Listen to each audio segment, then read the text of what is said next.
might as well start. Ease our way into it here. Create a farm. This is going to be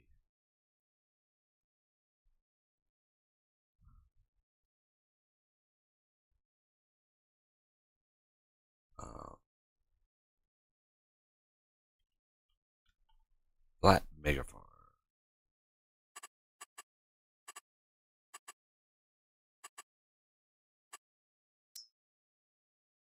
Go. Or actually, I have to join. All right. So, anybody joining us now? I made a flat map version of this map. Obviously, what's funny is the mini map texture. So this texture didn't change at all. I literally just went by, or I went through, and I made the entire map the same level as the shop here, and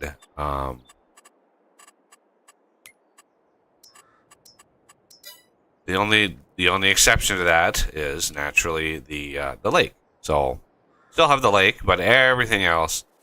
So obviously I had to regenerate all of the trees. So all of those are regenerated. Most of them are around the border. So you have this thin, dark layer around the border. Those are trees going around the whole border of the map. A little bit of trees down here, down on the bottom left. And then a couple little bits and pieces up near where you are.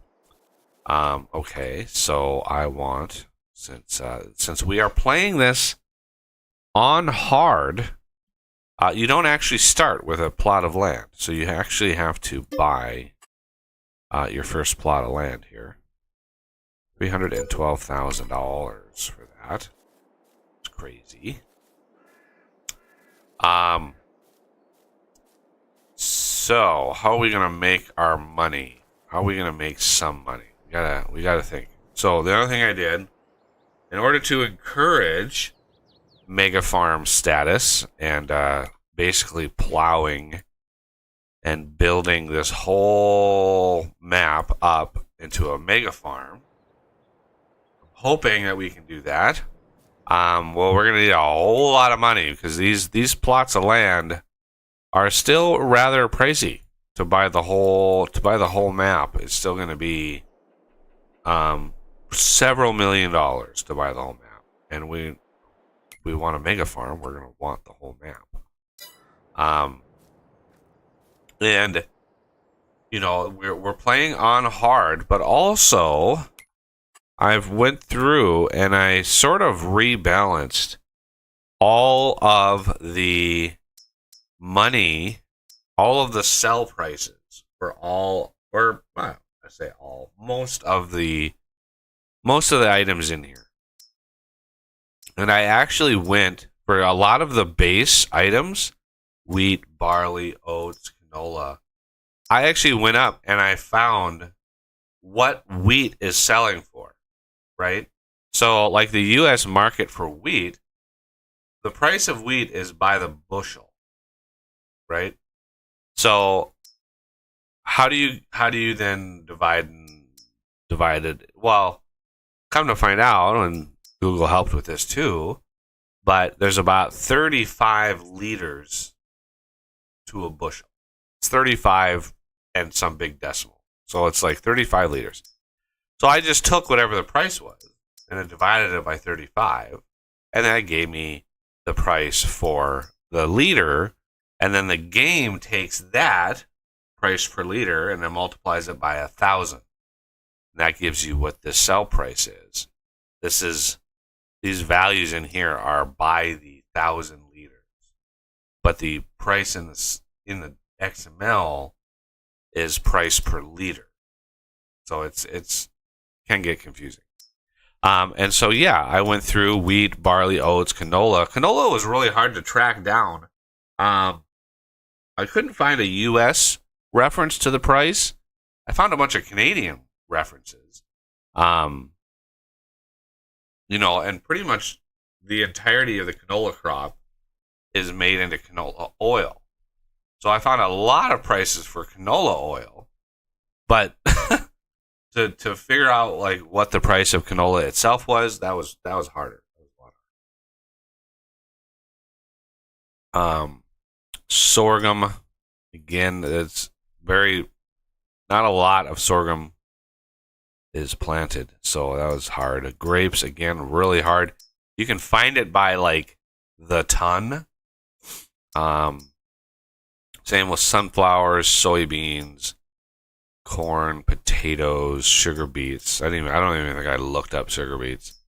And then eggs. Pretty much dropped the price of everything. Like some things rather dramatically too. So, like, you know, before we were selling cake for insane amounts of money, and now they're just basically twice what bread is. I don't even know if cake is actually worth it or not. I didn't do any of the math regarding like what all ingredients go into cake, but same with clothes. Clothes are not worth, you know. And I realize from the Uber production series, oh man, the issue was really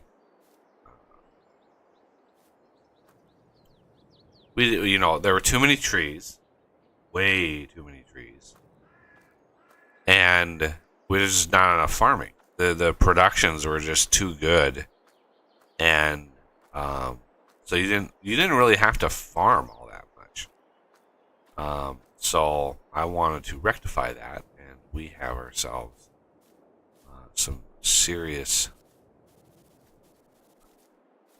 Oh, Oh, look at that! I missed one little spot. Trying to avoid changing that too much. A little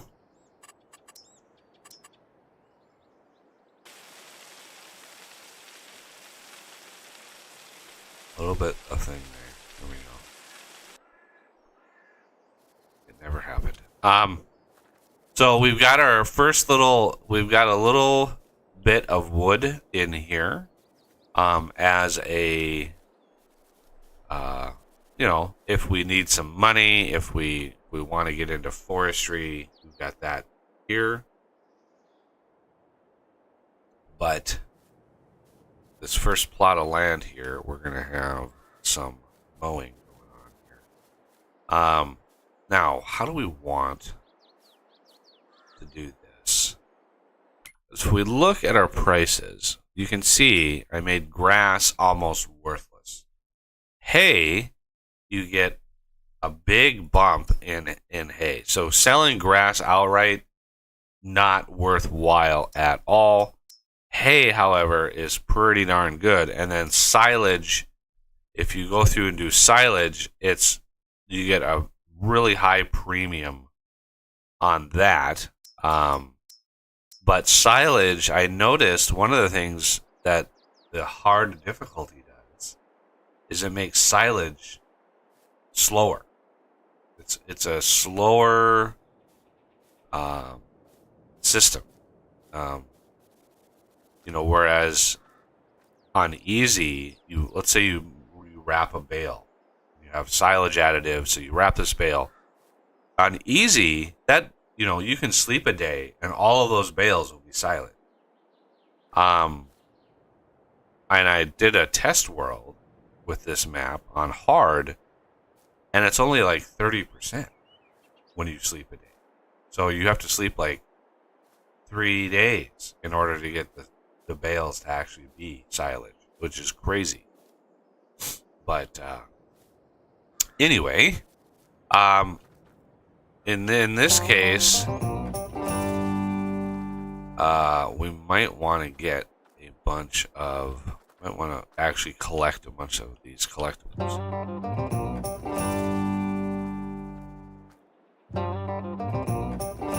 Do you have to do something special to open it multiplayer? I created the multiplayer game. It's going. Okay. Wonder if there's something wrong with my filters. Yeah, let's see. Oh yeah, I should actually. It's flat stream app. Hard traffic. I just turn that off because reasons. Seasonal growth. I'm turning off. I'm gonna turn snow off. I just want to focus on farming. Let's pretend we're farming in Georgia or somewhere that doesn't get snow. I don't know. Pick a spot. Southern Missouri. Crop destruction I turn off just to help people. Dirt we do fast. Automatic engine start on. I'm not sure why that turns off on hard. I mean, it's just a key. Stop and go braking. Feather filament. Fuel usage is high. Those are all off. Okay. And yeah, server settings, it's up and running. Strange. And it's named flexible, I assume? It is a flexible Uber stream. Okay, yeah. I can rename it. Flex in the filter. No, it should be good. Weird. Well, maybe if I rename it might. I'll try exiting my game, see if that helps.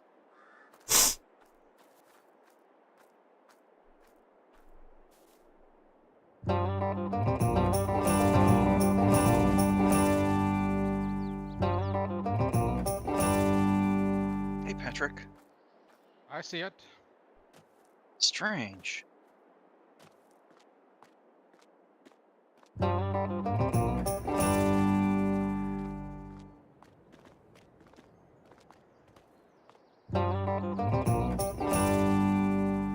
Okay, there, found it right away.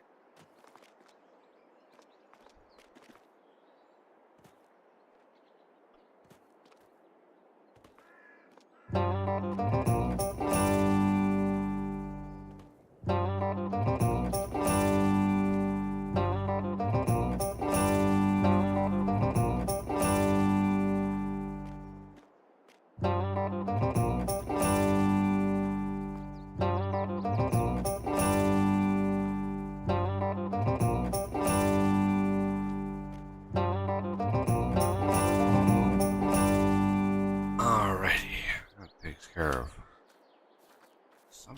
Oh, grab this one here.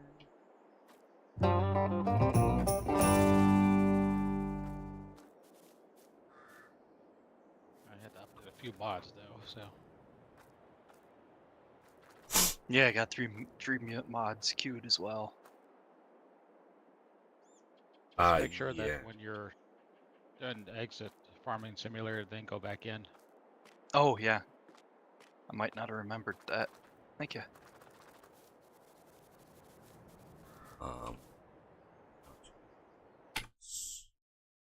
If we want to jumpstart, otherwise, if we don't jumpstart this, it's going to take us several hours to build up enough money to actually do it. Isn't that the point of hard mode? Well, when you're streaming, I understand the desire. I do. But when you're streaming and all you're doing is mowing grass, don't get me wrong, I'm a little jealous of the not farming guy and how he's built an audience of 70,000 subscribers just on mowing grass. So I'm a little jealous of that, but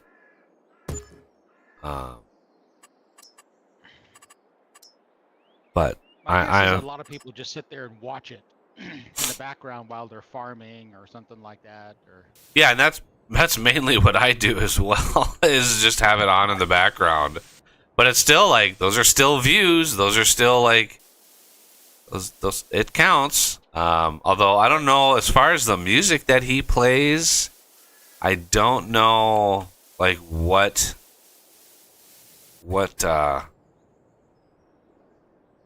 where that music comes from, because I've actually heard a couple other channels play the exact same music, like the exact same music.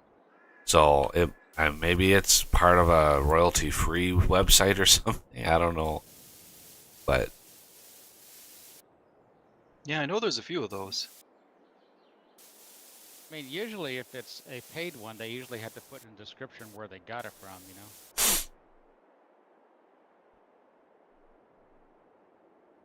yeah. I mean, even if you get permission, I got hit with the Cyberwave Orchestra. You know, he submitted my channel yet again to be on the whitelist, so I don't know. I haven't tried to play music again since then, so I'm not sure. All right, here is. Yeah, I don't know what the password is. Oh, you wanna DM that to him or something? Should be pinned, I think. Nope. No, it's not pinned. No, because it changes. Okay. I think I remember the last one.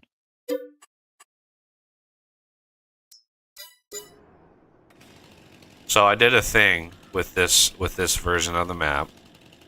So you remember the whole point, the whole reason that I added the trees. If anybody remembers, the whole point of adding the trees was because I couldn't figure out a way at the time. Oh, I gotta restart the game because my Lumberjack isn't working. Oh no. Yeah, this happened on my test world as well. I initially load the game, and the Lumberjack isn't working. I had to restart it. So let me finish this really quick. Well, because Patrick found a way to tap into the split type editor or split type manager, I went ahead and actually made the change that I wanted to, and yeah. Needless to say, Spruce got a boost. All right, I have to save it here and then quit. All right, and I won't bother coming in until you do that. Yeah, there was, for some reason, Lumberjack does not allow you to lift the trees up. The super strength of Lumberjack. If you look in the script, Lumberjack, the super strength is limited to a certain kilograms you can pick up. I have mine on infinite. Yeah, mine's on infinite, so there's literally no reason for it to not work for a little itty bitty spruce tree. But loading or exiting and reloading actually works. So let's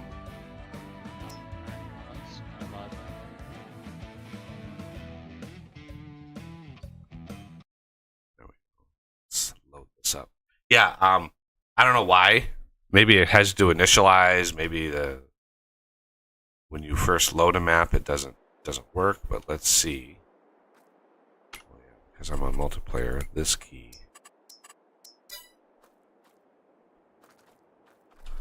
Alright, test this out.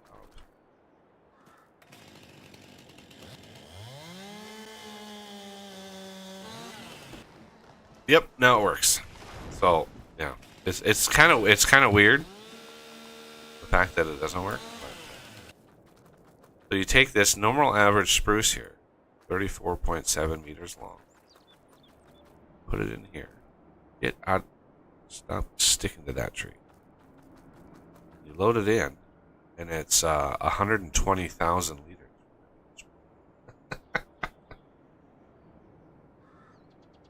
Basically, I wanted wood. The other thing is, it's a good example of how to make it work. So if anybody out there, you know, if they want to know how to get it to work, my map is now a good example of how to get that to work. because I myself struggled with it. So,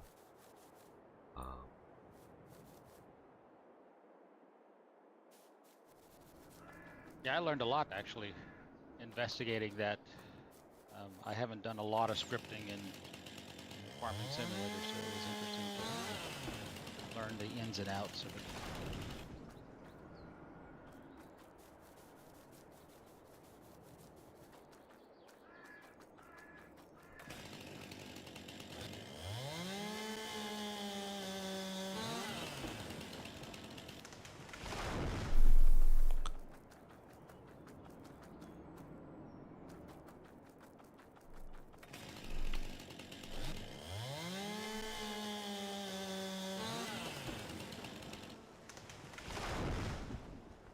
whoa there, Mr. Tree. What are you doing?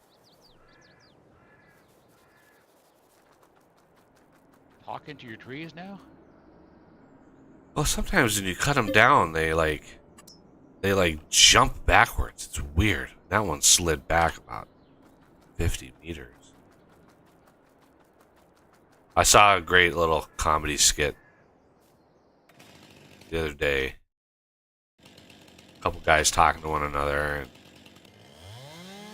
and one of the guys looks at him and says, "You know, I think my wife is gonna leave me. She keeps telling me that, you know, I'm not an American enough for her." And the guy goes like, "Oh, that sounds rough." He goes, "Yeah, you know, I should have saw this coming from a kilometer away." I was just like, "Oh man, that's great." Um,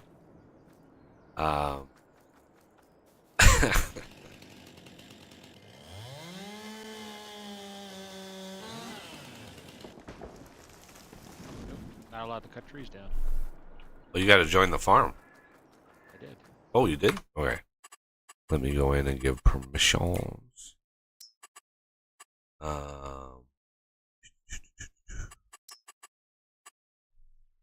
Do.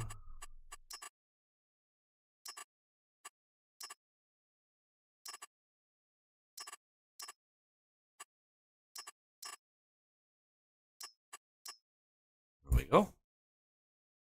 Excellent. All right. So, trying. Yeah.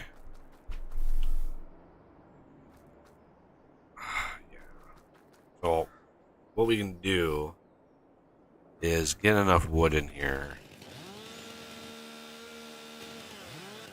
to oh, now my void trees thing.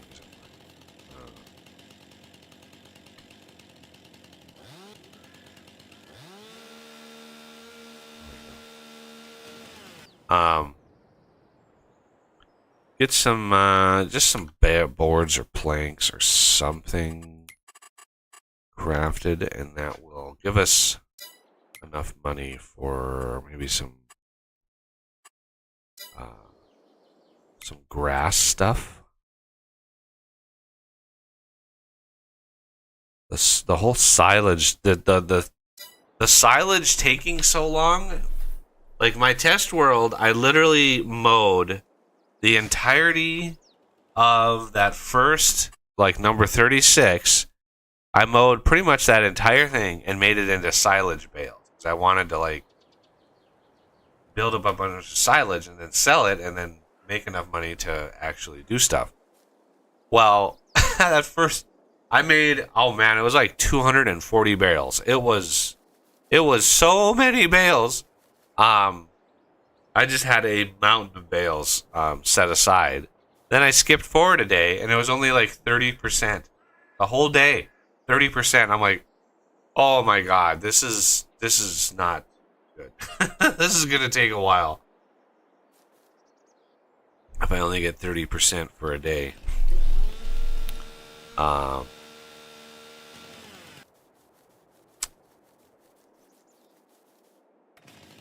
these itty bitty trees. I want to.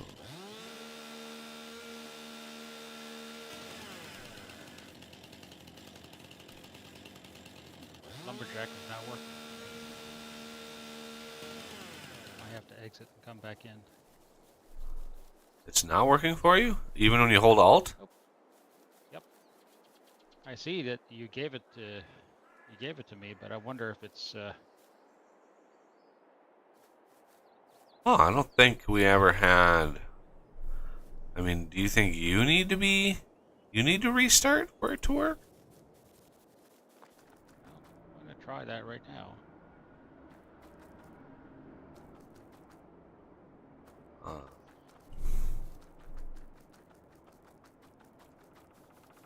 Because one thing I noticed is I could not run while delimbing the tree. when you have your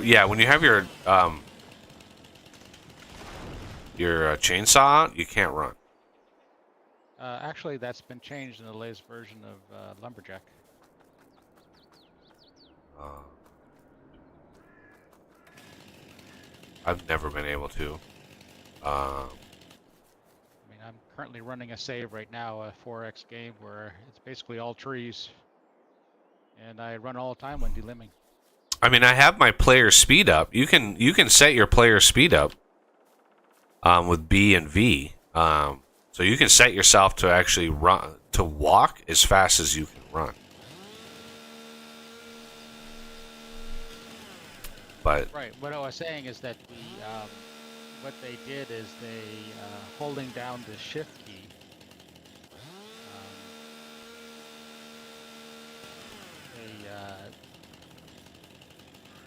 You can now run while you're delimbing. Huh. Holding the shift key down. And I think that's a relatively recent update within maybe the past month. I just updated a bunch of mods. I didn't see that one to update. I don't think I've customized it, so it should have been in there. I didn't see it to update it.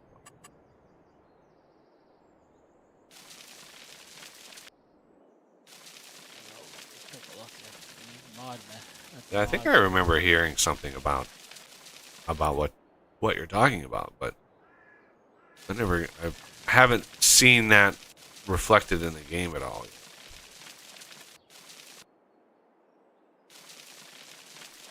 Get rid of all the bushes here. Yeah, version 1.5, they add the ability to run while holding a chainsaw.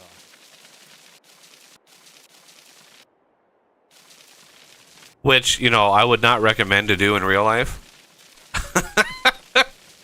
I think it's slightly worse than running with scissors.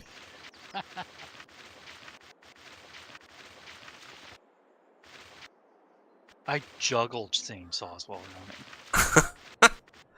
Juggling chainsaws. Yeah. So those are toy chainsaws, right? Because they're pretty heavy. Yeah. Those newer, lighter ones. I remember we're talking years. 35 years ago. I was out with my dad, and we were on somebody's property, and he got permission to cut some deadfall out for getting some firewood for, we were gonna go camping. And so he pulls his truck up, and he has a chainsaw. I'm maybe 9 years old, right? 8 or 9 years old. So the chainsaw is the equivalent of seeing a lightsaber. I mean, this chainsaw was just it was fascinating. It was terrifying, but it was the coolest thing I'd ever seen. Right? It was just holy crap, look at this thing. So my dad is, he's cutting big pieces out, and he pulls the tailgate down from his truck, and he's cutting on the logs, cutting them down to, roughly 1.5 or foot long sizes. And we're cutting, and things are happening, and all of a sudden he swears. and my dad, when he would work, swearing was not an uncommon situation, so I was pretty used to it. But he pulls back and he cuts off the chainsaw, and he pushes the wood aside, and his chainsaw had hit his truck. Man. And there was a little bit of damage. Yeah. Jeez. Alright, so I looked at the script real quick. It's because you're using player speed is why the shift key doesn't work. player speed overrides that feature.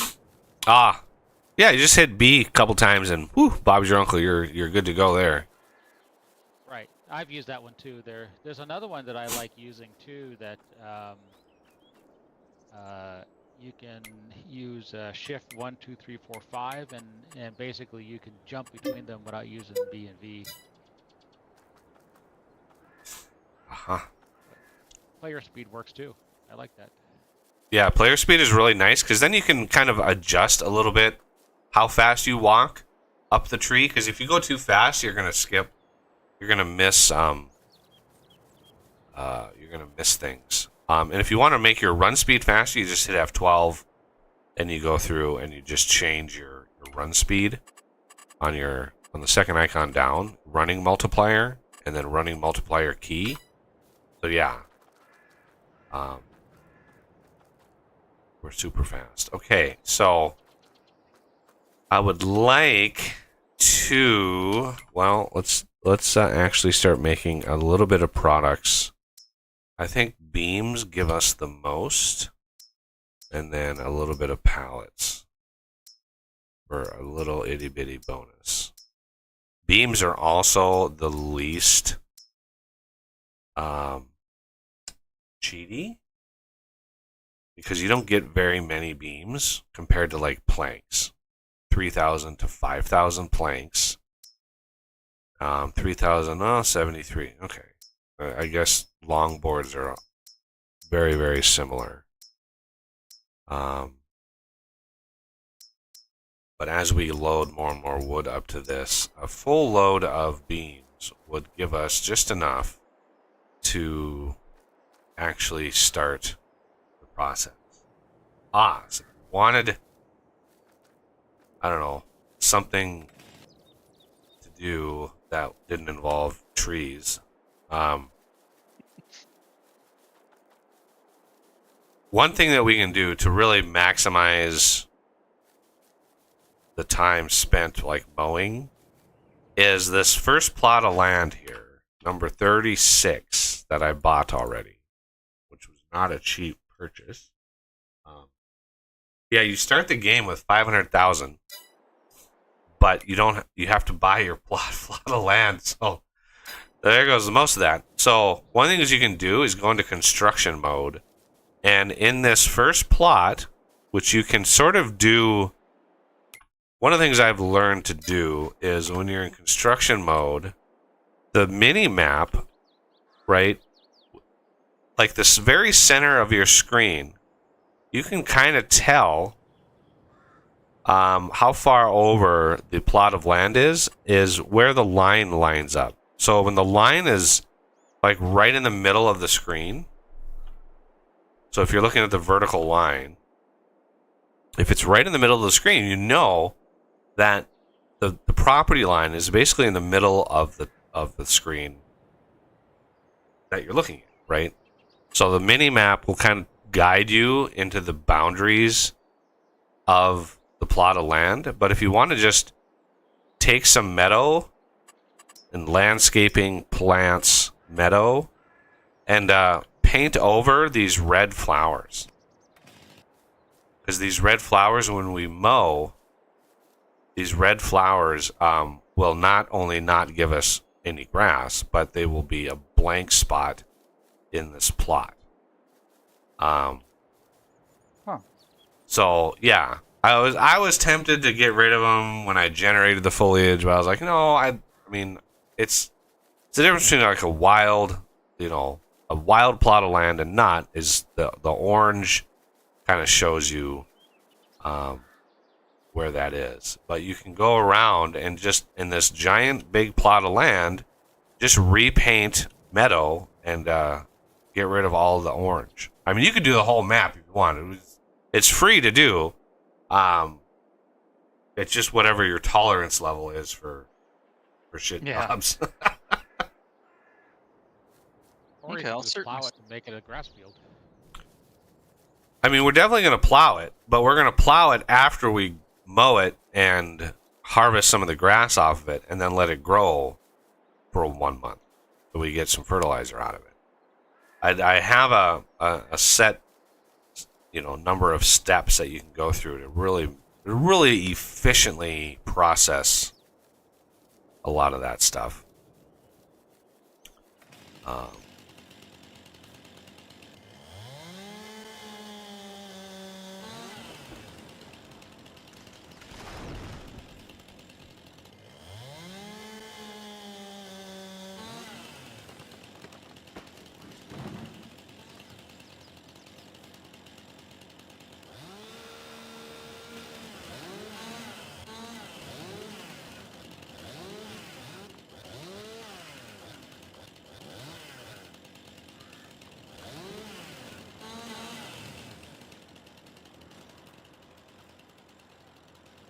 I see what I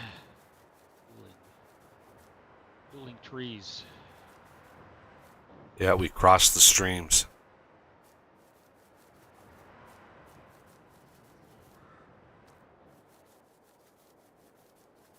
Which in this case is not as not quite the catastrophe it might normally be.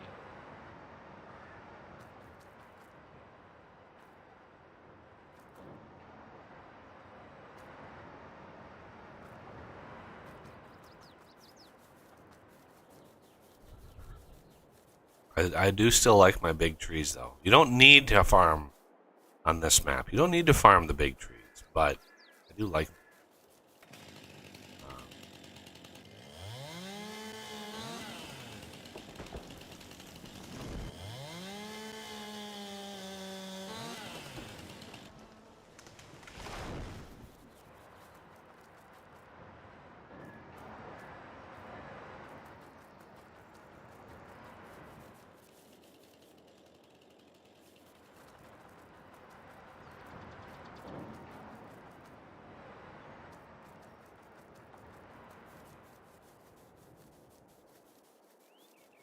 I think I got all the floating trees out of here, or I reset them. So it's so funny when I do that to the map. I come in, I'm like, oh, I think I got everything, and then I come in and play test, and it's like, nope, there's a tree. So I have to go out, fix the tree, save it, re-zip it up, put it back in, up the version number, put it, load it up, load up the game. I'm like, all right, here we go. I fixed that tree. I load in. Literally 3 minutes later, there's another tree. It's like, damn it. So yeah, it happens. It has happened. That sequence has happened more times. Trying to do these maps than I've lost count of how many times. Like I've found a place. It's like, oh, I better soften that because in my test world I missed that spot.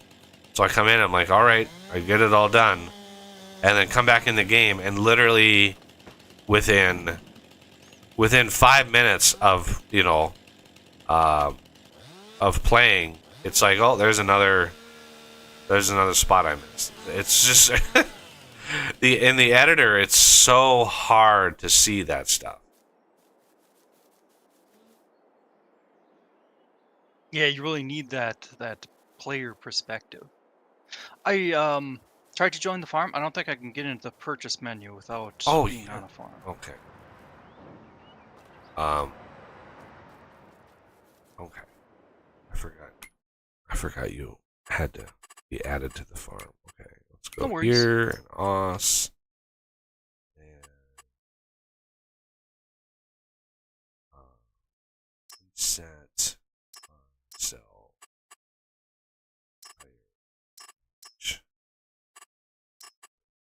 trees.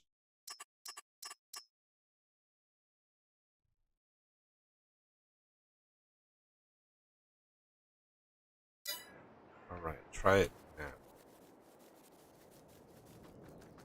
Yep, there we go.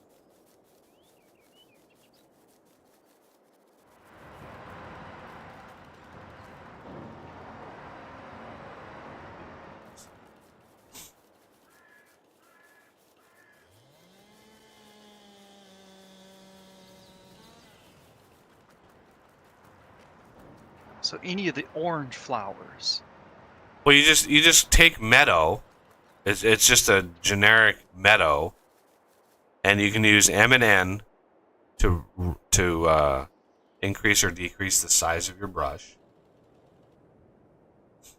So you can make your brush really big. You select meadow, you make your brush really big, and all that's going to do is paint. Like, if you look at like where the trees are, I've already gone through where all this big copse of trees is and painted meadow in here.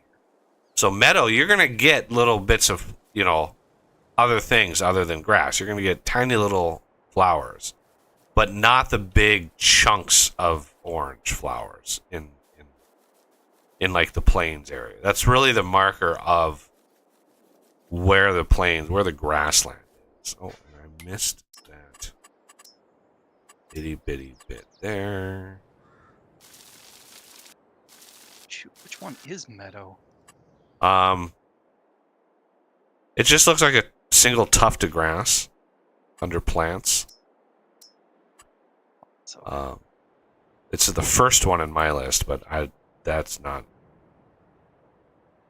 necessarily. yeah, there's meadow. Okay. So yeah, just go through and paint over for the entire plot. Yeah, paint it all over because that is the cleanest way of doing it. I like to do it before I mow because if you do it after, then you got to remow because it's literally a sort of a cheat. Normally, it would cost like $50 per square, which is insane for grass. But if we want to, we want a little bit of money. Let's see, super liner X.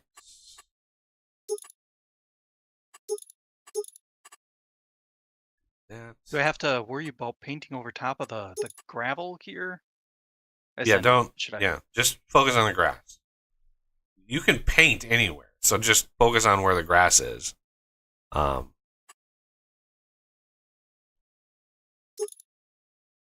yeah, this is leaving some of those orange ones. I don't see. Yes, it'll leave tiny little things, but not the big clumps, right? The big clumps. Okay.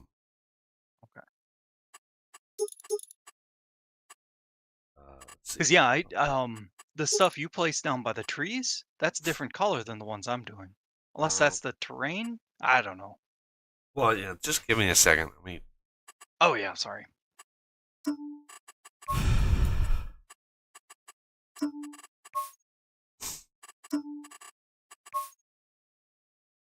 We have to lease this.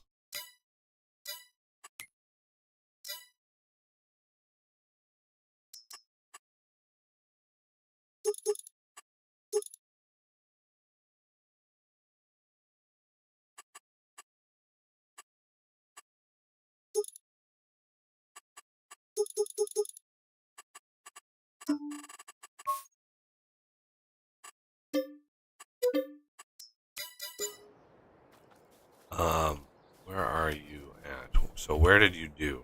Do you have a patch somewhere that you did? Right where you're standing. I can paint there. And some over to the right. Or Yeah. I suppose east. This looks fine. So let me give you an example. See where I'm standing now, right? Yep. Okay, you see those big clumps? There you go. Okay. That's what I'm talking about. It will leave, you will have little itty bitty tufts, single little tufts of orange. It's the big clumps that you're trying to get rid of. Okay. Right? So these big clumps of orange is what you're actually targeting. Everything else is pretty much standard meadow. It's just the big clumps that you want to get rid of. All right, so if we want to not go bankrupt on our first day,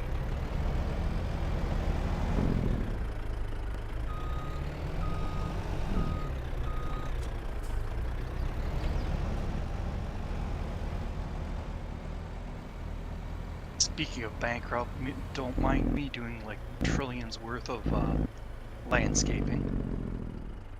I know it doesn't cost any on your map, just, you know, if it were to cost anything, it'd be pretty expensive. Oh, yeah. I mean, you can imagine how expensive landscaping is.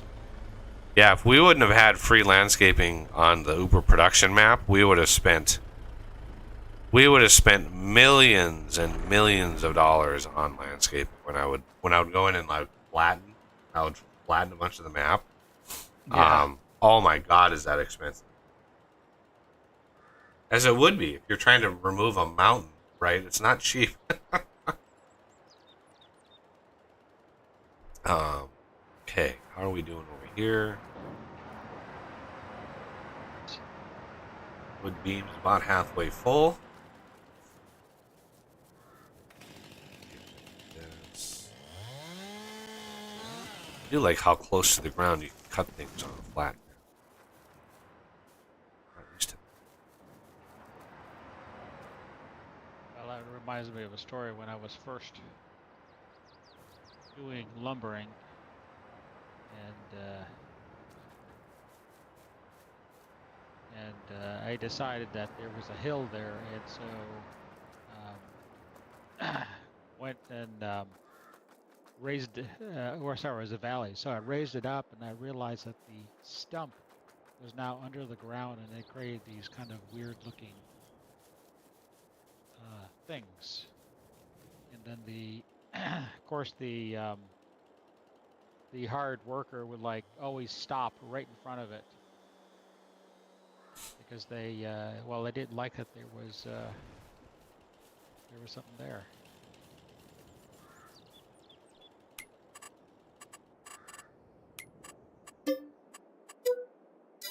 Yup, silly hired workers.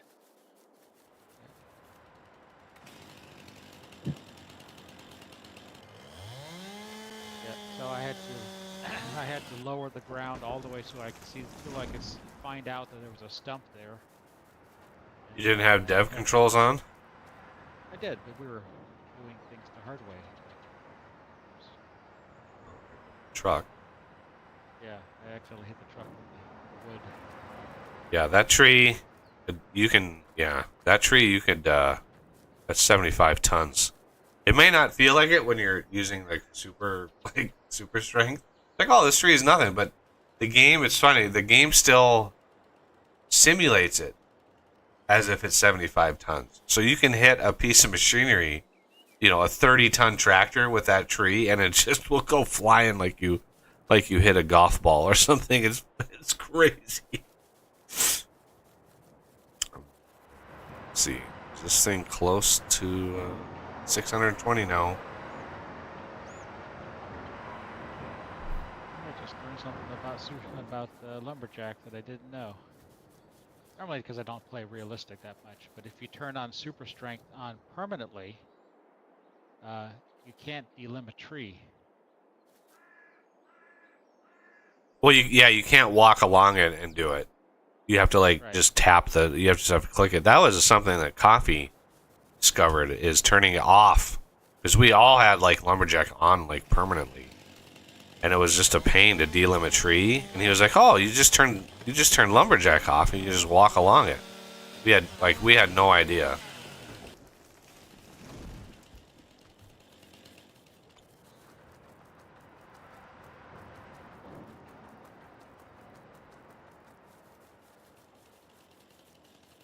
Let's try to get all of the trees on this property line over here. So anything on this line over here, we're going to want to take out so we can mow. Sound makes me feel like a cowboy. I'm gonna take you out.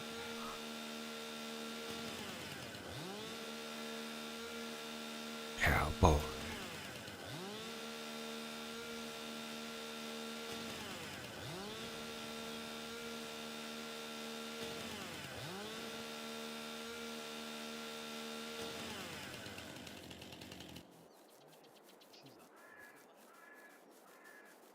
Letting me cut it down, so it must be. Yeah, Lumberjack, you can cut trees down anywhere. But get all of these off this property.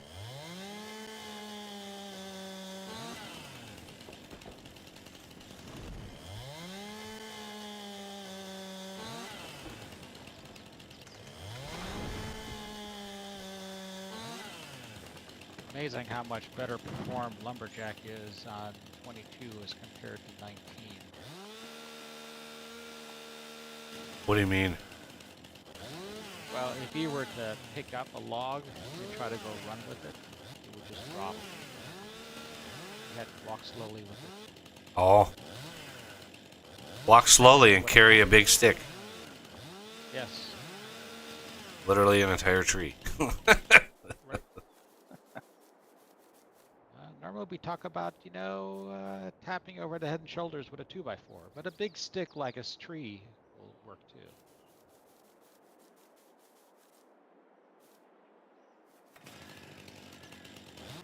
Uh, 1.6 million liters now.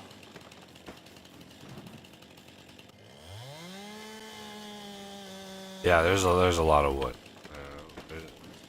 That's one of the elements that I did not really nerf, like badly nerf, was the wood, because I wanted there to be a fail-safe of like, okay, if we get really desperate for money, then we can sell some wood products, but I didn't want to. One of the things that might be interesting to do with the split types would be to, depending upon if you're like an easy mode or hard mode, is to change the amount of liters there is in wood, depending upon which mode you're in. I wonder if there is a way to detect what mode the game is playing. Interesting idea. I think if you go G_mission, I think you can. That's basically your save game, and you should be able to detect that there. Interesting.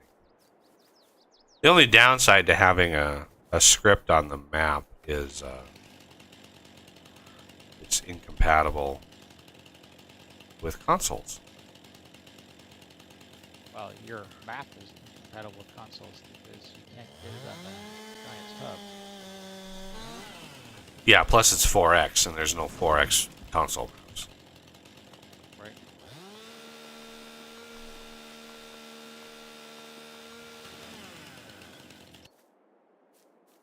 What I see a lot of people do nowadays is they put together all of the productions into a separate mod pack, so that if you decide you want to use all the productions you currently have, you can use it on any map.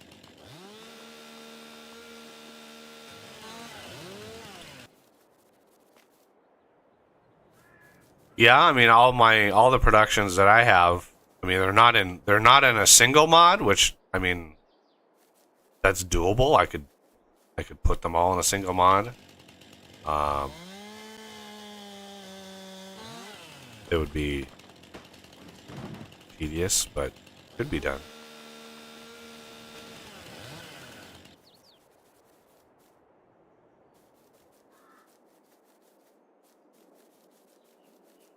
Right.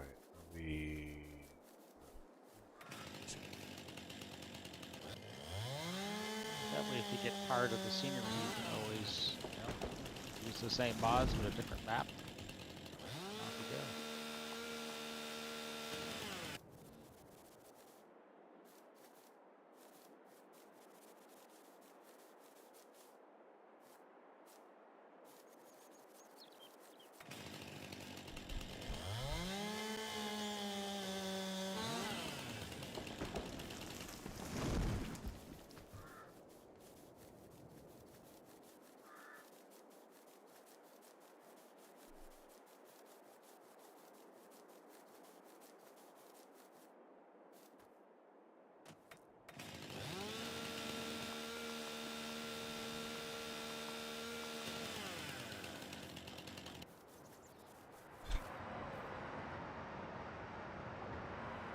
Almost there.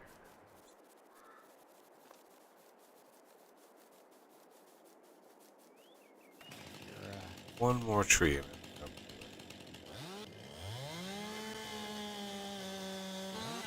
Lumber mill production is faster than I can dump trees into it. Yeah, and that's just making one thing. There's two other products that could make. It's it would drain it out pretty fast.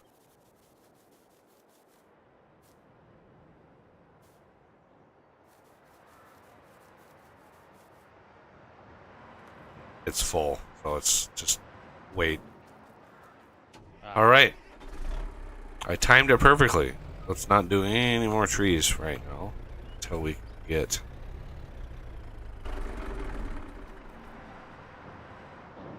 Wait, Hey, no. Wild Wood, Man. wood beams is full, and then redo some of that stuff.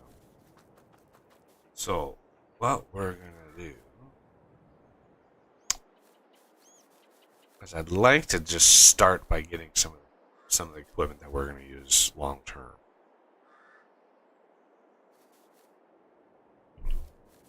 I could I start haven't with heard you yet, Wild Man. What? There he Oh, is. there you are. Just making sure your voice was working. You're gonna purchase production. I want the farm supply factory. This will save us.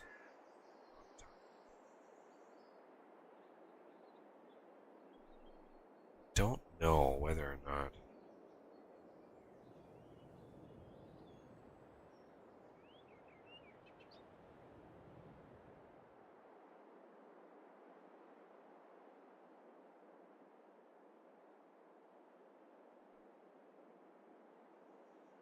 Overlaps with another object. What object are you overlapping? Is there a stump in there? tree. 29 stumps.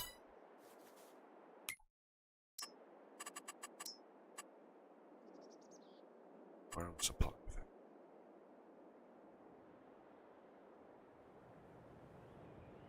I don't know why when I select like snapping, does this thing not snap? I wonder if the i3D is off. If it's just angled it wrong.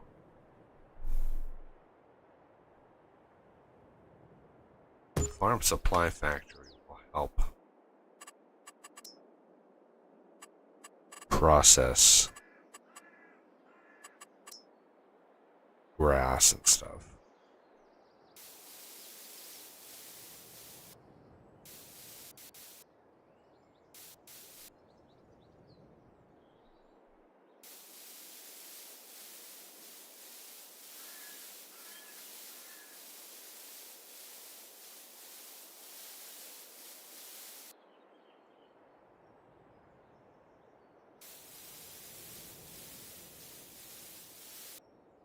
You want to cut down that tree. Now it's growing through cement. Yeah, get that one out of there.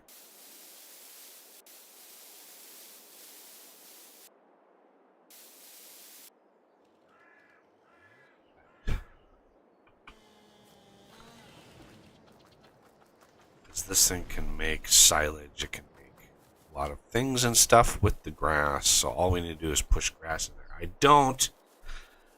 don't know whether or not it has a bale loader. That's the only thing I don't know. I can't remember if there's a bale loader tag on the XML.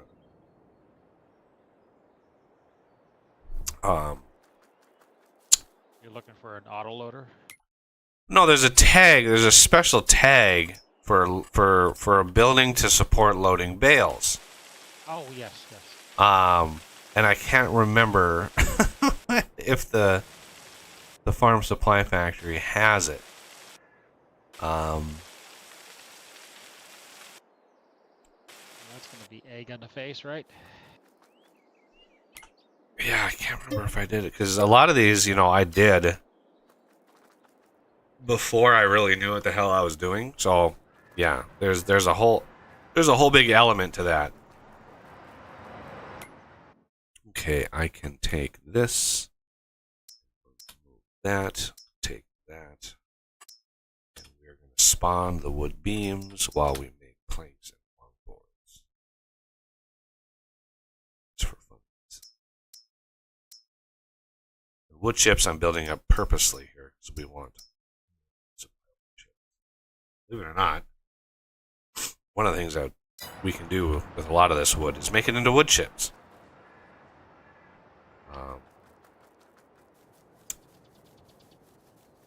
Because reasons. Okay. Loading up the beams. Once that truck is full, I'll be purchasing some grassland stuff. So, do we want to try bales? Do we want to? I would like to know if the farm supply factory.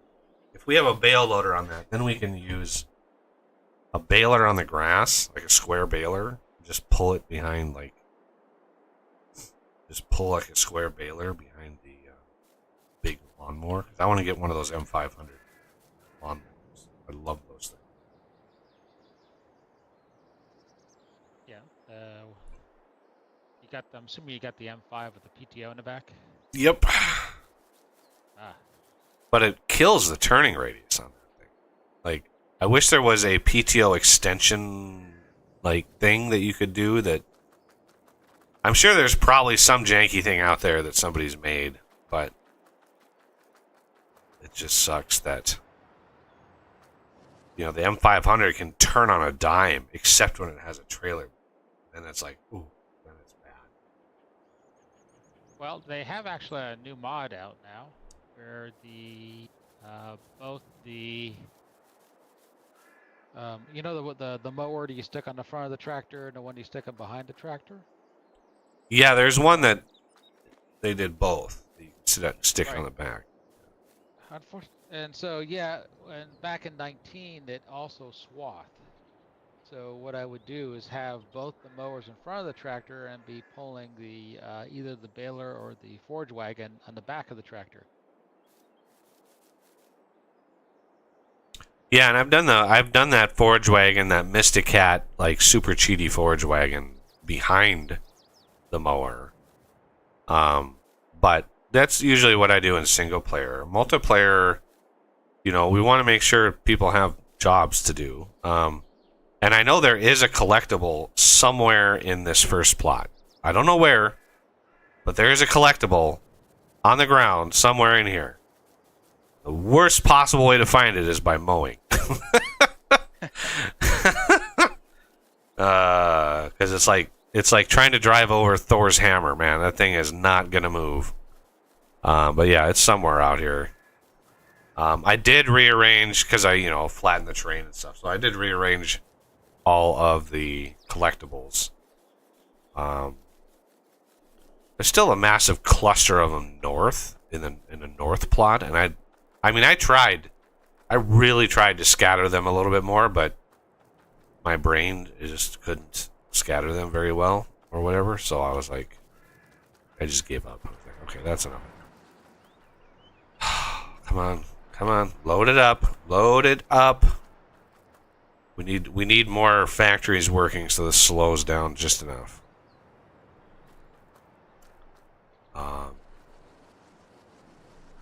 It does 60K at a time, and yeah, the whole rounding error thing. I really hate that that's a thing.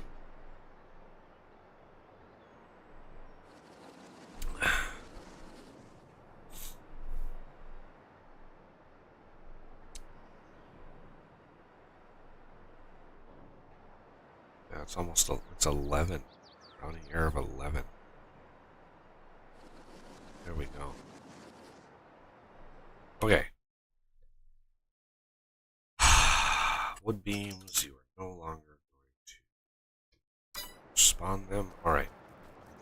So now, finally.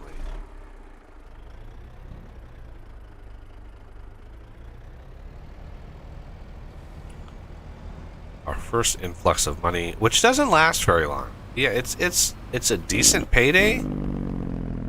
Hey, I turned the Jake brake off. It's a decent amount of money, but you'd be surprised how fast it goes. When you're buying $300,000-$400,000 equipment, it's like, yeah, it goes fast. So we're gonna purchase the mower.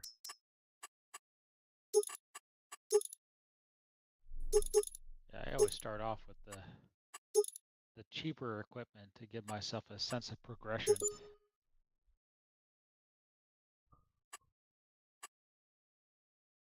Yeah, I mean, I would buy like I could buy like a tiny little mower, stuff like that. But how many hours of mowing grass do you think we could handle before one of us goes insane? Yes. Um, I get it. I get it. Especially since that's a pretty short trip for most of us. yeah, it's not a stretch. All right, attachers, PTO extension. This I main think I was color. born insane. Well, usually that's how it technically works. Right. Pearl white. Midnight purple. Hub color.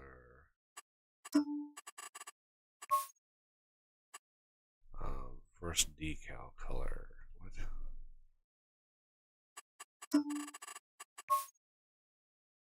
Yeah, none of that applies to me. All of my voices agree that I'm completely sane. Right? Ah, There's me myself, and I- $477,000. $477,000 for that baby. Now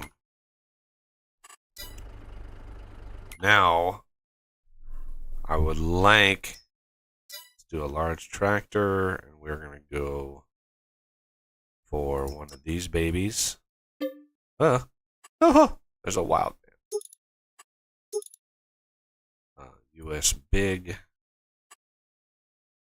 We're eventually going to have about 50 of those. And so, do we want to try? I want to get at least one bale.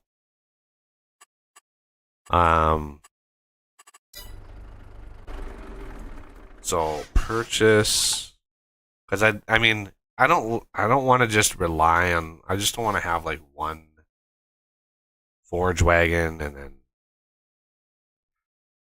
I want to actually do it a little bit differently this time.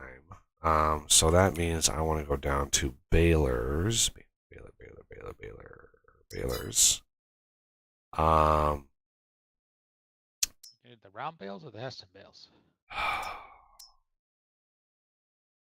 Well, speed is my number one concern. And square balers. I mean, there's a 15 mile an hour, 12 miles an hour.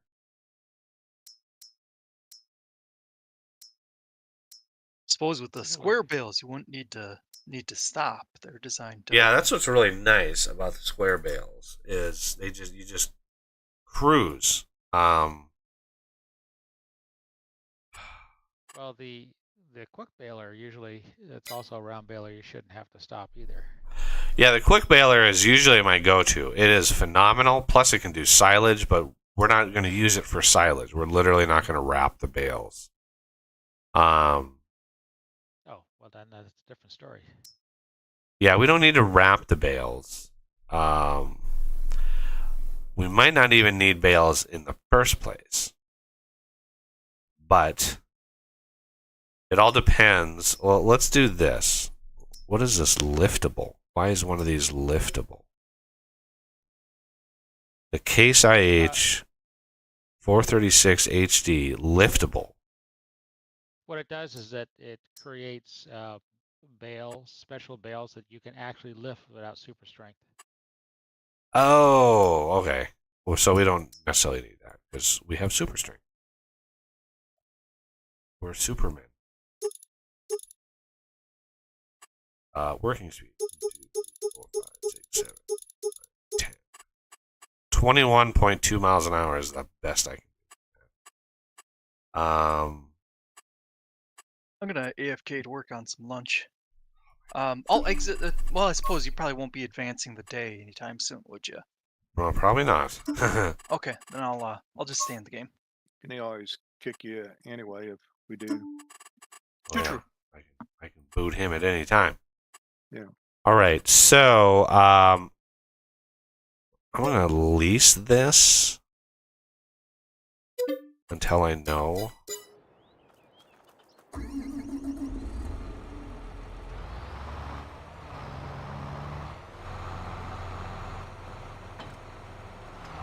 I just want to spit out one bale. Okay, I'm in here. I want to mow this entire damn plot of land. So we're going to start up on this corner.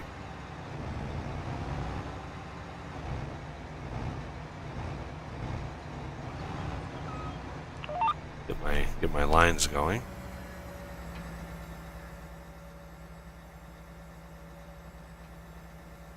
Should give me, if I mow just a little bit of this corner over here. And Control Y.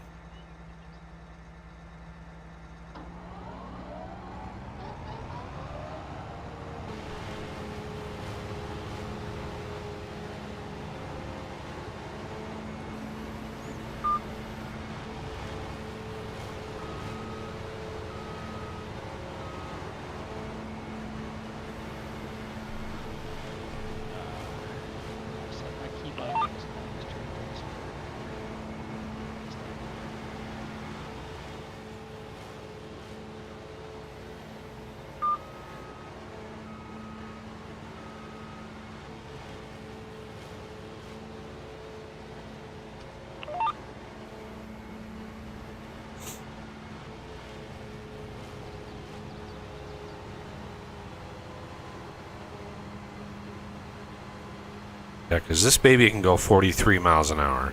I could not imagine. I could not imagine mowing with a machine like this at 43 miles an hour. I know it's highly unrealistic, but God, it would be hilarious. You want to do the honors there, Peggy?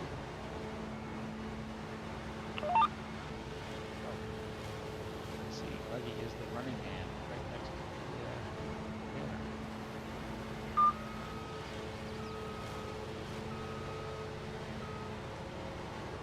Yeah, just spit out exactly one bale and then, like, bring it to the farm factory and see if it actually, like, loads in the bale.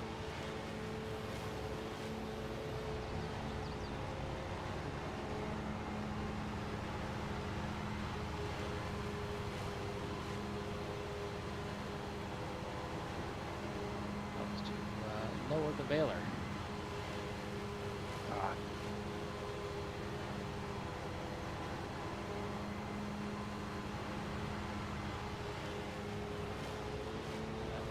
Looks like we're gonna have little pieces of grass that we can't pick up. As unfortunate as that sounds.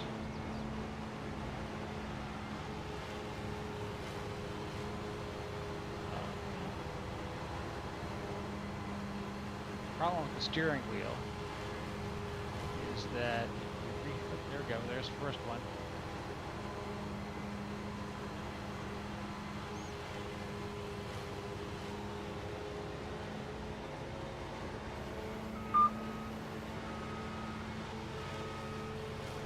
Want to find out?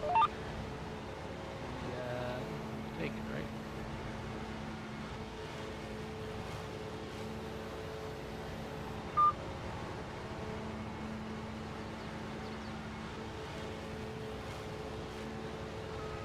Yep, took it. It took the bale? Took the bale. Excellent. Is there supposed to be marks on the ground, Patrick, Marks? for where to put that? If you have the icons up, you'll see an icon right over where I'm standing. I don't see it. Is that some setting? I don't know why yeah, he was having that problem last time. I don't know why he can't see the icons. He was having that exact problem. And I think, yeah, I'm convinced that it's some setting on his side that we like that I don't know about, because everybody else is seeing them apparently. hit escape, go to the gear icon. Yep. All right, and you'll see there's a thing that says interactive zone markers. Yours is probably set off. No, it says on. Yeah, I did the same thing. Last time we played, I looked at the same setting, and he was set as on, and he. What you probably do is to get out and re-verify the Farming Simulator 22 files. All right. Yeah, I don't know why. I don't think you would be able to join if the files were not verified. I've seen this all the time. I am going to quick fix the steering wheel. What I hate about the changes to the steering wheel is that you can only fix the sensitivity while you're not in the game.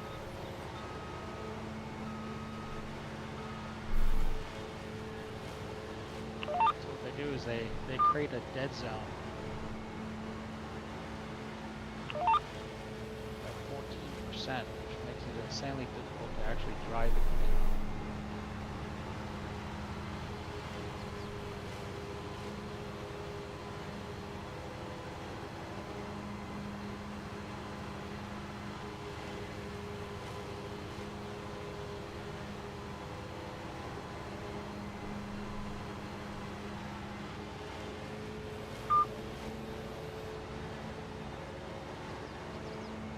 I don't know why vehicle control is so off on this.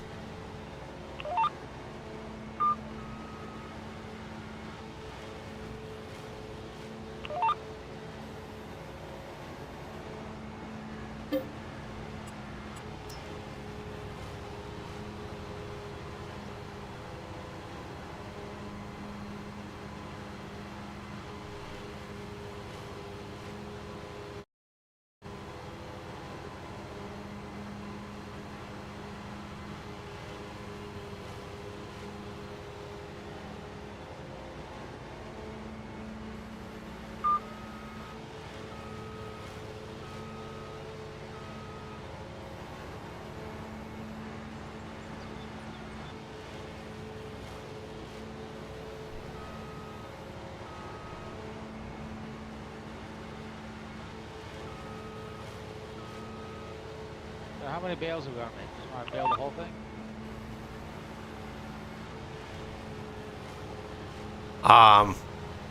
Yeah, we gotta bale it, pick up the bales, drop the bales off. The whole shebang here.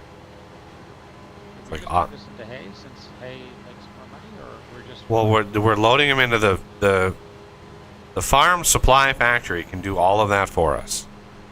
Got it. So It's, it is one of the shortcuts that we're authorized to use here. This truck. Yeah, my uncle had a harvestor which does similar things. It's one of those blue silos.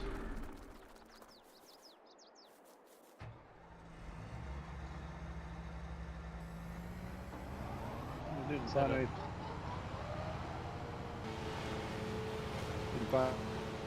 anything wrong with verifications. Hmm. No. It's really odd. Yeah, I at this point I have no idea, Wildman. I don't know if it's a graphic setting, if it's like, because if Patrick is seeing it, I'm seeing it. Us, whenever he comes around again, we might ask him if he sees it. But it's very bizarre that you don't see the little blue icons that that you should be seeing. I don't know. At this point I don't know why you don't. There's literally no reason for it. I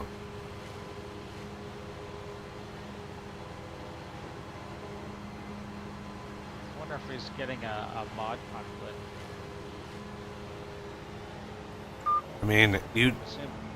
if there was a conflict, you wouldn't be able to join the game. Well, just having The all checksums of the wouldn't mods- match. Just having all of the mods in the same directory, even though they're not active, would still create mod conflicts. I only have the mods that are used for the stream in there. All right. So Well, unless in the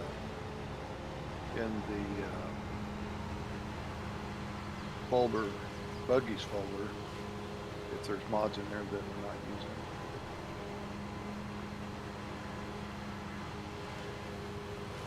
I have everything buggies using, I mean, in its folder, plus whatever the stream requires. Yeah, and you're talking about the Google Drive. Yeah. Yeah.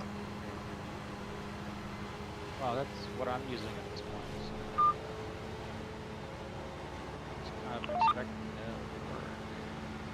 So the only other thing that I can offer is I found extreme cases where the only way to fix Farming Simulator is to basically uninstall it and then reinstall it. Oof. It's just to bring icons back. That's a little harsh. Yeah, it does. I've seen some really strange things in Farming Simulator.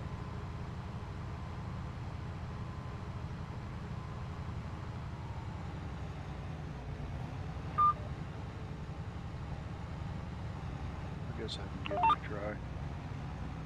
No, if you don't have to, I mean,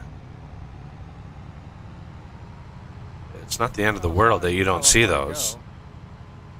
I mean, you're talking about that's a long process because he's got to re-download the 33 gigs. He's got to that's not an immediate sort of fix. I do love the design of this. What an idiot builds this thing, and then in the cab, you look behind you, and there's just a giant pillar sitting in the way. You can't even look behind you. Who the hell designed the cab of this vehicle? And is that accurate? Because that is the most ridiculous design decision. I want to look behind myself, and nope. Sorry, there's that thing. Like, really? We're gonna block your view. I really hate that. Well, the other thing is a lot of these tractors that now have video cameras. Right. Like backup the other cameras. thing too is that when you look over your shoulder, you're typically not looking directly back behind you. Yeah, well, I mean, I know this is a video game, but people try to model these things accurately, but you would think somebody would be like, oh, yeah, let's make that different. Let's make that a window rather than a... There's actually a mod now that you can get that you can add the video cameras to the inside of your cab, and you can have it point out the back or the like pipe when you're dumping grain. Yeah, they're called like work cameras or something. Yeah. It's actually a pretty cool piece of work. All right, we need here, let me purchase something. Lizard trailer, auto load bales.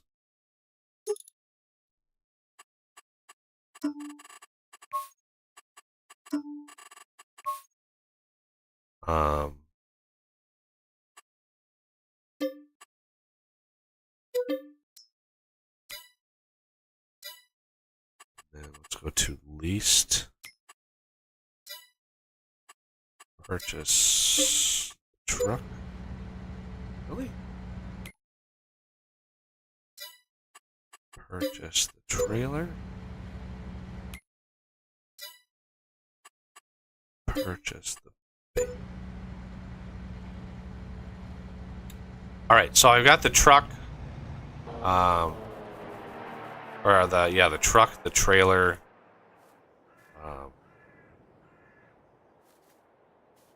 So there's the Bale auto loading trailer that now that we have bales coming out, we're gonna want somebody picking up the bales. So you can grab the truck. You got to unhook the box trailer and pick up the flat trailer. And just like before, you just put it into operating mode, and you go and all you need to do is drive by the bales, and it'll pick them up. And once you're full, you can drive it to the supply factory there, and drop them off.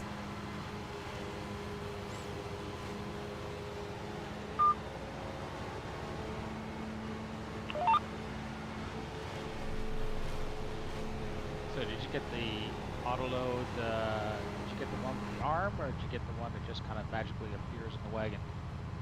It's the 53 footer, so it's just magically just teleports them onto the. Oh yes, all right. I mean that's kind of nice. If you can go right down between the two things of bales and get bales from either side.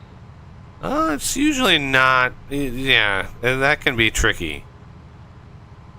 But I need him to go around. I don't know. Is he even in the map? Like I don't even know. I need somebody to grab these bales on the headlands so I can maneuver my beast here. I could not imagine having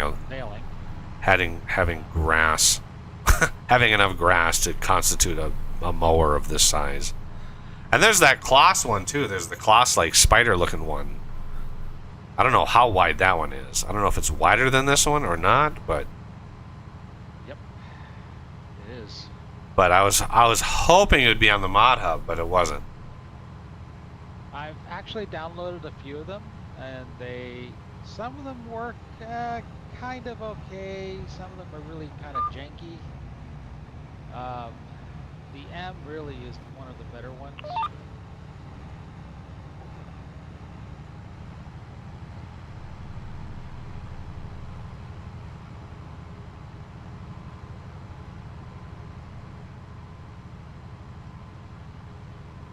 I'll take a break here from this, and I'll go pick up some bales so that get them out of your way.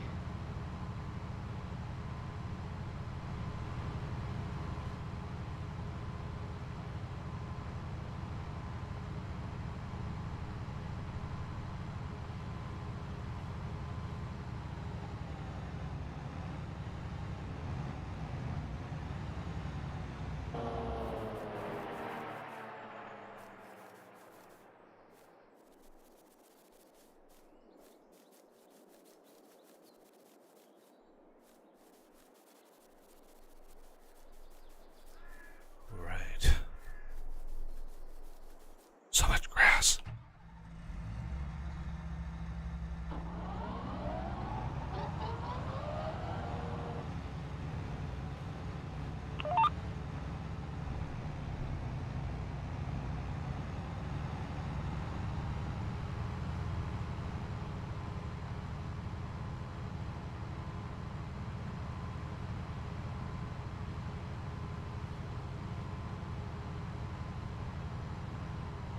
Where's that collectible at? Darn it. I know it's out here. One of these days I'm going to run into it. Like running into a cement wall there. It is. And so I'm really worried. I'm really worried. Where is it? I thought I would have hit it by now, but you know it when you do. You know you hit it when you do.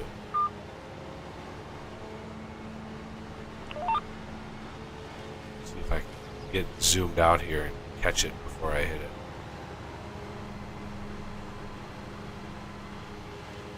Unless I put the green one. That's the only one that's really hard to see. Is the green one.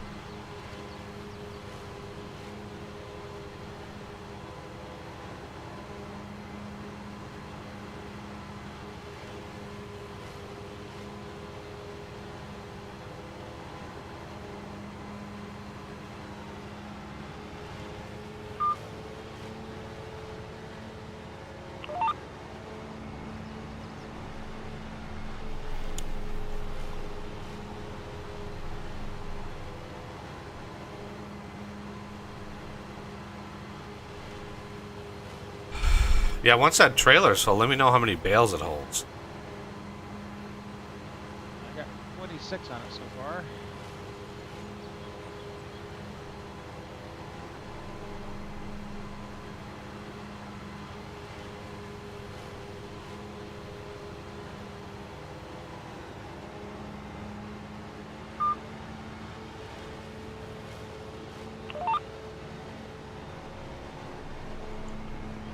I got the thing deleted and back downloaded. Started up. There it is. Aha.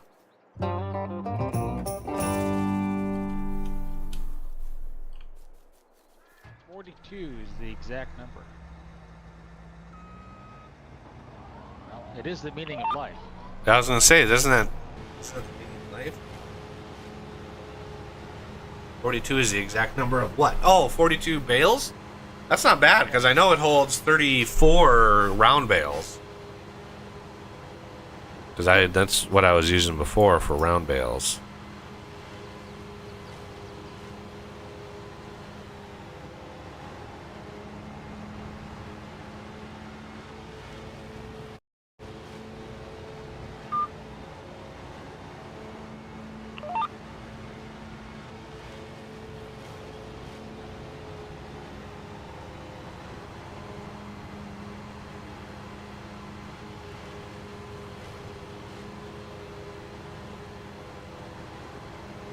Well, it didn't do anything. I can see the, well, I'm not seeing them over here either. Well, have you created a single player world and looked at the single player world? Do you even know what we're talking about? Oh, I know what you're talking about. The only place that I see the symbol is in front of the, that chute thing for the cattle Okay. over here by the store. That's the only place I see a symbol. Yeah, and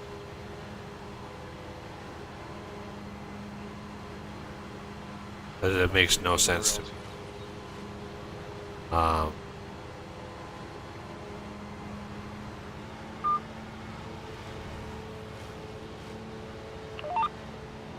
Yeah, I'm not sure. I mean, I would definitely test a single player, just loading up, just getting the same map because the map is up. yeah. Just starting a single player game, loading up the game just like normal, whatever settings you have, and loading into the world and seeing if they're all there when you do that. Because if that's the case, then then I would look at something dealing with your video card. Like there is something blocking those icons from being shown. And because if Patrick sees them, and I think Oz was seeing them, and you're not, then it can't be my side, it can't be a mod side or map side. It has to be on your side. So, and who knows what it could be at that point. Yeah, it's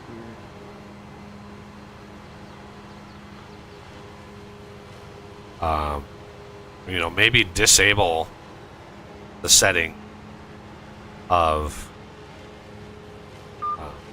show icons. Disable that setting and then re-enable it. Like, disable it, reload, look around, re-enable it, and, like, see if that changes anything. Because, like, that's the only thing is, like, the game is not seeing your setting as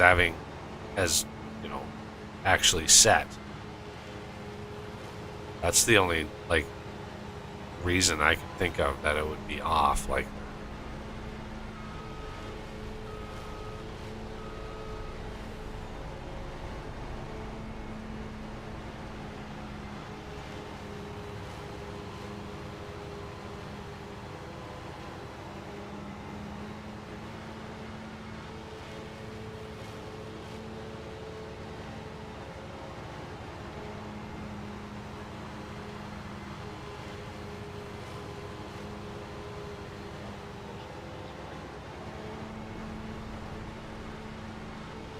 Wow, that was... I could not hear any of that.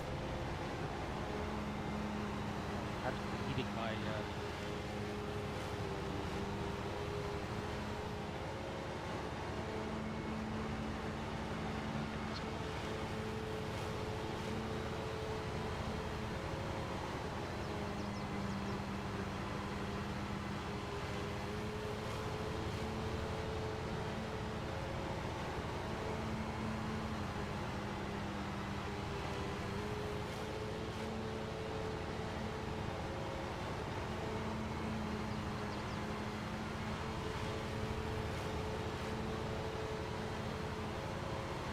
Oh. Gosh.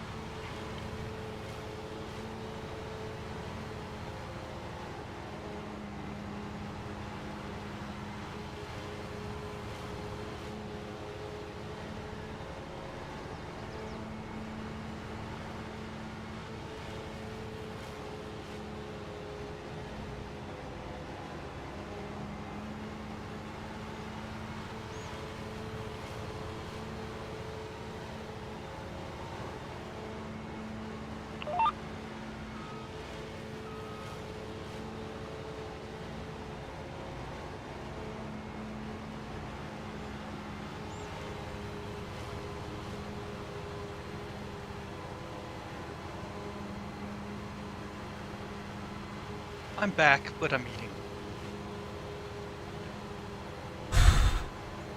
And what are we eating today? Leftover chicken gravy and biscuits. Oh my god. Yeah.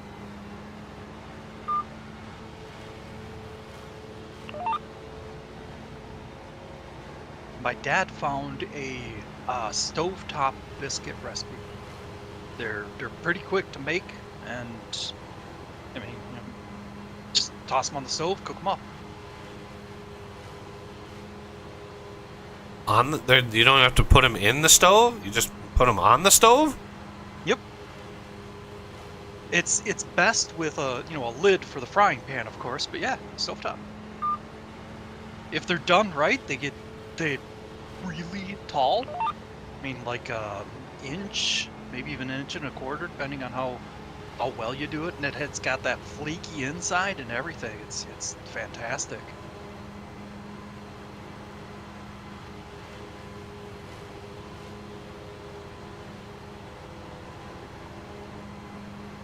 If you wanted the recipe, let me know. I could ask him.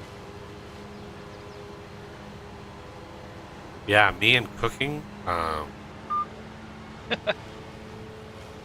Have trouble baking a potato? Man, I have not ever baked a potato. I mean, let me tell you, I've not ever baked a potato. We've been just nuking them. Yeah, microwave is Like is me, really easy. like the extent of my cooking is mac and cheese, warming up canned chili or soup, or once in a blue moon when I would make chocolate chip cookies. But I haven't done that in quite some time for reasons of sugar and stuff. But yeah, Flower was really the one, because she was basically raised, babysat in her younger years by my grandparents, and so she spent literally years around my grandma cooking all manner of things, whereas me, never once was I brought into the kitchen and said, hey, here's how we cook this. Like, never once was there an effort to like teach me or my older brother like how to cook. So I literally have no cooking skills. Like,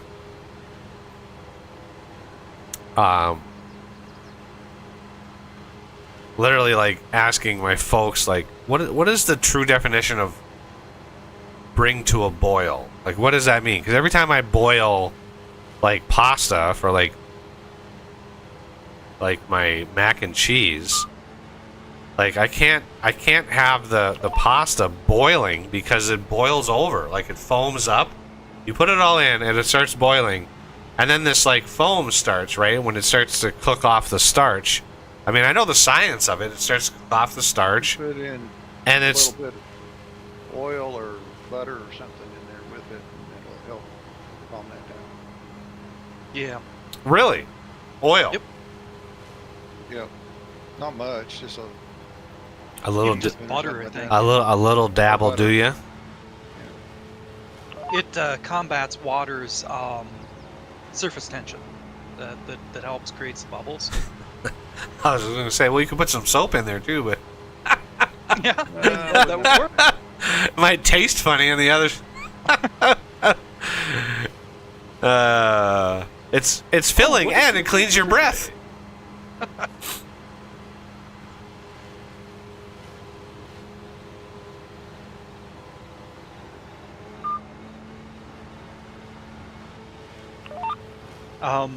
Yeah, usually when it gets to that stage, I just stir it a little bit. Yeah, it doesn't. I found there's like a single spot on the knob, like a single degree that I can hit it at between like medium and high. There's like this one little notch that I can hit it that it's almost perfect, where it boils just enough, but it doesn't boil over. Yeah. Nice. But Yeah, it finds a good gap where it's not too much so that it bubbles, or the bubbles will pop before they bubble over. bubbles, my bubbles. For mac and cheese, I found if you put a lot less water in there and a little bit of salt in there. I don't know if like the newer ones, they don't do it. The older boxes used to say, you can add a little bit of salt to the water. Not only does that help peel off the what is it again? The powder that you find on the outside. Also add salt, makes it. Oh, I see. I use the Velveeta, the Velveeta shells and cheese. I like those a lot more than the Kraft powder, powdered stuff. But this is just to get the noodles done. Oh yeah, sorry, I didn't mention that. Yeah, if you put too much water in there when you're boiling the noodles, it steals a lot of the flavor. It pulls it out and puts it into the water. So yeah, I always add less. And it's like a third, I think. Some of them call for 6 cups, and I use like 2.5. Oh wow. All you need is whatever it takes to cover the noodles. No more. You don't need any more than that. And the big reason why, I said that I stir the noodles a lot. I'm a real texture person when it comes to food, and I hate it when I'm chewing the noodles and one of the little bit of crunchier parts, you hit it. It's not actually crunchy, but you can tell it's more solid. Does that make sense? Kind of. Somehow the my transmission on manual, and I can't quite figure out how to get it out of manual. Oh, it's irritating beyond belief. I believe it.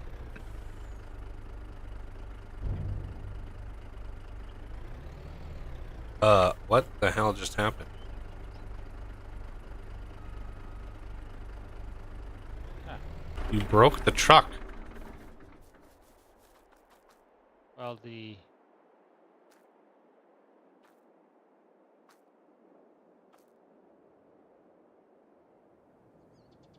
so you're having the same problems I am with the truck. I can't move it forward. All it does is does the RPMs. What the hell is going on with this thing? Not a collectible underneath it? No, it's parked in the factory. Oh.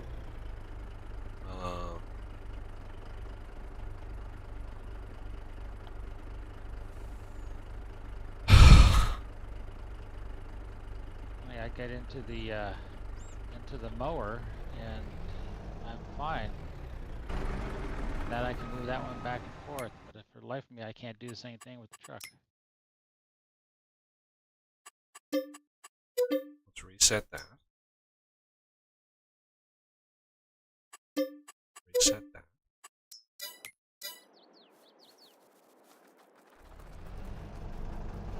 All right, this is weird because in Same Can't problem. you can't move it? no, in the private game, I can see all the icons, and on the ground are the the markers on the ground, the yellow, black slash things where you park or unload or load. I can see those, and then your game, I can't see them.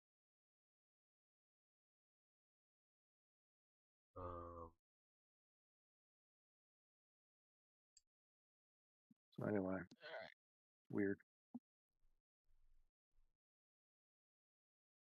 So position of Bale could not be synchronized correctly. Position out of range. BCA snap direction.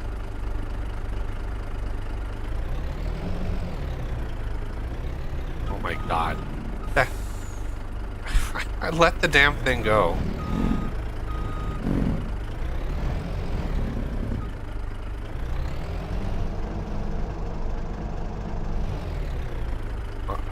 Is there like an e-brake or something that you hit? Well, if there is, I don't know what it is. And good morning, Alex. How's it going? Okay, just getting in and slamming on the gas is gonna fix it. Well, what I'm doing is I'm hitting the W key while trying a different key to see if that would all of a sudden put it in gear.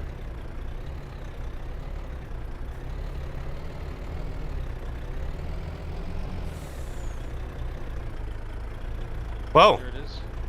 What was that key?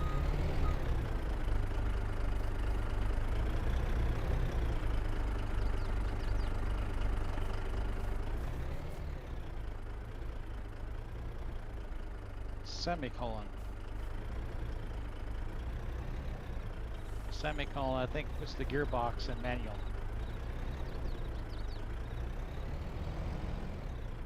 The question is it stuck to a gear? Can you go faster than Well, 2 miles an hour? No, it's back to automatic again. So what it is, and I don't use this very often, but if you go ahead and you set the gearbox to manual, you have to manually shift. Yeah, I I understood that part of it. Right. Why is there a bump right there? Oh my god.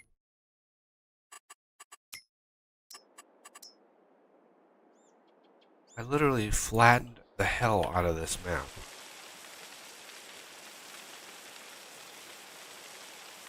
I don't understand.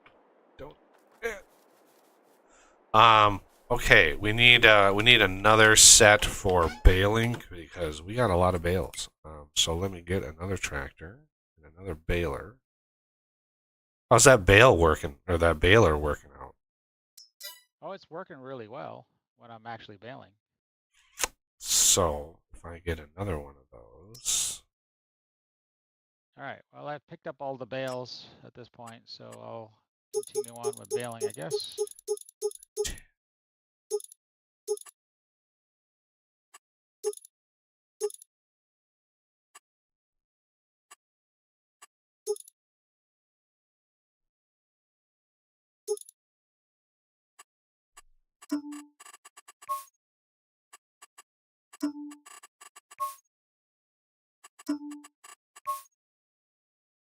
can't change the color of the plastic.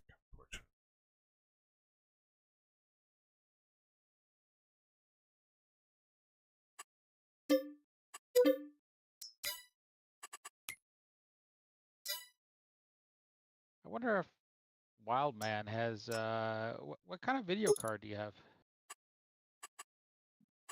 I think it's a 4070 Ti. Oh, well, that's more than man enough to do anything that this thing's got. Yeah. Like I said, in a single person stream, I can see everything in buggies. I can't. And you have the up-to-date drivers, I'm assuming.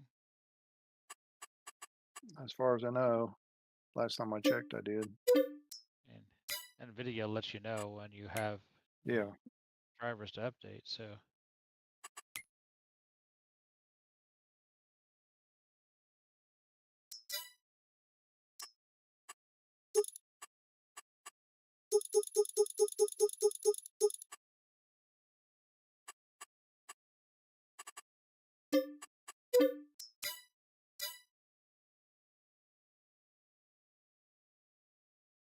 Using the same mods. I just copied the folder.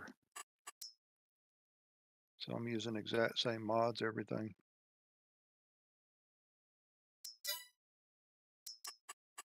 that's really odd. I'm gonna have to research that one. Why someone wouldn't be able to see their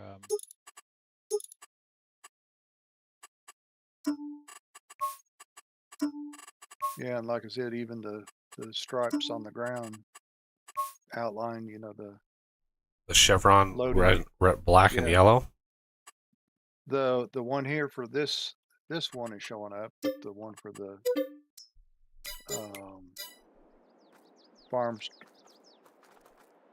farming thing. So this one over here is part of the map. So that's what is around this cell point. That's part of the map. The ones over There's here no- are okay. There's not one for the farm factory, but I mean, the sawmill should have them. Sawmill over here, you should see.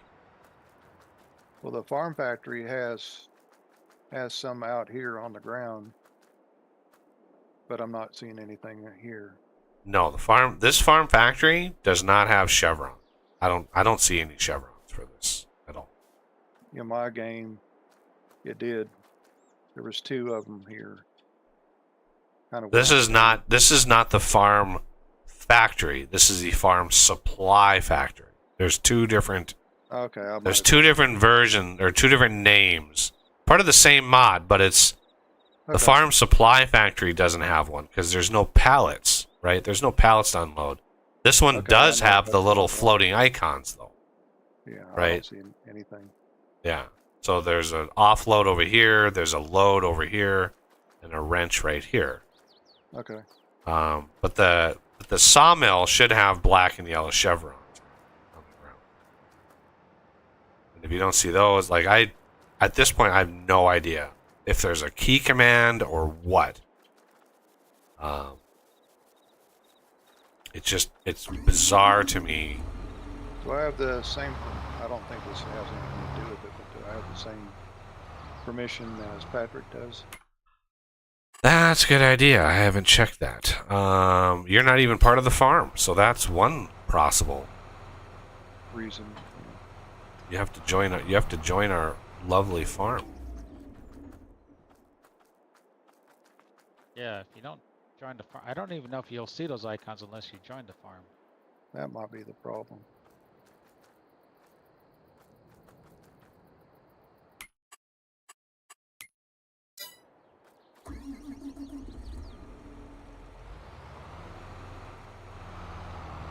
How do I join? You go to the Hit barn escape. icon with the people in it. All right, I'm there.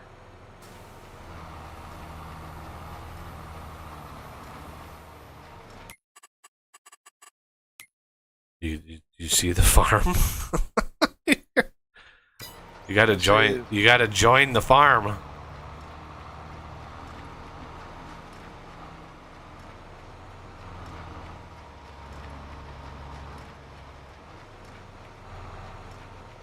Oh. All right, now I can see this stuff. That's the trick right there.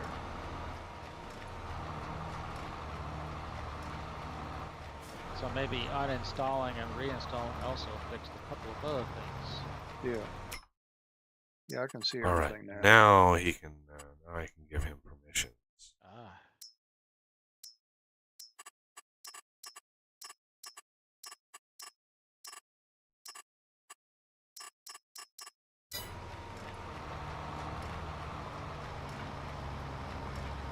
All right.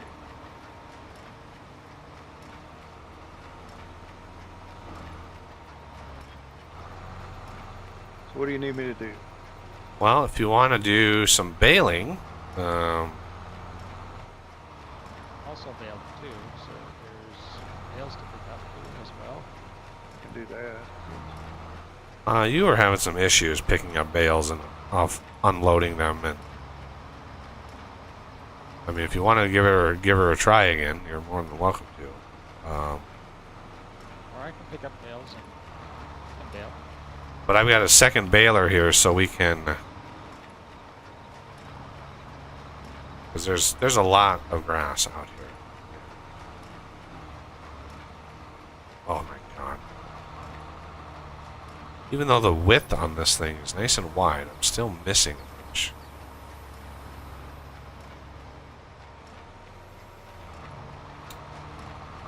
So if you want Yeah, I to, found the easiest thing to do is to be in cab view, and you can see like the center of the hood there,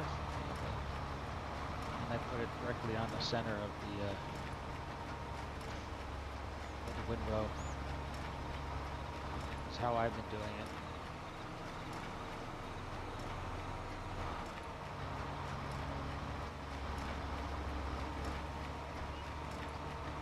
I was just spoiled with that Mystic Cat forage wagon.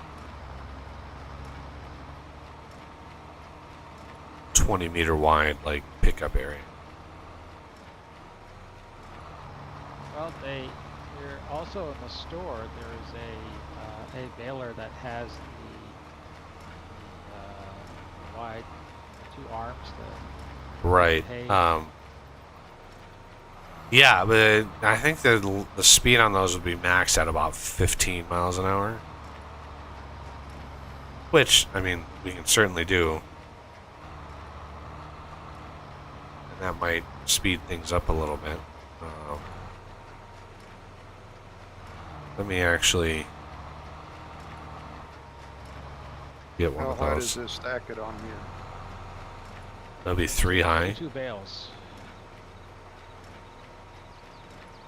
How do I spit these bales out? I know there's a way to do it. What? Oh, you're talking about the... I have a bale in here. It's done. It's finished. How do I spit it out the back? It should automatically get pushed out. If you're trying to... Yes, but I don't want to. I don't want to start another bale. I just want to take the bale that's in there and eject it. What's the eject bale key? I think it's I. I? No. Try Y. Nope. Damn it. What is... I've seen it on 1,000 different videos. I've seen people finish baling and then eject the bale. I just... What the hell key is that? I've done it also, but now I can't. What is that key?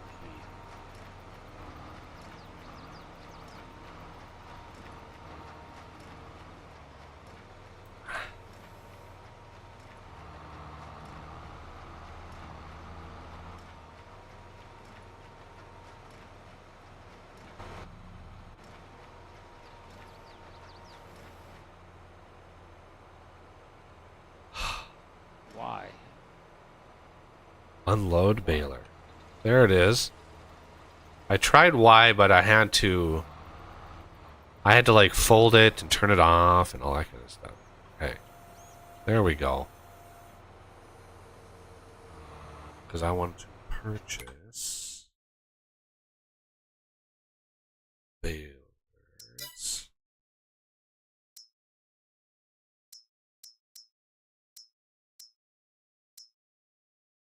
I don't know if there's a difference between the 4 that's in here.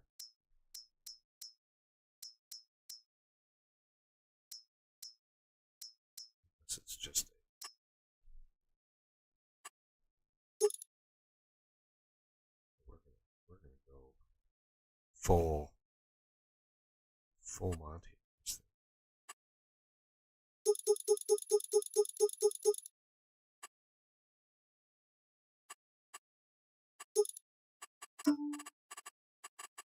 Oh, it doesn't have the navy blue option. That's too bad. I don't know if that will pick up both of the rows, 2 rows at a single Yeah. time.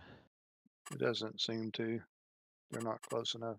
Color Bale. Well, I was thinking of the baler Oh, okay. with the windrows. It might.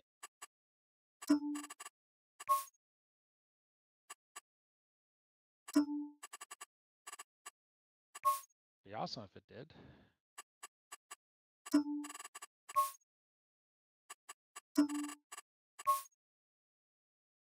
If it does, then even if it goes slower, it's still going to be faster.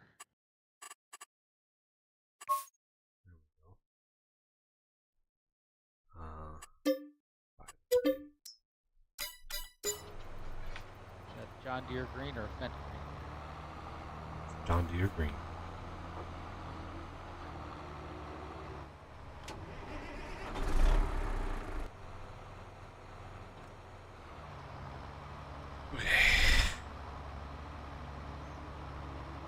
How to get rid of the bales? Is it supposed to pop up with the eye to? It ejects them out of the back automatic. Oh no, you're talking about the trailer? Yeah. Yeah, remember hitting Y, unloading bale, using the mouse to drag it over. Click Oh, okay. click It the does it mouse, that you way. drag it over to one side, and you hit Y again, and it drops them on the ground. That kind of thing. Yeah. Okay.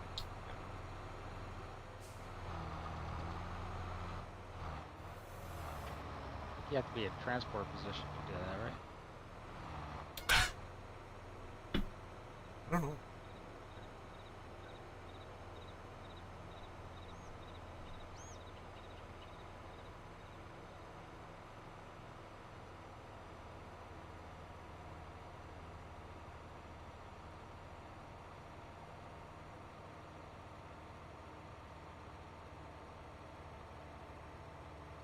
Well, that thing's plenty long.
Let's see. I tried one of these. One of the reasons why. Oh my god. Are you effing serious? This is why I really don't understand this game. What could possibly be causing one side of this to not pick up? It's picking up some of it, but not other parts of it. Like what? Try to raise and lower it again. Because I think I hit that one time. Nope. Okay, shoot.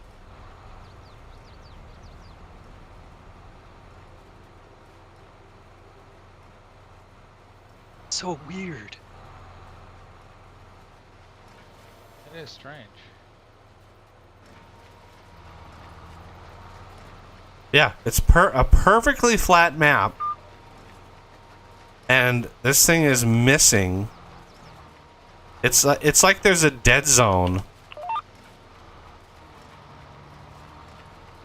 in the windrower itself. Because if I shift over a little bit, yeah, it's missing. Yeah, there's a distinct error with the very center of this.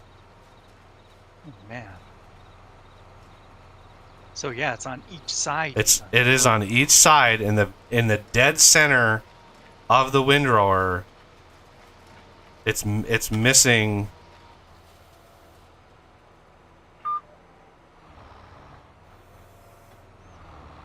All right. So what I want to do is I'm going to come over here. I'm gonna fill this thing up.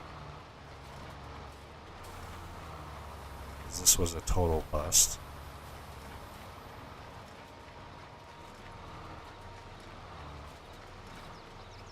Maybe Come on.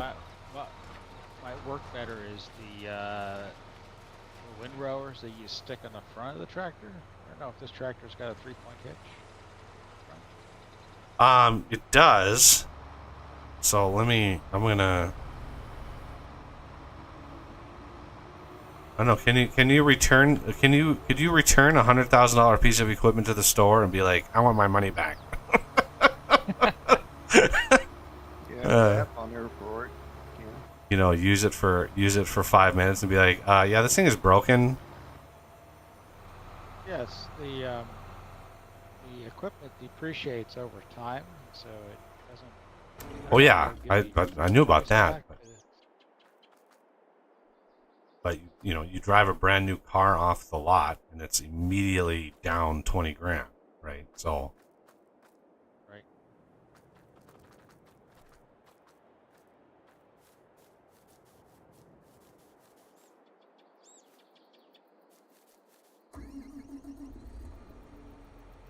You know, if you still want to do baling, what you could do is use that.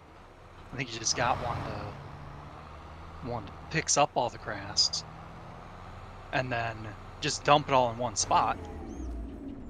Hit it with the baler. Yeah, I don't want to. That's like adding yet another step into the process. I was kind of hoping to not have that Yeah. happen. So the windrower on the front.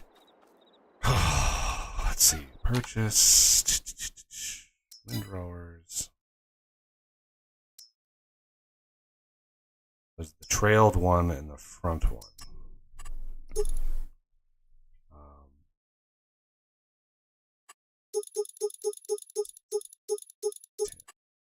Yeah, the only problem with these damn things is speed limits.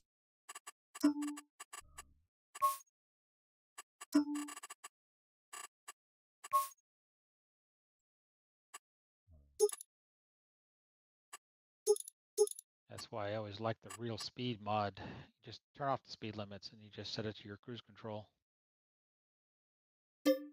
So let's see. Pick up this baler. Let's grab this.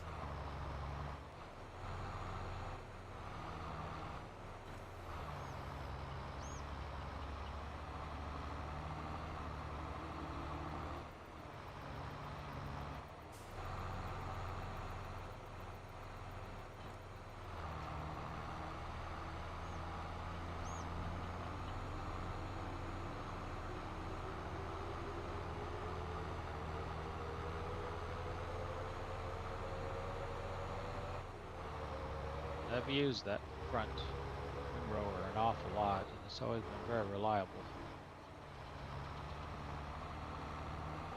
In fact, we had a series where I did with another YouTuber where we started off with, instead of starting with nothing, you start off as the owner of the BGA with some, and one grass field.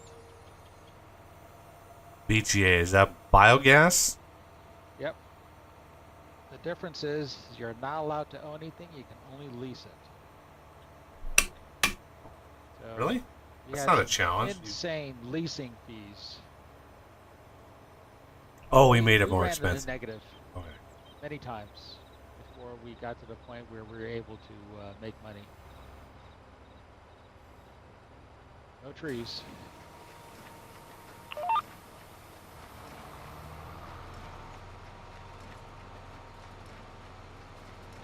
Oh my God! Same issue? Jeez. Are you fucking kidding me?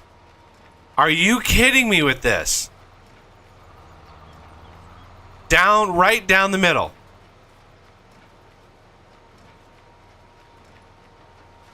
So those are the ones that extend.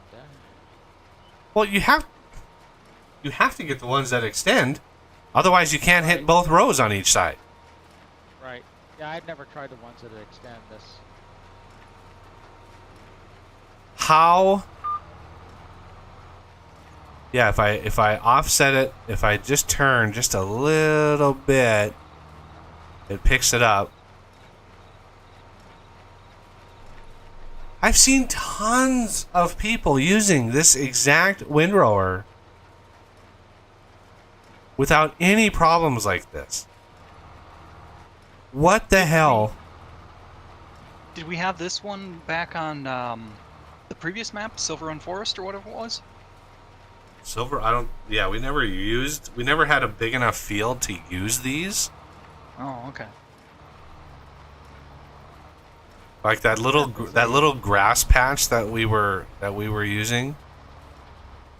Yeah, look at that. It's just, And if the placement was just a little bit off, it would be fine. You could overcome the problem. But yeah, you make it so it hits one and it misses the other. yeah, if I move it over, then it's gonna hit the other side. If I move it this way, it's gonna hit that side. And it's like, You know.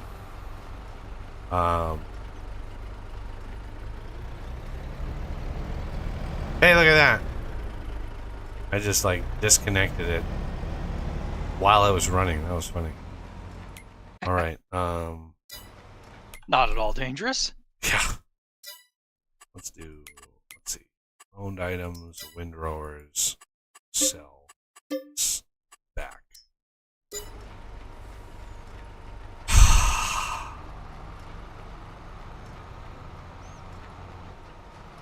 Looks like you're just kind of stuck just doing the single Gee. row, I guess. Did you change bale sizes on that? 240. I was doing them all until I came to these two here, and then it's Well, those saying that those it's a two different were size. those two were a different baler. Those were the other windrow or the baler windrower combination. All right. Well, you also ejected them too, so it could be that those are the ejected ones. Well, it shouldn't change their dimensions. It'll change their volume, but not their dimensions. I don't know how the Autoload mod is working, whether it's looking at from the volume or it's looking at the dimensions. Well, the error thing is saying that it's trying to load two different sizes on the same load, and it won't do that.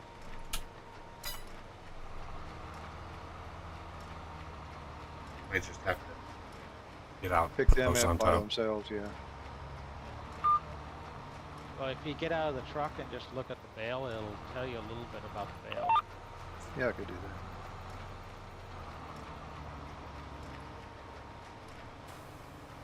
Everything else is picking up fine, except for those two.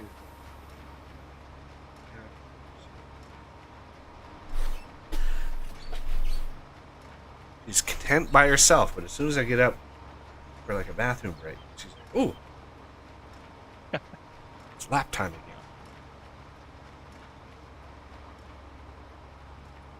Sounds like the dog, because if we're not, the dogs are like, hey, people are moving. Oh my gosh, excitement is happening. We're gonna do something. Right. And then you sit right back down, and the disappointment in their eyes. Yeah. We were gonna go play. But.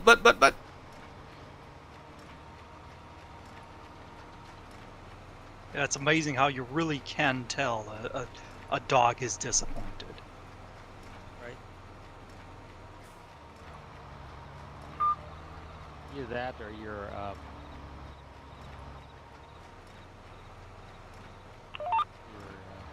making things up. Yeah. If only a dog could actually tell you what it's thinking, right? Yeah, that would be nice. That would be really interesting. Ball. Ball? That's basically Squirrel. what a dog. That's what a dog is thinking. Yeah. Ball. Food. Ball. Squirrel. Just- My dogs look at a ball and thinking, "What? You go get it." Yeah. Screw that, guys. Like, what does this guy think he is? All right. So if we got plenty of grass, plenty of storage for grass.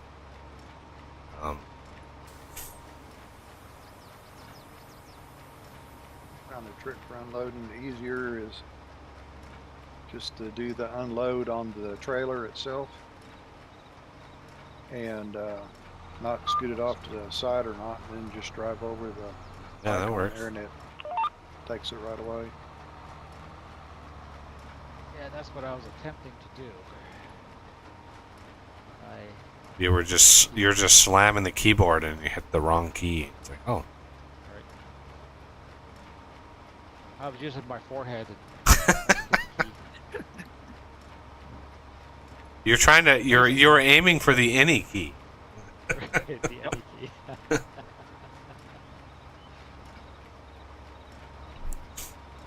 So I had a weird Twilight Zone thing happen last night. Uh-oh. So I don't know. The weather has been weird this summer. It was pouring down rain last night. Like, pouring down rain. Heaviest rain I've ever seen in like late September. It was weird. But I was sitting there, and this was late. This was like near midnight. I was sitting there watching I was watching somebody. I was watching the Twitch streamer play EU4, but anyway, and I heard this like sound, right? I heard this weird, odd sound because you know when you're living in a place long enough, you sort of the sounds, the normal sounds. So when there's an odd sound, you sort of pick up on it. And I was like, "What is that sound?" Because I knew it was raining really loud, so I knew there was like rain hitting the windows and stuff like that, but this was a different sound. So I go over and there is water dripping from the top of my window down onto the windowsill. And the windowsill is soaking wet. There's splashes on the chair because I have a chair next to the windowsill so the cat can jump up on the window. Anyway, there's water dripping in there. I'm like, oh shit, like what the hell is going on here? And it's pouring outside. And it's windy and it's just nasty. So I go grab a rag and I put the rag down on the windowsill to soak up the water, and I soak up whatever drips, and I turn some lights on because it's pitch black in my place, and my flashlight is broken. So I turn some lights on so I can see what the hell's going on. I want to gauge the problem. So I turn some lights on. I go back to, and by now the dripping has stopped. There's no more dripping. It was literally 30 seconds of drips, and then it stops. So I go over, and I'm looking at the window. I got the lights on. I'm looking up at the windowsill, like the top of the window, perfectly dry. Not a single drop of water, not even dampness up on the top of the window. The entire window itself is dry. The blinds that are all folded up to the top, those are all dry. There is not one iota of water on the top of the window, and yet there's drips down on the windowsill. And I didn't catch it, you know, it was like midnight. I was getting ready for bed. I didn't catch it in time to see exactly where the water was dripping in. But there was water dripping onto the windowsill. I have the wet rag to prove it. And yet there was no sign at all of where the water was coming. And it stopped, and there was no indication of wetness anywhere else. And I was just sitting there looking at this going, where did this water come? I have no idea where the water came from, because there is no indication at all. And one of the windows, right, it's side by side windows. One of the windows has the plastic seal on it from wintertime, because I never open that window, and so I just leave the plastic seal on, and so the whole window is sealed closed. So there's no way the water got in that way, because it's literally sealed. And there was no water on the, like, it was one of those like haunting, like, what the hell just happened? Like the water was dripping. I didn't imagine it, and yet there is no indication at all that there was any water anywhere up above to drip at all. Weird. So I don't. Yeah, Over it? Huh? Is there any cupboards or anything above it? Nope. No, and there was no water damage. There was no indication there was no indication at all that there was water anywhere. I'm gonna try to see if I can get the exactly one bale. How much bale are you? How much are you low on a single bale? I got 19%. All right, so that's my bale. I don't know if there's enough there. I got 90. Oh, I only got 95 left. I can get the rest of it. It's not a big deal. I was gonna just unload at the production supply. Well, I found out the difference on those two bales are both 6,000 liters and 1 ton.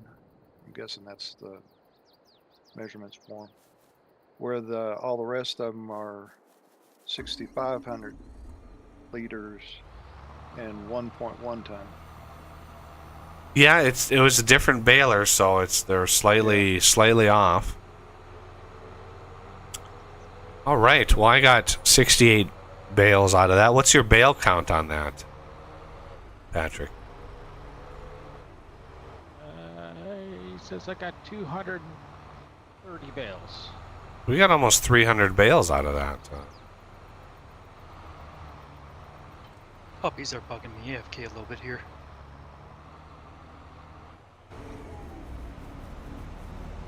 All right. So we're gonna need purchase truck Unimog.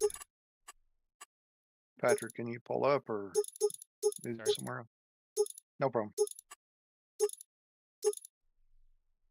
You're good now. T.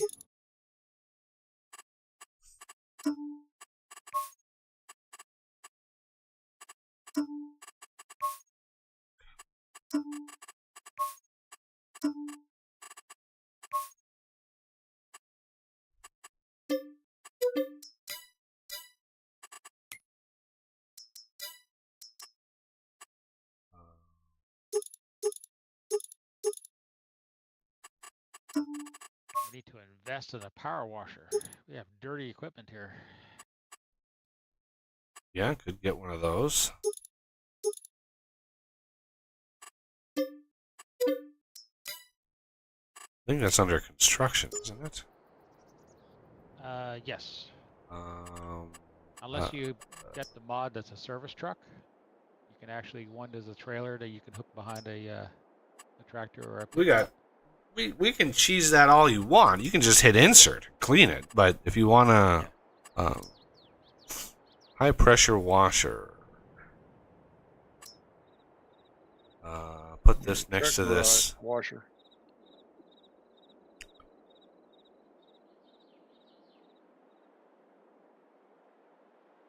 Yeah, let's just Puppy put was this just wanting attention. right there.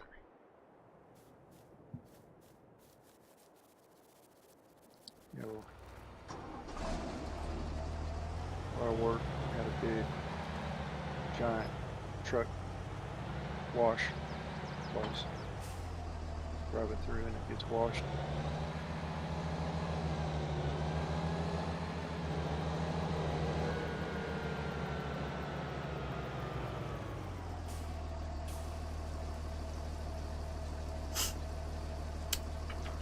It's filling.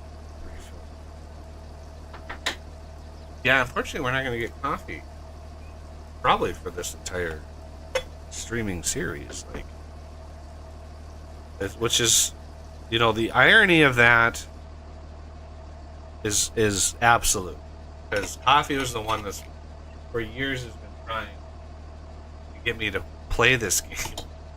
So then when I start playing, he goes to nights and he can't play with us for like several weeks, and now he's going to be like out on deployment somewhere, and he's for another 3 weeks not going to be able to play with us. And it's just like, dude. Then by the time he gets back, we'll probably be on to, like, I don't know, Factorio or something, and it'd be like, what? We're not playing Farming Sim yet? It's like, well, we're taking a little break. We got to play something else, I guess. I mean, all Yeah, this. so far this... Oh, go ahead. No, go ahead. I was going to say, this is one of your longest running games, consecutive weeks. Yeah, this is week 10 of streaming. Yeah. Just streaming.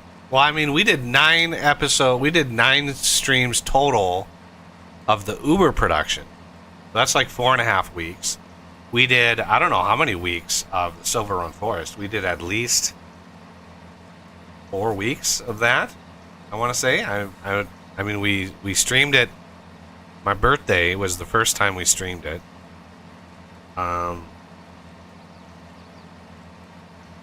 I don't even remember. Did we immediately start streaming on my birthday, the Silver Run Forest? I can't even remember at this point. I think it was actually a little bit before it, wasn't it? Or Was no, that- because yeah, you it was- did get it for your birthday. Yeah, I got it specifically for the birthday, but I don't think our very first stream was in the Silver Run. I don't think it was, but could have been. Cat, are you wanting in my lap again, or are you gonna jump down right away?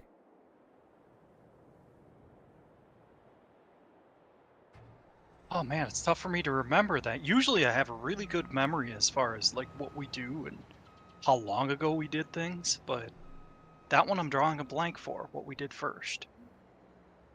Because it could be, we might have played multiplayer a little bit off stream beforehand.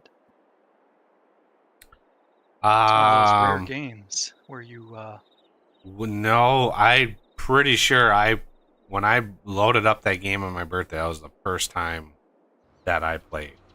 'Cause it was like, I was familiar with the game because I had seen some videos, but playing it, that was the first time.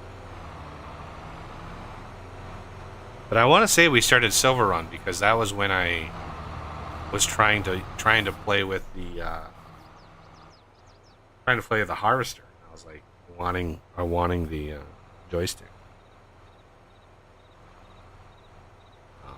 okay, yeah, the first one was relaxing birthday stream, and it was, damn it, why does it just say that 2 months ago? It doesn't give the exact date. Well, there we I go. know the date. It was my birthday. Yeah. Yeah, so yeah, July 10th. Let's see where we are.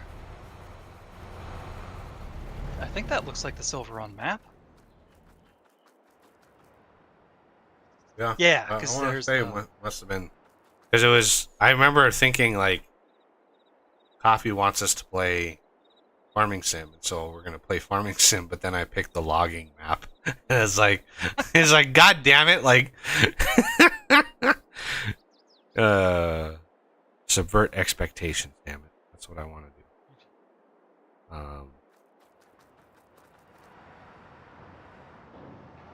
And have you enjoyed farming sim so far? Oh, I love it. It's yeah. I wouldn't have played it so much if I didn't enjoy it. It's very low key and low stress. I mean, you can't die from things. we've tried. Oh yeah, I've tried. Um, yeah, it's just really relaxing and just kind of laid back. That's what I like about it. Very, very calming, sort of.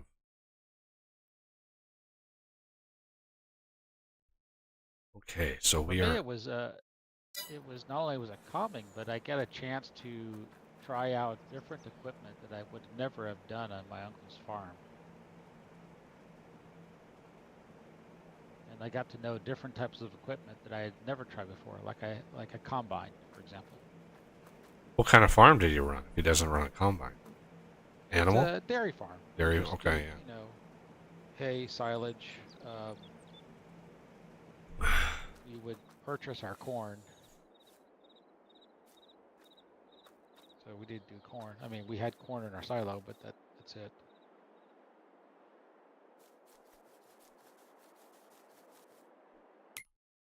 But for our silage, we would create a thing called haylage, which was basically a grass chopper, and you hook it up, and it's kind of like you've seen those balers that go to the side. And, you pick up the picks up on the side, and basically it chops it and then sticks it into a wagon, and then we would put it into an 80-foot silo.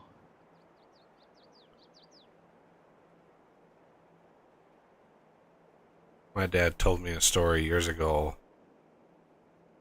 Because he grew up working on a farm. His family, he didn't own a farm, but he worked on one. And he told me a story of the time he almost died. And he was in a silo, just checking up on everything and doing tests of the grain, grabbing grain and doing like testing the moisture content and stuff.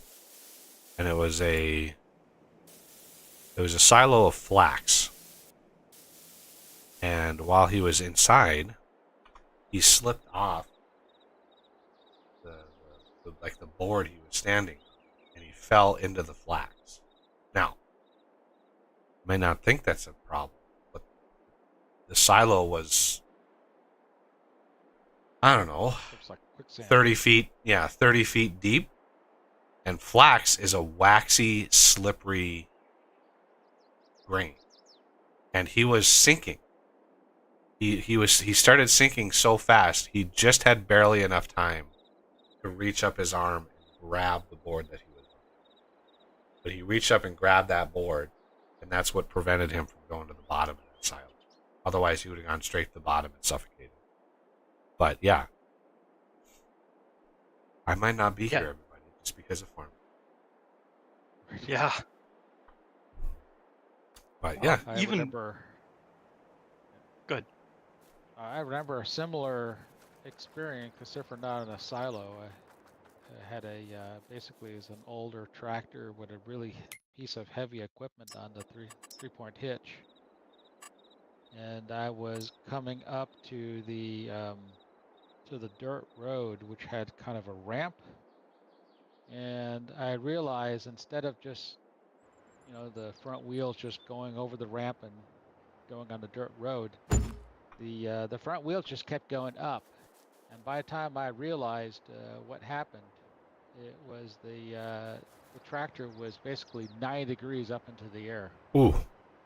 And I hit the clutch, and it just sit there and teeter-totter just back and forth. Didn't know if it was going to go one way or the other. And I had no roll bars. So if it decided to go the other way, yeah, I wouldn't be talking either. Yeah, that's in the movies. That's when like a pigeon lands on the wheel and causes it to go the other way. That's what happens in the movie. Literally, Yeah. what I did is I actually pulled on the steering wheel and kind of leaned into the tractor, and that's when it started going the other way. I had it perfectly balanced, apparently.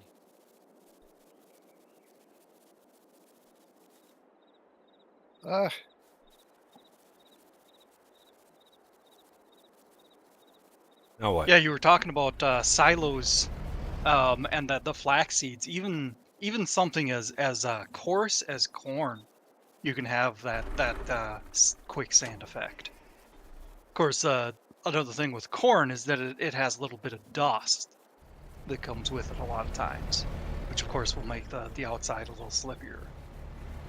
Just going a little bit around the corner there with the unload there. It all Yeah, I don't know what the hell happened over slipped off. here. You just loaded back up again. Yeah, that's what I was just thinking. What we're going to do, just come around and load it back. Yes, it did. Oh, I can't seem to. Okay, there's the bale. These have weird hitboxes.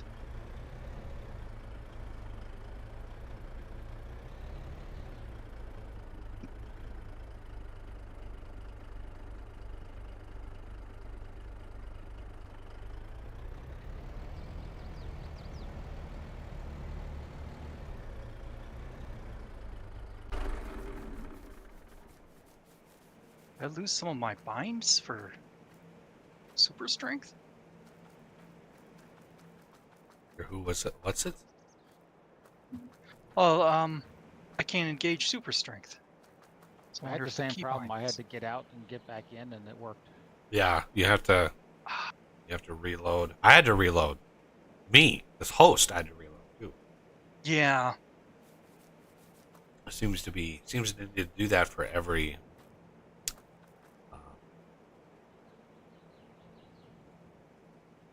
person in every world. So I've already got silage started. Looks like we got about almost 2 million. Almost 2 million grass. Now I don't know if there's any left out there. I think I still have those 2 bales. So I grabbed those two okay. odd sized ones, so I grabbed those 2 already. They were odd ones. Okay. Well, should we plow it up and turn it into a grass field or something else? We're gonna plow it, but I want to make sure all the bales are off of it first. But then we're gonna fast forward a day because I want the grass to grow 1 level, because that will give us fertilizer when we plow it on. And that'll save us from having to spray it fertilizer, at least for this round. And there's the cat goes. Because cat. Oh my god, cat. Oh, I had another. It's weird. Like, I will go quite a while without having a bad reaction, and then I'll have a day where I don't know what it is, but my body just reacts violently to her fur or whatever, and it's 9 times out of 10 it's Friday night and I'm trying to sleep so I can get up and stream. It's like that is when my, like, last night it was crazy. My eyes were watering, my nose was running. I had washed my hands several times. I had washed my face. Like, something got to me, and it just wouldn't let go. And finally, it was just like, I finally calmed down enough at like 3 a.m. to finally fall asleep. But yeah, it's usually Friday nights. like Monday night, I'm fine. Thursday night, I'm fine. Friday night, I am miserable. Why it's always Friday night, I don't know, but it is what it is. All right, so we want to grab one of these. Go grab.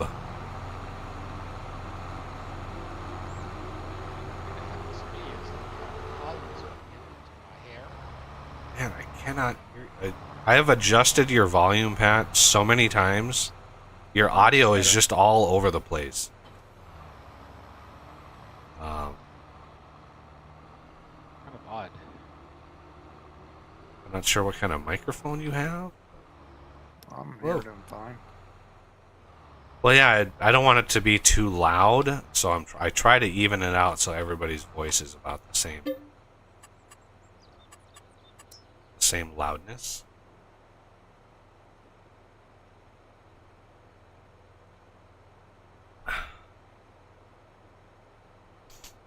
So we want to take this over.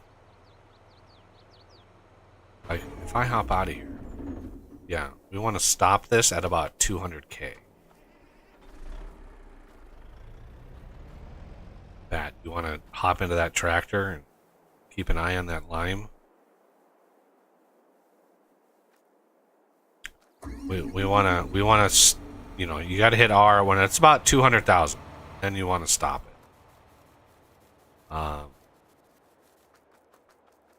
Yep, no problem. All right, we're gonna. Let's see.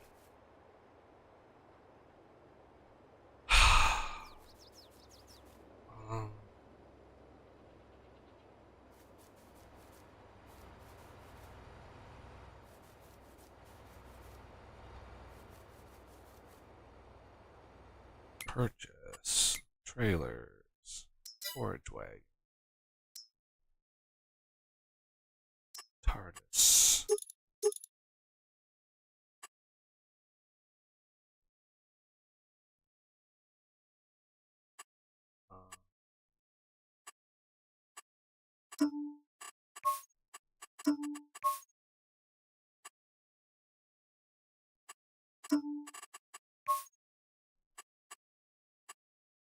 Much is that? 57. Go there.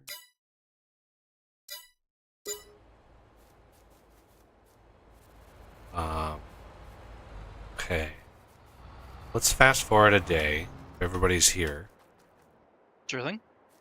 We were standing right in the zone. Yeah, I was gonna move for you, but right then you hit the sleep and or the sleep thing popped up on me. All right. Now, what I want to do, we're plowing, and for the big beefy jobs, we're going to use one of these babies. Oh, this is a beast of a tractor.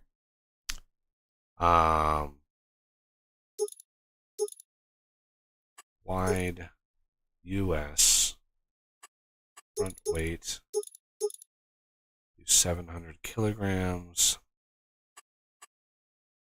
Numbers number 1.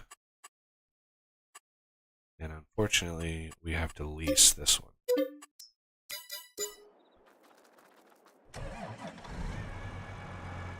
I've been practicing my articulated tractor steering. It's not by any stretch like good, but I'm better than I was. But it is waggly. It is really, really hard to get this thing. All right, so Wiggly waggly? it is very waggly. How far down?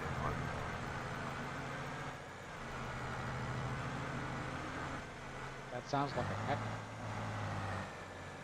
Yep. Sounds like a what? A technical term. Waggly. Yes, it's very waggly. It's a waggly wabbit. It's a wascally wabbit. Same with those terms like Doomaflachi, thingamajig. Yep. Yeah, Duvalaki.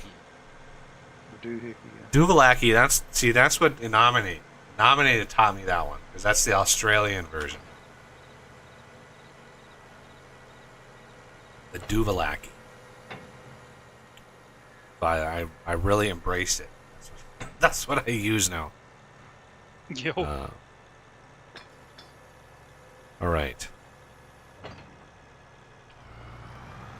What the hell? Oh, come on. I don't know why when you have an articulated vehicle and you back up, it freaks out. It really freaks out. I'm still getting used to that. All right, so unfortunately,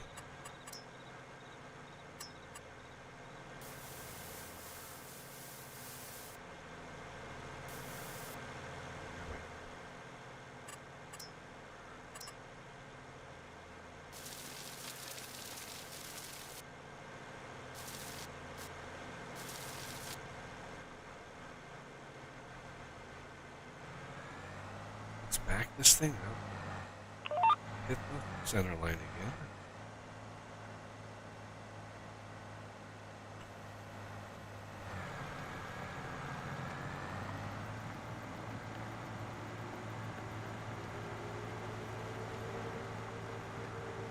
Because we're on a flat map, I can actually have this thing unfolded and go full speed, which is glorious.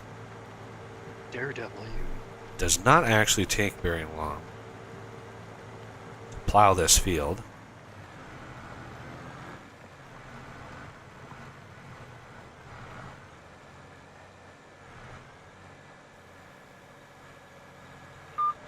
I know I live on the edge.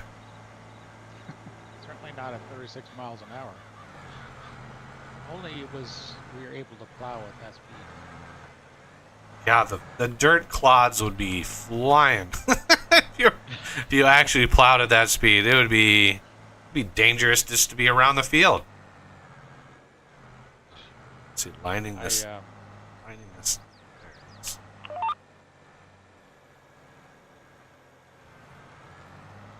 And I'm used to plowing fields in first gear on a tractor. Of course, this is a 4-speed tractor. You know, that's basically like half a mile an hour. Oh yeah. And a 2-blade plow at that. It would take a little bit of time to plow this map with a 2-blade plow. That would be a hard thing to get people to play. Be like, but you want realism. Everybody's just like, it's not realistic. I always had an idea for a cool map that I never executed on, but I was thinking about if I was going to create a map, that would be the first one that I would do. Would be to start off where you're in the future. And there was a nuclear war and you just came out of a bunker silo. And then you basically start off with a horse and plow and a single blade plow, and in order to, should we say, graduate to better equipment, you have to prove that you can harvest, say like 10,000 liters of wheat, and you put this into this contraption, and then it opens up a door, and inside is your first tractor. Okay. You see what I'm getting at? And these are all underground bunkers. Kind of questing like. Yeah, you're like leveling up. You're like taking. And there are actually things like this. And there was in 19. I don't know if there is in 22, but there were scripting mods that were built into the map where you would put in stuff and it would open up a door. And then you could get it. And I was thinking, oh, that would be really cool to create a progression where you get increasingly better equipment. And also you'd have to find them. So this would be a perfect thing to put like on maybe a 4X or even a 16X map where the clue for the next bunker silo is inside the bunker silo you just unlocked. Sort of like you take Fallout 4 and you smush it together with farming sim. Kind of, yeah. I think that would be a fun map to play. I mean, it's very linear because you're dealing with essentially a linear progression. So the replayability wouldn't be very high, but I mean, novelty would be. It would be something. It would definitely be something different that people would be like, "Oh, this is kind of fun," But I don't know how much replayability that it would have. Unless you could randomize where stuff were placed. That you have to find it. Can't really do that with a map. Yeah, that's hard to do without a huge amount of scripting. Might be able to pull something similar off, but so this should. God, this should be showing at least the first level of fertilization. Here. Turn line. Yes, okay. That's the important.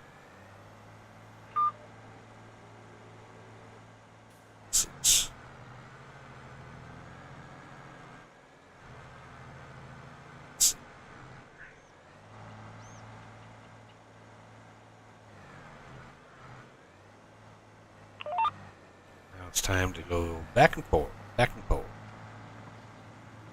super fast. Starting out as a humble single plot of land. Humble. I bet. Compared to the size of the map, yeah, this is a humble little plot of land right here. Yeah. Also,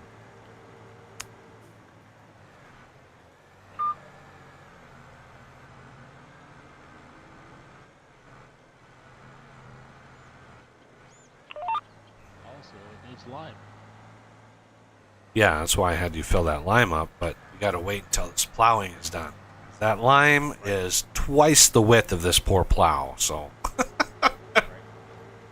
I mean, I could probably buy another plow and or at least another tractor. I'd have to give somebody permission to make land, speed this up, but hoping this doesn't take too long. Trying to, at least do some things on my side that people might want to see. Oh, sure. After all, they're not viewing what I'm doing; they're viewing what you're doing. Right. So I'm, like, you guys can't buy vehicles, so that's one thing. Like, hey, if you need a vehicle, then I can do it. But buying vehicles and looking at the cool, sweet vehicles and customizing them, it's a pretty, it's like. It's more interesting than just somebody buying a bunch of vehicles that you don't ever see. Because I would imagine a viewer, like if I'm just sitting here playing and all of a sudden you or Osh or somebody buys a tractor or some vehicle and it pops on my screen like $357,000 new vehicle, and it's like, I'd imagine a viewer, you'd be like, well, what vehicle? Like what vehicle was just bought? I want to see what new vehicle they just bought. And so I just figure being that person to buy the vehicles would get everybody sort of on board with that. Everybody would see what vehicles are bought. I'm the one doing it. Absolutely. Makes sense. The other thing that I've seen that a lot of people like to see is when you're doing the harvesting of like wheat and whatnot. I know that you have a large capacity, and they like to see multiple people on the fields. Yeah, so like harvesting, running grain trucks, stuff like that. Right. Yeah, we can definitely do that. Like, even though the Colossus capacity is really, really high, we can still do that stuff. Right. But some of the fields are going to be so big, it would take 2 harvesters 4 hours to harvest it. And that's without stopping. Yeah, I was doing stuff for another YouTuber, and we started off with realistic equipment and lots of people unloading, and then we got into unrealistic equipment, and we almost immediately saw our viewership drop. Just because you'd only see one person on the field at that point. Yeah, so that's one of the reasons why I stuck with the baling. You know, I want to have this. I want to do things a little differently with this one, where, you know, all of the different steps of farming. Like, I'm not focusing on trees. Like, I think Wildman has cut down enough trees to last the rest of his life. So the trees are sort of there as a, like, just in case we need a little bit of extra money for, you know, another tractor or another combine or something like that. But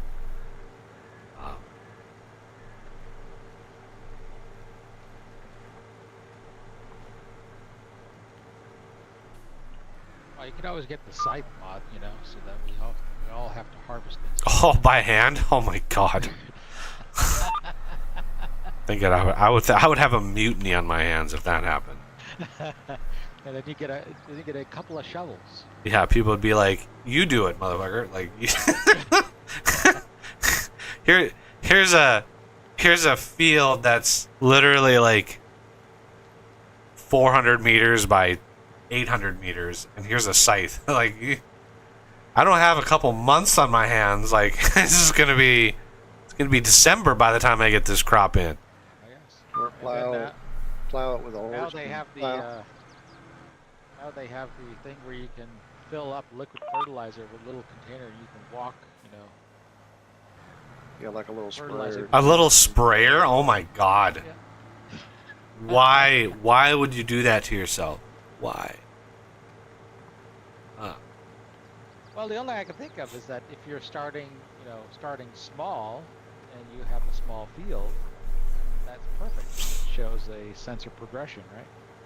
You don't Yeah, and I necessarily do start off. like the sense of progression. That's why we don't own every piece of property, right? Like that not farming guy. Okay, that not farming guy, every map of his, I have never seen him buy a plot of land. So every map that he plays, he owns the entire map when he plays on. And for me, a sense of progression is when you finally can afford to expand the farm. To me, that is a massive sense of progression, which is why it's not cheap. To branch out and be able to make more than one or multiple or bigger fields, to me, that is the ultimate sense of progression. Yeah, you can start with a weed whacker and a wheelbarrow, which he does several times on several of his series. But a lot of that guy's content is exactly the same. Where you are days into the series, and he's still literally mowing. You know, he just has a little bit better mowers and maybe a windrower that's too wide instead of a single. Like, there's a little bit of changes here and there, but not really much that would warrant like, why do that? And a lot of his machines, I was really hoping that he would, because I've watched a lot of it, you know, to get ideas and whatever, but most of the time, the machines that he uses are exactly the same. The same combine, the same, like, early game, really cheap, like, 1920s era combine that he plays with. And I've seen that on literally at least 10 of his series. And it's like, dude, the biggest differences of his series are the early game. The very, very start is usually, he either starts with like a pitchfork and a weed whacker, or a tiny little mower and a wheelbarrow, or like the very beginning. But after a couple, and he, one of the other things I noticed, and I've commented on a few, is they're all custom maps because he sells, you know, he basically has them on his Patreon as well. But I've noticed that he sells grass and hay and silage for way more than what's normal. So even though he's like start with $0 on a flat map, etc., he planned it to be take less time because I mean, you know, as a YouTuber and as a content creator, you don't have an infinite amount of time, and so yeah, when they would create silage, they would have, they would sell like 8 silage bales, and they would get like $5,000, like $5,000 for 8 bales, and it's like, whoa, wait a second, what? 8 bales for $5,000? I need to get into the silage business. All right, plow or field has been plowed. Got a comment from Alex. Alex, but one would imagine that with the current state of the economy, there are so many people without jobs and are on the streets. So many people without jobs, but unemployment is the lowest it's been in years. I was sorry. Well, in truth, yeah, except unemployment. Yeah, unemployment is the lowest it's been in years. It's just they only count people who are looking for unemployment. Yep. Yeah, not all the people that are not looking. All right, who is doing the lime? Somebody get out there, lime it up, baby, lime it up. Do we have the vehicles? The lime is already attached to the tractor.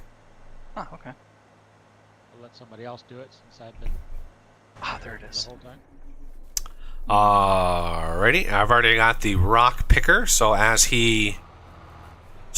again, if you do it manually,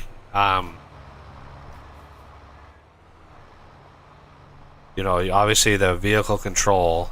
So manually is one way. Now that the field is plowed, you can hire workers, but you can do headlands or just do it manually for something to do because we need something to do. It's supposed to be Control W, right? Alt W, Control W, yes. Doesn't seem to be giving me the lines. Alt W to reset. Okay, I don't think the Alt W is working for me. Hit Control C to turn it on. That brought me into vehicle control menu. Yeah, now I see it. Yeah, that's what it is. That's how I went into there. Huh. Maybe I just never initiated right or something. All right.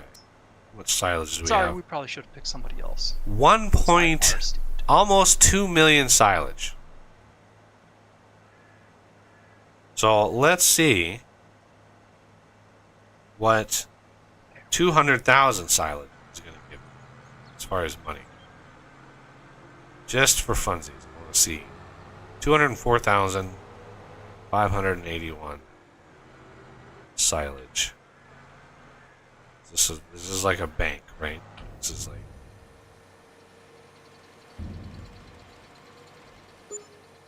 $123,000. Ouch. Yeah, the last world we were playing, everybody, that would have given us a lot more.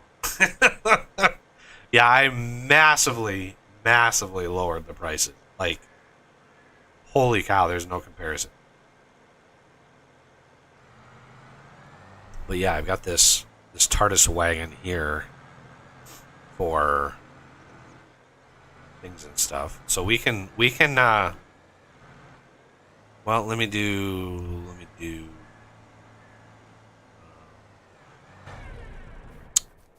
we need a planter. So that is and of course I'm going to go full Monty on this thing. Ooh. And go DB120. I absolutely love this damn thing.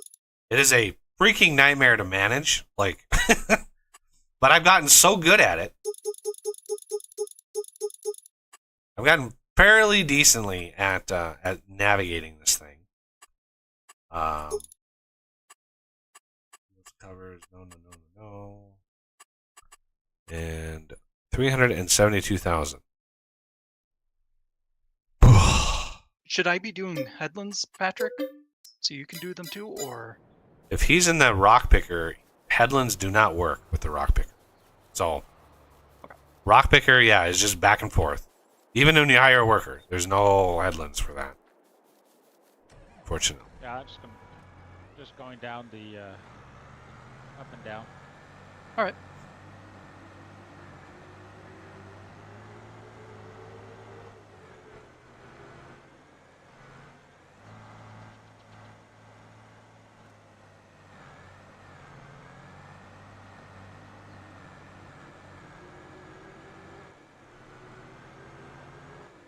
Sorry, I can't remember. What is the key to automatically turn?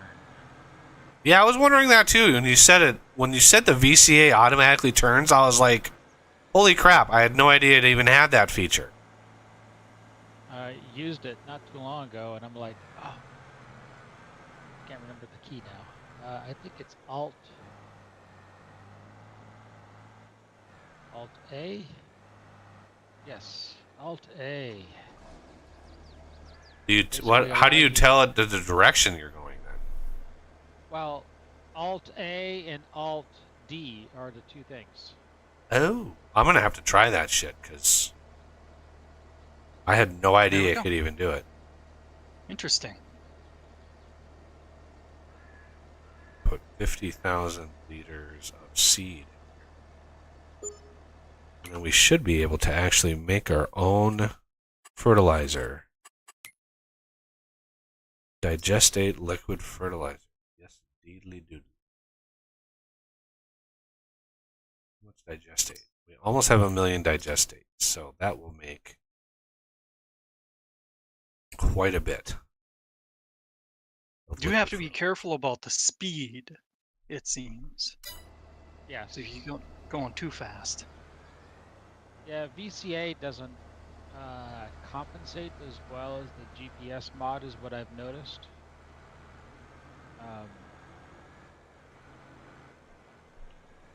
But the VCA mod has got this nice auto turn thing, and it's like, yeah, I think I'm a convert now.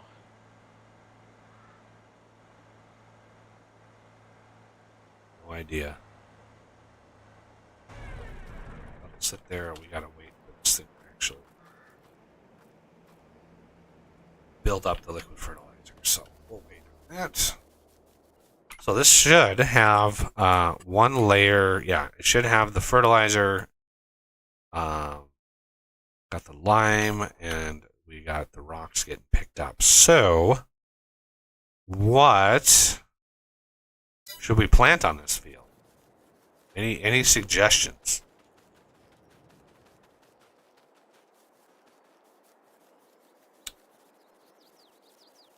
And the crickets were loud. Yup. I don't have enough experience to give you a good recommendation. I mean, if you're going to start with this, I mean, you've got the grass equipment already, so make it I would start off with a grass field just because you got all the equipment for it. Well, no, when we buy the next plot, because we're, it won't take us much. We could actually do it now. We have enough silage and stuff. We could actually buy the next plot, which would be plot 35 or 46 or 37. 37, we'd have to cut all those trees down. If we got 37 to extend farm plot 36. But 35 or 46, like the neighboring plots, either to the west or to the south, that is an entire large plot. The entire thing is going to be grass. So once we buy that, then we can all jump on it and start mowing it and start baling it and all of the things in the stuff. So we don't need to plant grass. We have more than enough grass. So I'd rather plant, a crop of some kind. And if we look at prices, I mean, yeah, what I did. Start some animals, like if we want to do chickens, then wheat or barley would be in our future. Yeah, we could do wheat. I'm going to try to shy away from immediately maxing the chickens out with sorghum, because that's a 5x production bonus when you give them sorghum. Ah, I see. So that's why we had a thing of chickens last time, and we were getting like 1.5 million liters of eggs every day. It was a lot of eggs. Well, I guess we're kind of low on cash. Is there anything that's just a instant outright sell crop? The best one of those? As far as, let's see, canola is 1,000. Sunflowers is 1,200. That price is going to drop by the time we harvest them. Canola takes a year to actually grow, so that's not an immediate. Or maybe potatoes is calling your name. Potatoes, I mean, your yields are high, price is low. Yeah. Sugar beets, however, no, those kind of shit too. But you get so many of them. Cotton is a great seller for just cotton, if you're just going to sell the cotton. But you don't.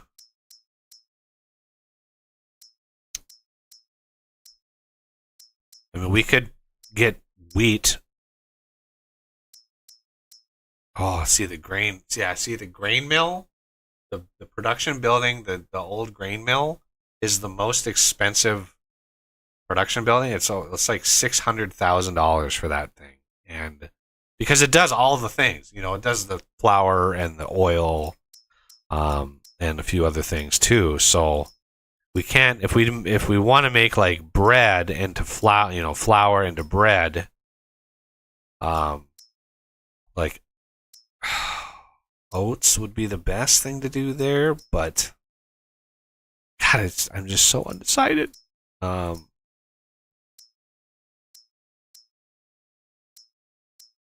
All right, so we don't have like a cheap sugar mill or something like that we could put down.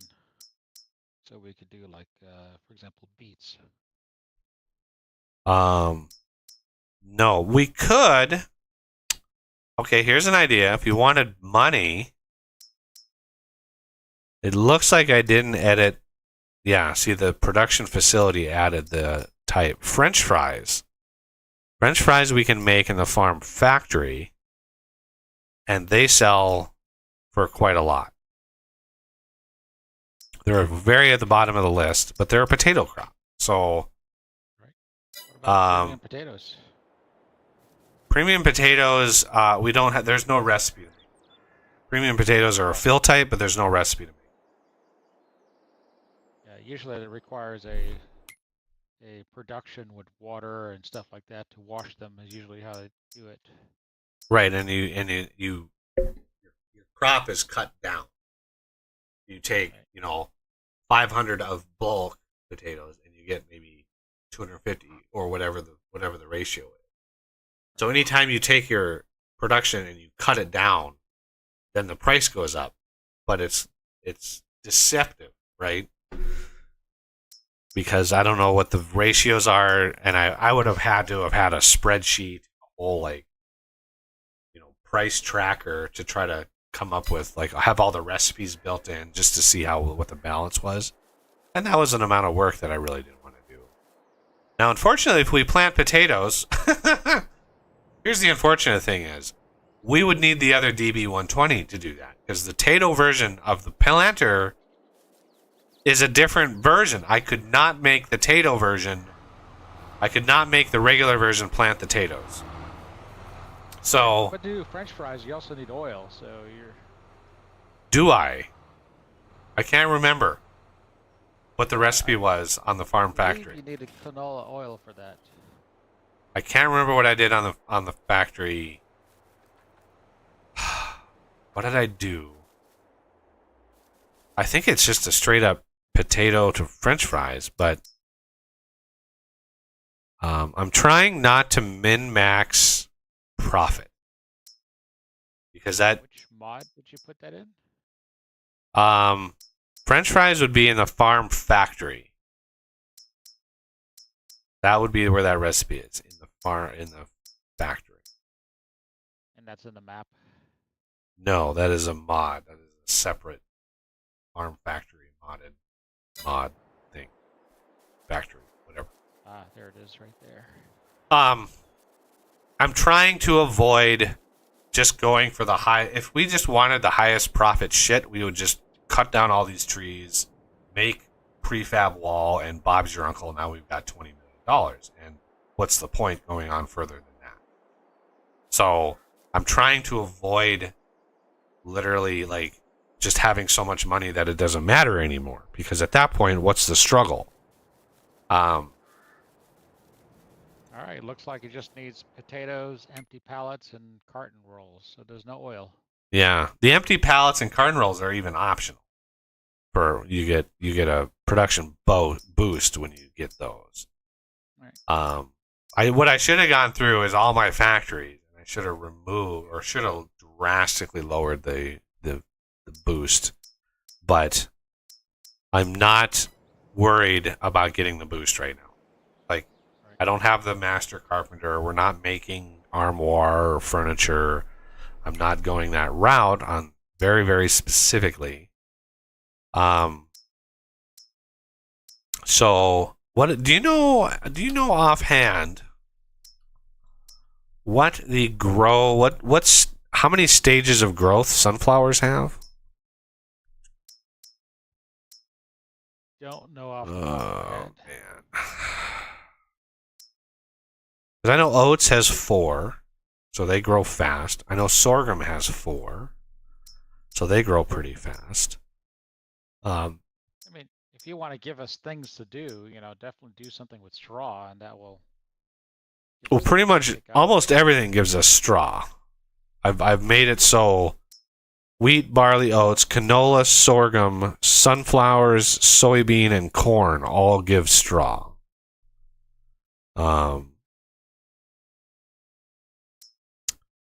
So if we want to go, let's go oats. Sunflower sounds fun. Oh, oats, right? Oats is a 4. Yeah, oats is a 4-month process. All right, let's load up some liquid fertilizer.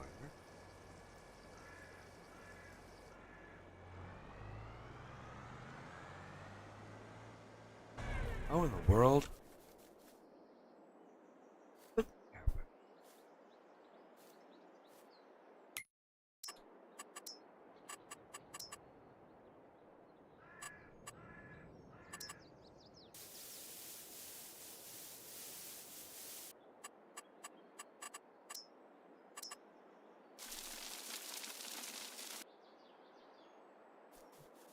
Okay. He is almost done. Yep, almost. Be done in a second here. I think I got one more. It's harder hitting buttons on my keyboard, so I'm just gonna map the turnaround, the VCA turnaround to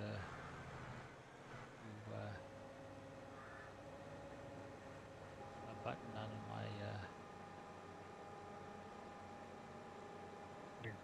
steering wheel. Joystick? Steering wheel. Nice. He's fancy. Takes this shit seriously. Yes, I spent a ton on this particular steering wheel. I've never been into a game that would need a steering wheel enough to where I'd buy one. I put up with the little annoyance that keyboards or joysticks would give. And hell, I haven't used a joystick in years. You do car racing. It's almost a requirement, practically. Yeah, and I've played some racing games. I think the most recent was Rocket League, which isn't exactly racing, but and actually that one probably works better with like a gamepad than a steering wheel, oddly enough. Well, for me, it's not about the. It's more about the immersion, because my memory of actually driving tractors on the farm, and this gets it close to that, you know. Ah, You know that I just keep thinking of that video of that guy's cockpit, and I hope YouTube doesn't misinterpret what I just said. But the thing that got me from that video is how goddamn long he spent on the ground. Like the whole like taxiway, like he pulled away from the gate and he was literally on the ground for like an hour and a half.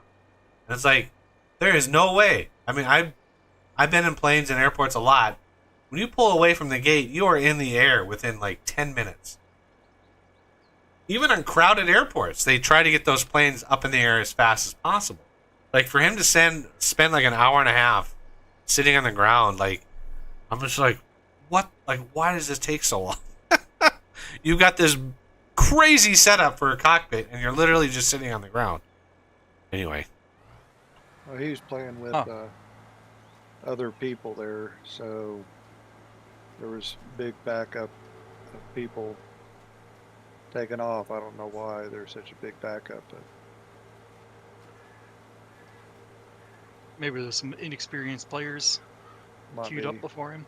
what's funny is the airport he left was the Seattle airport, which is the one I flew out of when I was visiting my brother. This is literally the same airport. Like, oh man, I know that airport. Oh my god.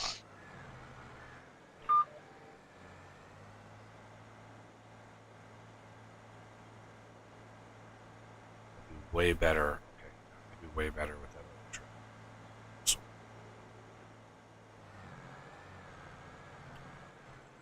The articulated one is just squirrely. It's just so squirrely.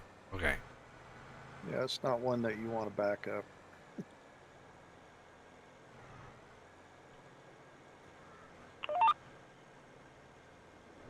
Drop that down.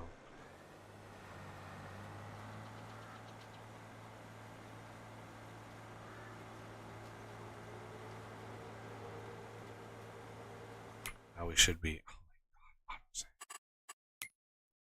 Yep, we should be doubled up on that, which is good.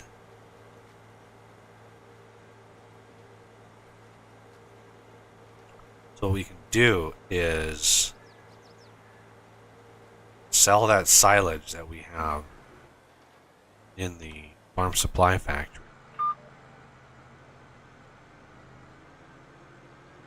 Just sell the lot of it, and then buy another plot of land, and then get all the grass off of that, which will be even, it'll be more. It'll be even more than we got off of this one because we don't have a lake. We already got 1.7 million liters of silage. Yeah, that's basically converted all of the grass that we put into it already. Yeah.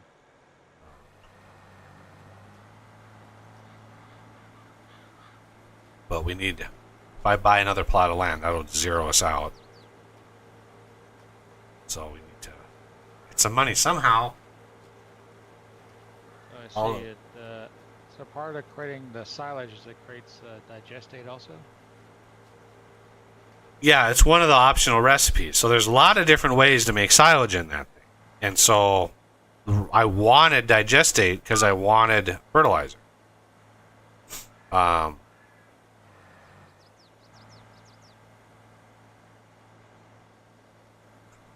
you're converting the digestate into liquid fertilizer, right? Yep. That's what I'm using. Saved us money not having to load that into the planter here. Straighten it out. Straighten it out. You can do it.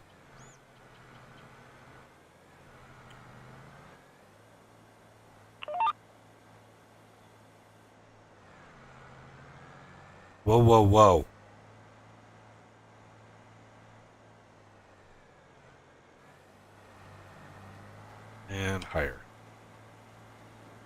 man's eyeing those trees, saying,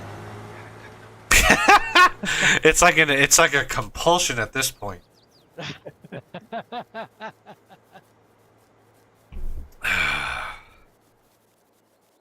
Must resist urge. Pretty much.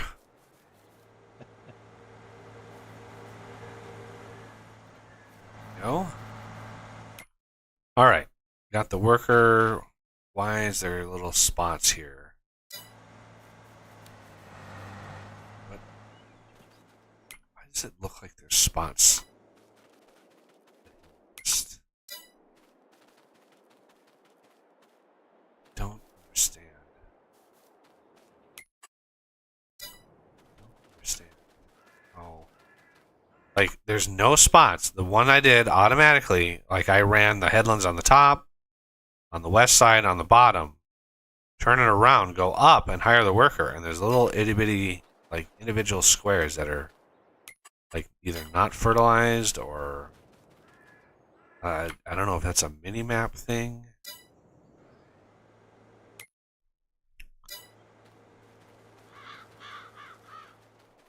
Okay.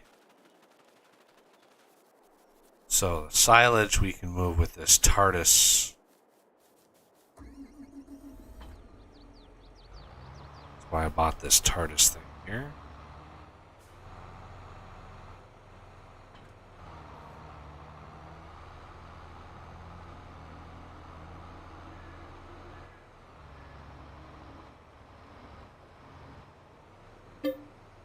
Silage. yeah, I like using that TARDIS one too. Those are fun ones. Okay.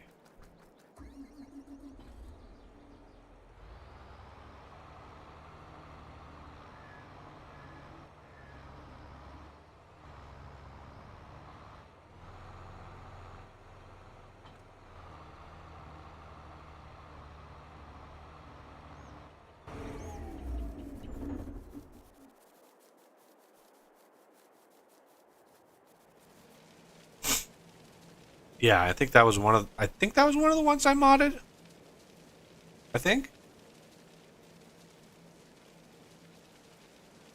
Usually I just modded them and added some capacity to them because I don't understand when a mod is like Unreal capacity and it's only a tiny bit more than what's real, right? Like the Colossus Harvester, you got a whole bunch of like realistic versions, which is great, and then you go unrealistic, and it's only like twice as much, right? It's only like 100,000 liters instead of 25,000, and it's like I understand the unrealistic part of it, but if I want unrealistic, I want goddamn unrealistic. I want 2.5 million liters, which is what I set them at.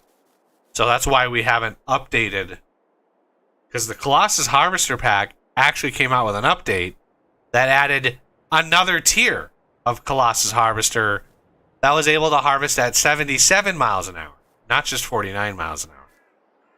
God only knows how that works, but it was basically the flat map version of the Colossus Harvester. You can only go that fast if you're on a flat map. There's no way that you'd be able to make that work.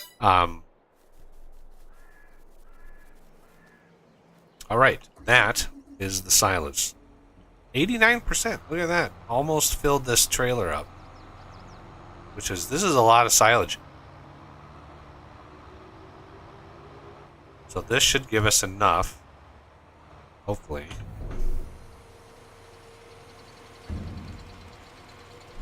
to buy a plot of land or two. Get you guys, I need you guys working so you earn your weight.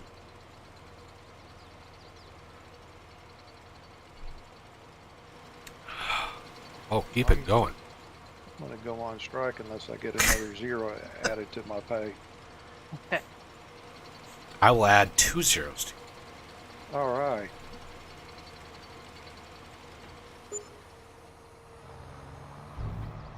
All right, so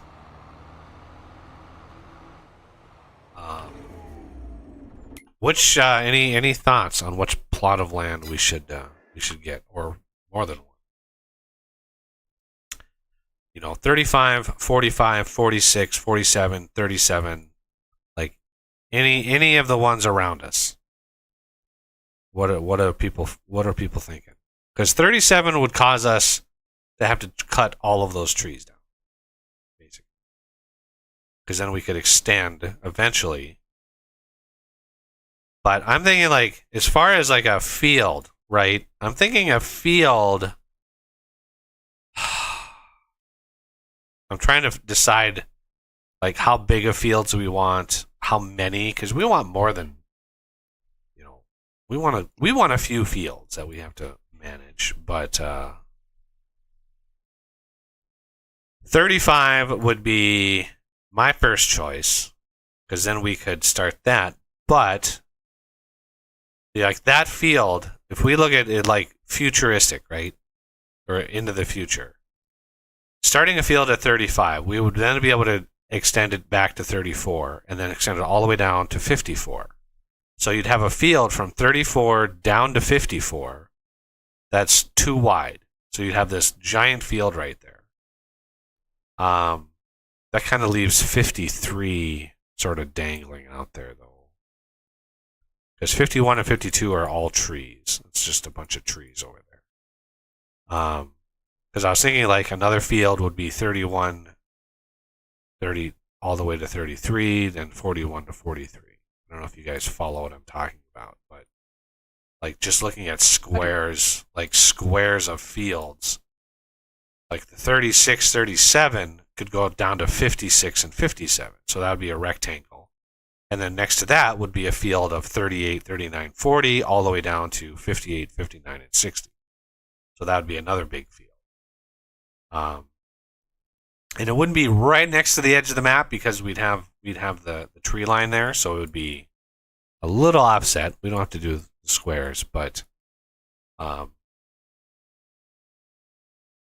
it'd be nice to know how the fields are gonna settle in, because then I could run, I could edit the terrain and add little paths for driving and make it look nice and have somewhere. So the rest of 36 here, the top part has the lake, but it'll also be kind of our production. It's not centrally located, but it's damn close. And that's what I was going for with the layout of the farm.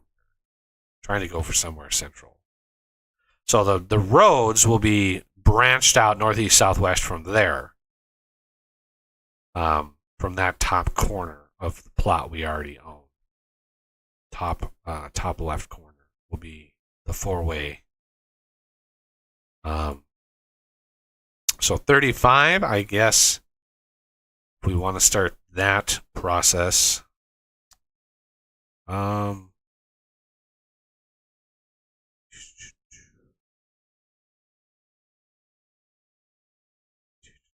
Let's see. If nobody else has any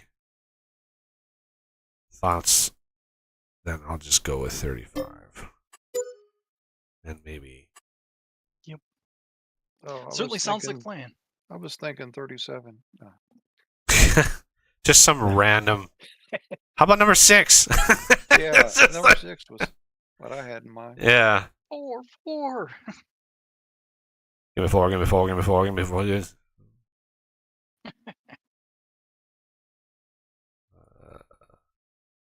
Okay. So, somebody hop in the mower and head on over to 35.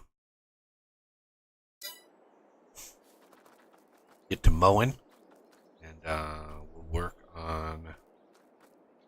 Might want to get another maneuverable tractor here.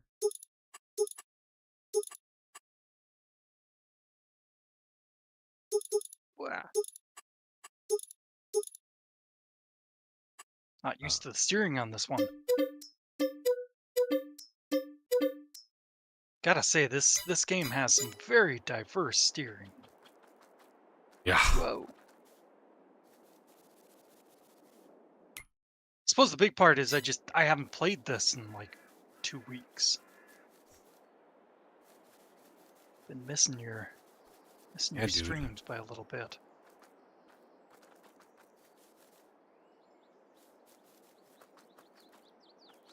I bought those thinking we had money. Now we don't have any money. Well, oops.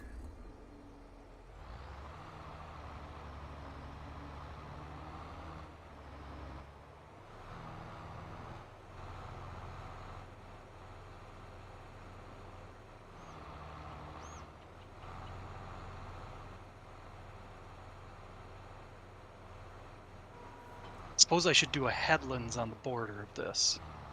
Yeah, for the mower, you want to do like 3 headlands. Yeah. So that Just way so long you as- get plenty of room to turn around on the north and south ends. Yeah. So you go back and forth on the top, and then you go down one edge, and then you go back and forth on the bottom, and then we can come by with balers and bale it all up. Now remember, you can just, yeah, you can. I didn't stop in time. Sure,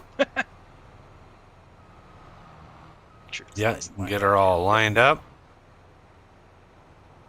and then we're gonna want.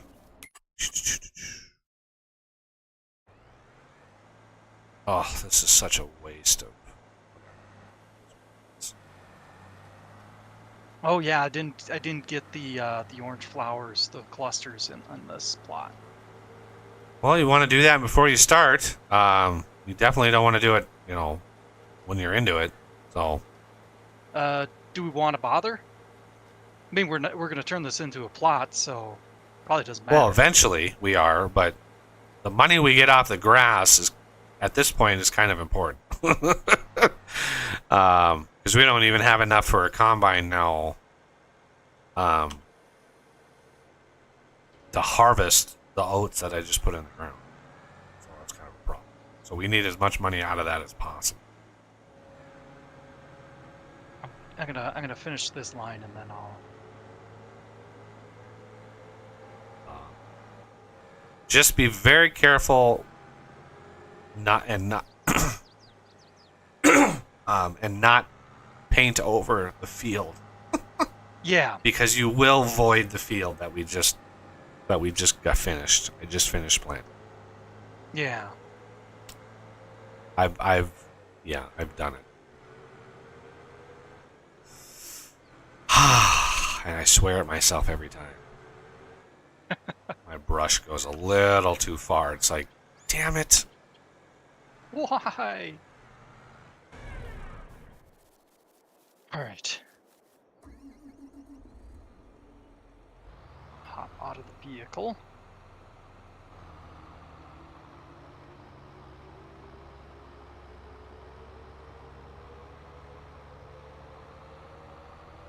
Too bad they don't give you the paintbrush to be able to put the field back in if you accidentally went over 'em. Oh, I know. Yeah. You can do that in the editor. You can actually paint Plants. crops in.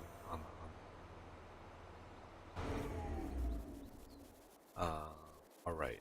Now we don't have enough. I might need to sell back one of these tractors. I know it's a waste of money, but we need enough money to lease some shit. So, sorry, tractor. Literally, gonna put 30 seconds on you and sell you back. There. Because I wanted to get another truck and another bale trailer. We're going to be producing bales pretty fast. Where is the bale truck and trailer? Like, where the hell Over is it? here. Ah, there it is. Okay. I was just like, where did it go? I was just trying to park it out of the way. That's fine. I just lost track of it. God, autosaves were just brutal. So yeah, liquid fertilizer is full again. Fine. We have plenty of space. Grass and hay and silage. Yeah. So we're just doing the same thing again with the TMR.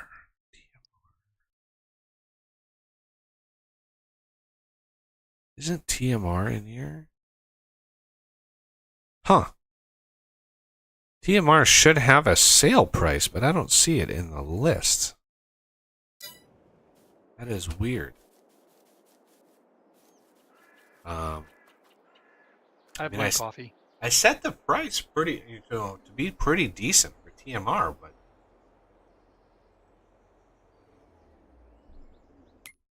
but that's very weird. So trucks, we're going to get these.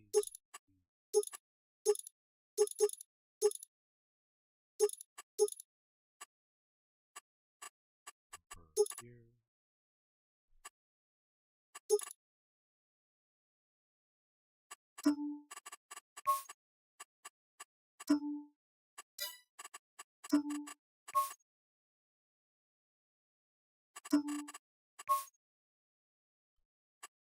Have to lease.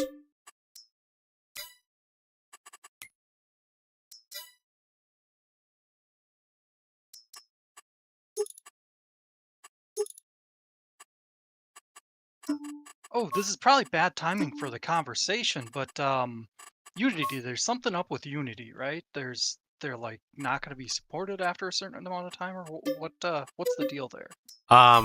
So Unity got into its head that it's not making enough money. So it decided, hey, we're going to restructure our pricing model and we're going to start charging developers by the number of installations.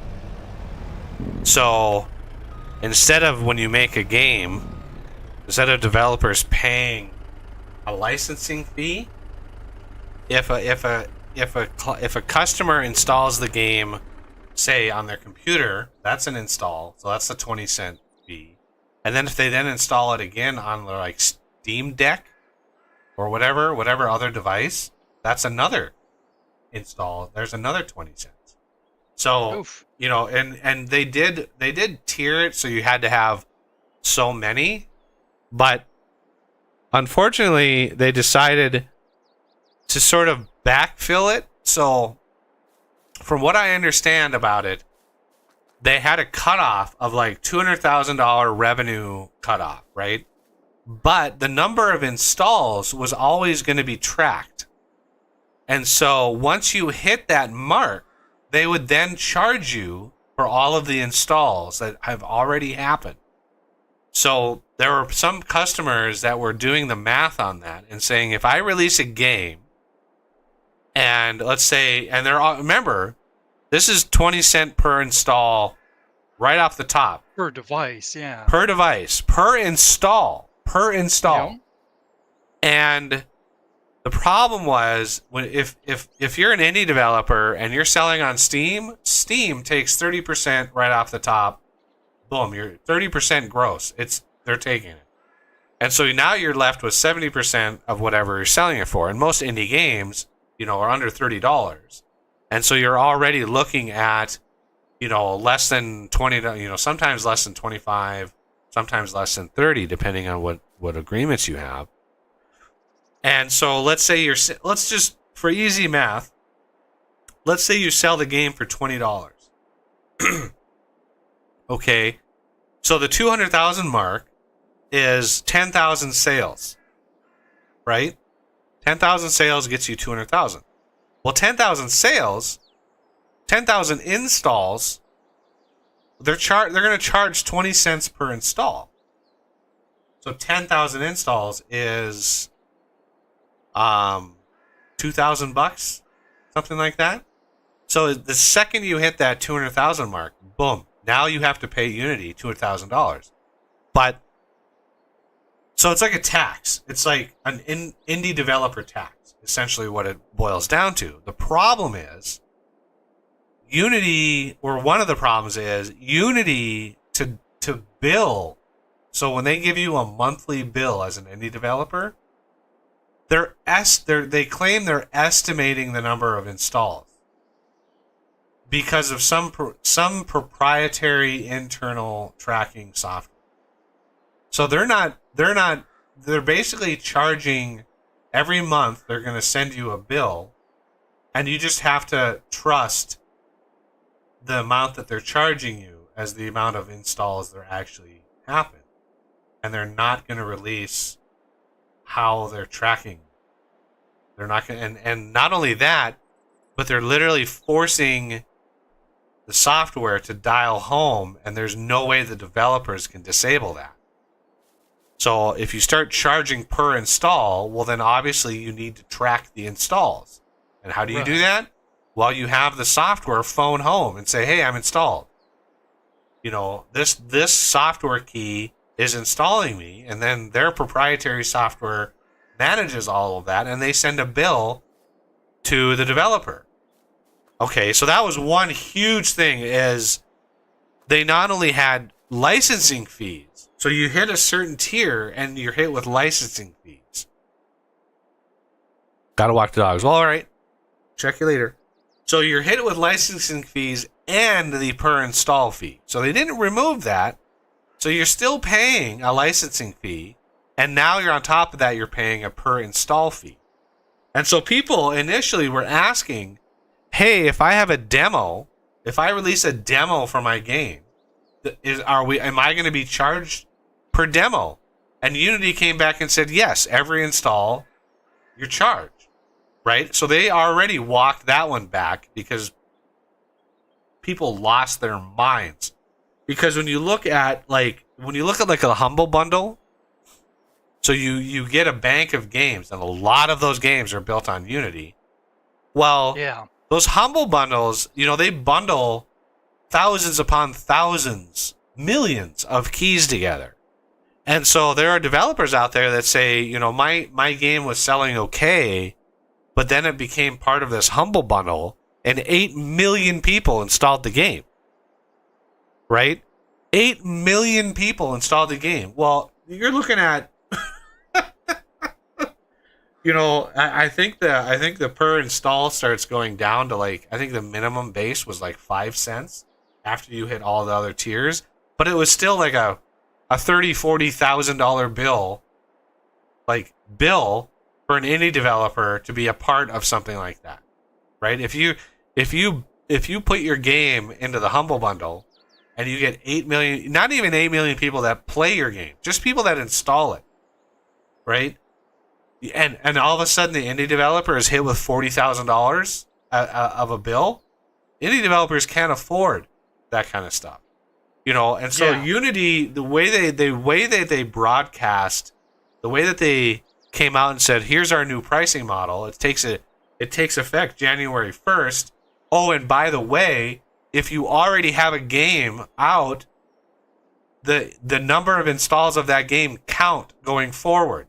So if you've already hit the mark of the number of installs or of the revenue, right, 200,000 in revenue, if you've already hit that mark, we're going to start charging you right away for every new install that happens. So somebody like DJ in Fortress Craft, if he's sold $200,000 of that game, which he probably has, you know, it's just like 100,000 copies or something like that of that game, which over the last, I mean, it's been out for many, many years. So I'm assuming that he has. The second January 1st hits, if there's another surge of sales on that game, he's going to be dinged for thousands of dollars of all of those installs, all those new installs. So it's like not only did they come out and say we're going to start charging developers per install, per device, per install, and somebody asked, well, what happens if a customer installs it and then upgrades their computer and then reinstalls the game? And Unity came back and said, that's 2 installs, that's 2 charges. Nope. And it's like, crazy. That is insane for them to come out and say that. Like it was so bad that several companies said no more. I am immediately going to start learning another engine. And if you look at like the Unreal Engine, so the Unreal Engine is more geared towards like AAA developers, but they have a lot of initial tiers. They have beginner tiers. You can download the engine for free and build a game in it, and there are revenue marks, right? But the Unreal Engine, if you look at Unity stock, and I didn't even know they were a publicly traded company, but the stock ticker is U, is just a U. For the last 2 years, if you look at the stock of Unity for the last 2 years, it is on a steady decline. The stock price has been going down quite dramatically for the last roughly 2 years.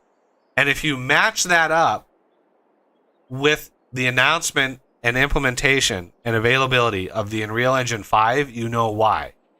The Unreal Engine 5, there is nothing about Unity that can compete with the Unreal Engine 5. There is not one aspect of it.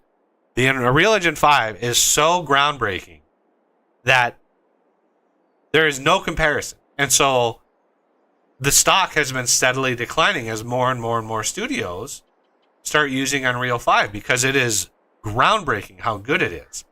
And so Unity obviously is starting to panic. But here's the other caveat and what really pissed people off.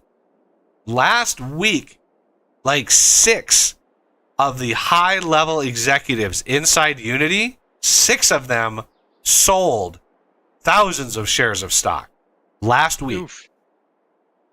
So a week before this announcement hit, they sold shares of the company. Thousands of, like millions of dollars worth of shares. They sold them a week before this announcement hit. So they knew this announcement was going to cripple the stock price already, and they still did it. But they sold their stock first. Which is How can that not be insider trading? because, as my brother has informed me of this, because he was an executive in a publicly traded company at one point, when an insider wants to trade shares of the company that they're working for, they have to file that shit months in advance. So 4 months ago, they filed the paperwork to sell X number of shares. Whatever they have to sell at whatever the market price was, right? So months ago, they filed paperwork that said, I want to sell 2,000 shares. I want to sell 10,000 shares at whatever market price. And so that order goes in, it gets filed with the SEC, it goes through all the channels, and it's set up, right? It's set up internally as approved, and it's not considered like insider trading when you do that, when you set it up far in advance. But here's what you do as an executive. You get together with all of the board and you set all these up, and you're like, all right, let's sell a bunch of shares, and we're going to set it up for 4 months from now. Well, guess what happens 4 months plus 1 week from now? Hey, we're going to announce this change that we've been planning on for the last 6 months. We're just going to happen to announce this the week after our sales go through. So it's still manipulating the market, but because they go through the proper channels, boom, they're not dinged for stock price manipulation. Then Which they is can turn right around and buy all the shares back again. yeah, but they put wouldn't stops on it. because they know they're crippling the company, right? They know they're crippling the company. It would take, they've already walked back a lot of what they've said, because there was a game that came out a while ago, and the developer said, if you want this game, buy it now, because January 1st we're deleting it off Steam, because we are not paying these install per device prices. And so they just flat out said, we're deleting it. If this goes through, you will not find our game anymore. And so it like, I've been following the Unity engine for decades. I've been following it for so many years, and just following how it's going and stuff like that, just rooting it on because it was a great engine. And man, what they did it's insane to me. What they did. I could see charging so much per copy of the game and not so much per install. Well, their licensing system was fine the way it was. Everybody was happy with it. You got to get out. You're not even Wildman. You're not even picking up grass. I'm just trying to find where Oz went. He's on the way other side of the field. He hasn't even done the headlands yet. So Yeah, I Yeah. just finished the headlands. I needed to touch up the edges because of the weird way this mower works. Okay. Well, you only did He one headlands. I suggest doing 3 because just it's just totally disappeared on me. I was following behind him, and then I don't know where he went. 3 headlands on each side? 3 headlands on the north and south edge. The side to side, the north, the directionality, the long, I should say the long side. It doesn't need headlands. You can just go back. That's where you go back and forth. The headlands, the way to know what a headlands is the area of the field that you turn around in. So when you get to the end of the row and you turn around to do the other end, that's the headlands. That area, that zone that you're in to turn around to go the other direction, that is where the headlands are. And that is where you want the buffer. All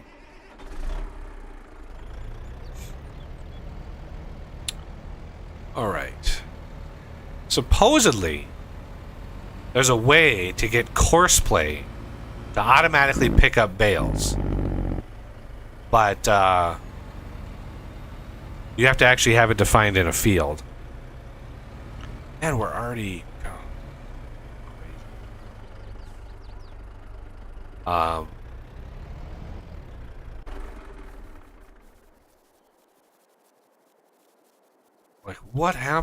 what happened here? Whoa, what happened here? What are you talking? Oh, yeah, I spilled over when I was But placing new there's grass. no grass. Oh, right. I forgot you went over and right. Derp.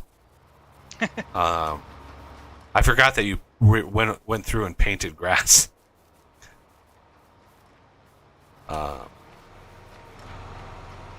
So Wildman, what I would do with that is line it up center right on the center of the grass pile.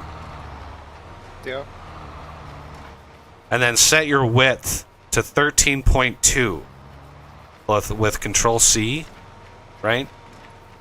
And then because 13.2 is the width of the mower, so then that would put you if you're lined up dead center on one grass tuft, 13.2 would put you on the center of the next one over. So it's just a little way of Oh man, that'd be Is that the working width? working width. Yep. total easy mode there. Yeah. That's why I have the damn mod installed. That vehicle control, because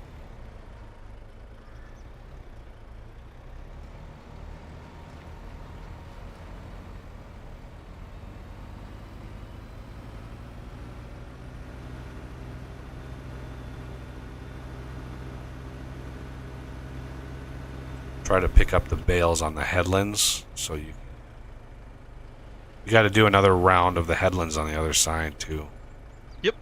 Yeah, that's why I'm heading back that way. Actually, 2 of them, because I only did 1 the first time.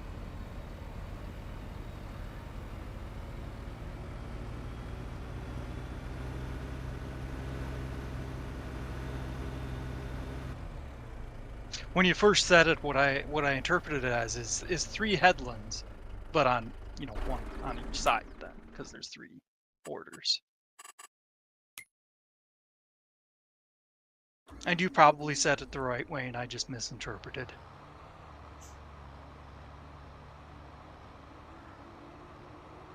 You probably won't be able to do the 13.2 here, because this one I'm just kind of going back over it, basically. Or just to get to this other side here. I'm like a chicken trying to cross the road.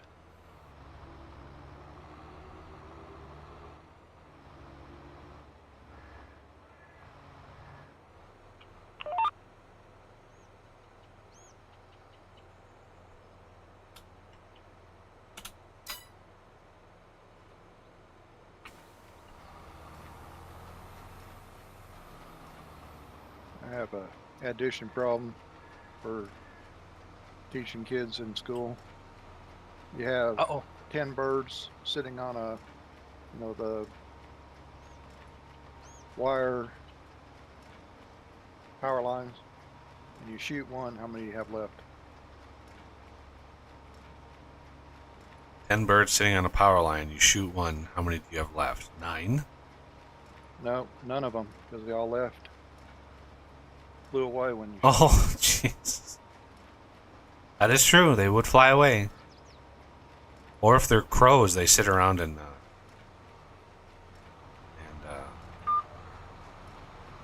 they like mourn their dead. It's really weird. I was thinking none because of the way you phrased it. It's ambiguous whether you mean shoot one of the birds or shoot the power line. So if you shoot the power line, if you well, kill they'll one all of the be dead. birds, Yeah. how many you have left? Yeah.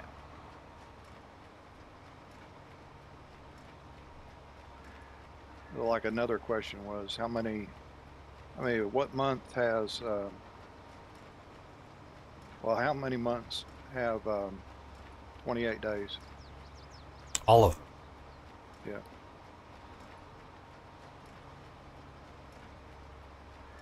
A lot of people would say just one. 'Cause Right. February. I knew. Once I'm in the mindset of a riddle, then I start thinking a little differently.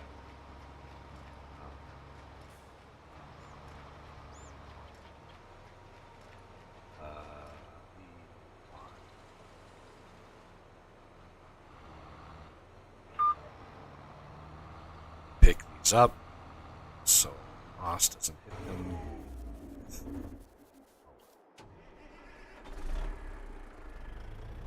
I'm not actually going to do it, but I can't remember. Can you actually hire a worker to do the mowing?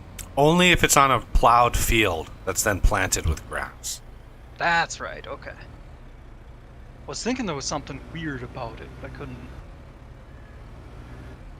recall offhand what it was.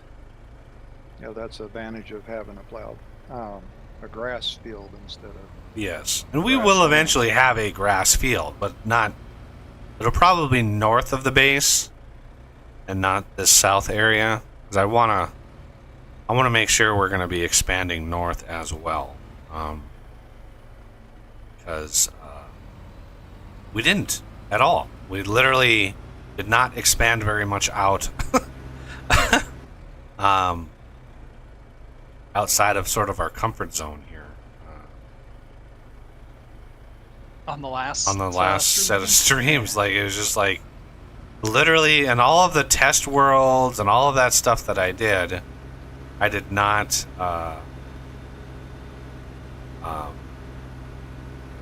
did not ever go further out.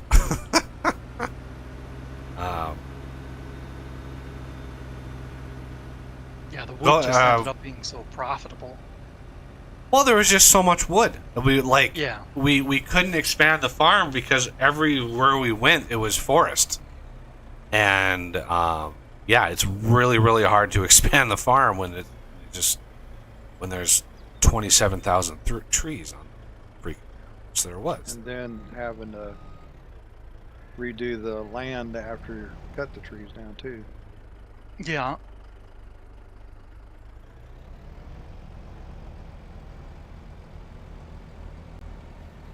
Man, these mowers actually have quite a bit of overlap. Yeah, That's good, because then you don't miss much. Yeah, you don't miss much. It's good when it's like really mountainous, hilly terrain, but you can always go in and manually set like make it like 13.3 or 13.4. Yeah.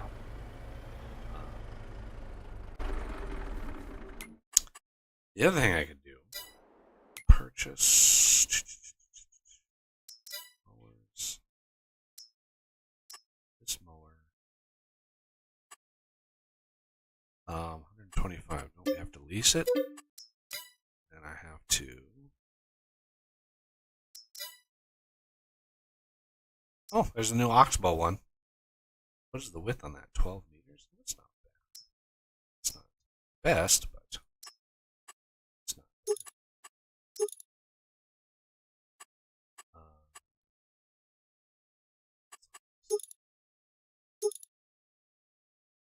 FG Swadro.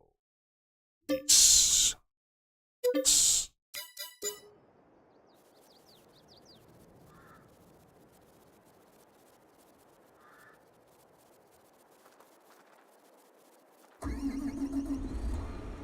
add a little bit of a wrinkle.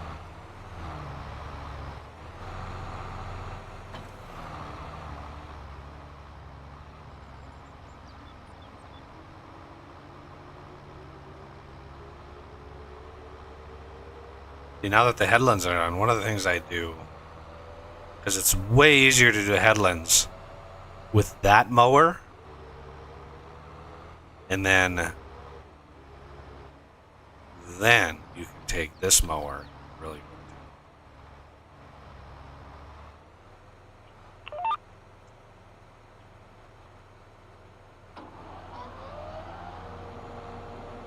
But the downside to this mower is then you have to come back to the windrower and windrow it into a line.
Oh yeah, I forgot to try out, what is it, Alt-D or something like that? Yep.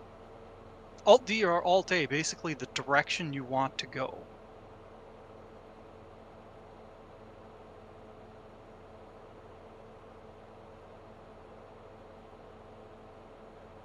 And how does it do, like, does it push forward by itself, or? Yep. Well, if you've got cruise control on, yeah. But you do have to kind of worry about it, because if you're going like 50 like you are right now, when you hit it, it's gonna go wiggly wobbly. Flip you. Whoa there. That. Whoa there. What I found is kind of the best, at least for the speed I'm going, 26. I'll hit the, like Control or Alt A right now is what I'm gonna hit, and I let it turn around, and then I hit the back key right when it kind of gets the correct direction, when it's almost done with its turn, and then you can hit 3 for the cruise again, and it usually goes pretty good. This time it doesn't seem to want to. I don't know what the hell.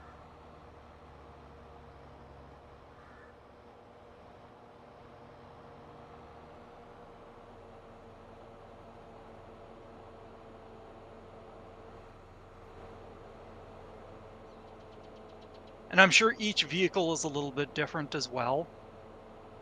Something that has really good response times would probably go fantastic. Sorry, I made quite a mess back there for you, Wild Man. No problem.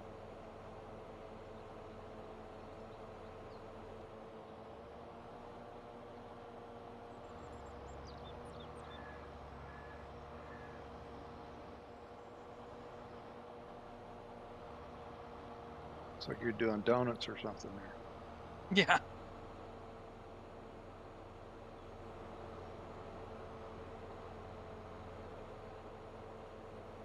I see you got a newfangled mower there. Yeah, I've got the windrower parked at the spot. If you log in and pick that up, you can start windrowing. Well, I got to fix one of my wife's pants before I get back on. She's taken off for a seminar on Monday. She says she needs them fixed now. Oh man. So, Sewing? doing that now. Sewing, I take it? Seminar. Yes. Yes. It's a good skill to I'm have. I'm the one who sews in the family. The one who sews. Right. Whether it's on the farm or at home. Fair point.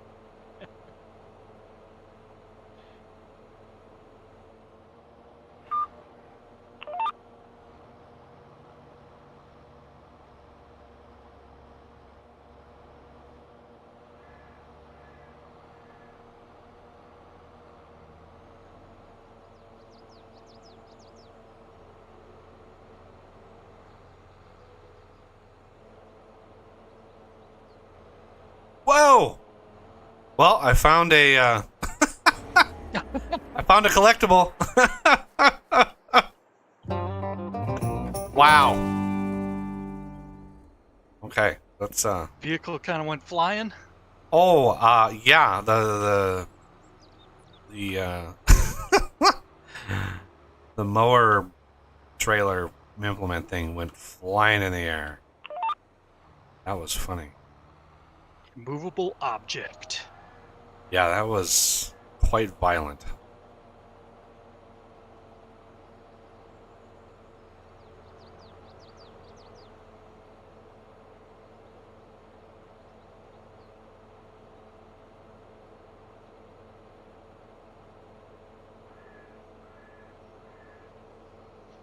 Most in real life, you don't really have collectibles, so you don't know what would happen.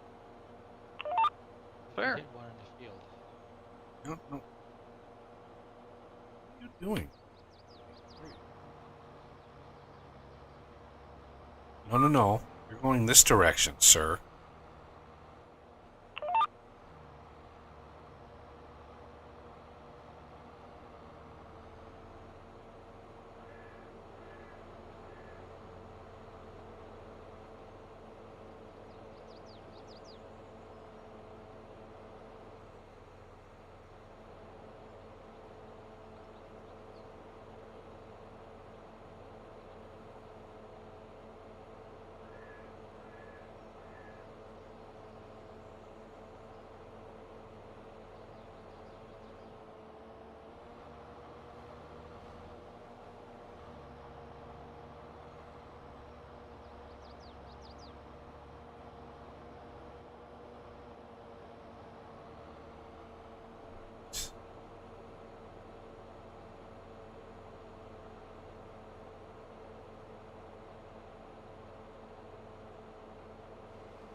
Game's hitching on me a little bit here.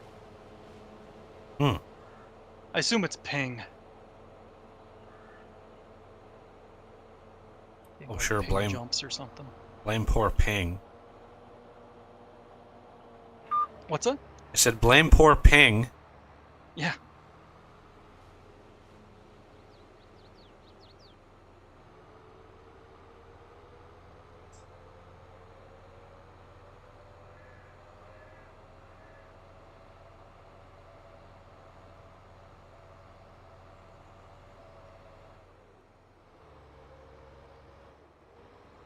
Should I even bother hitting this another time? Because it looks like you'll probably finish it off. I'm folded up. Oh, you're done. I'm already done. Gotcha. I need to come and grab the windrower. I need those top two headlands baled. The When I two, get the, back down there, I'll the do two, it again. yeah, the two rows on the top. Yeah, so I can bring the windrower and have a nice clean.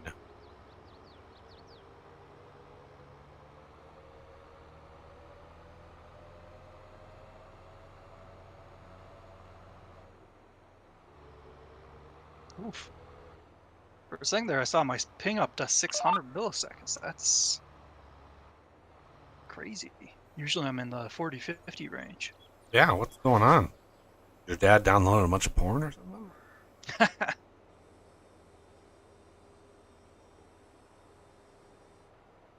I think he watches a lot of videos on Clown. Facebook.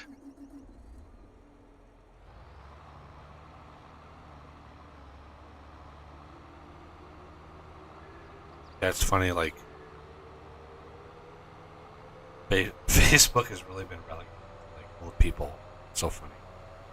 It's like it's so like common for technology to start with the young people, and then as it gets more and more popular, it's like old people start doing it, and as soon as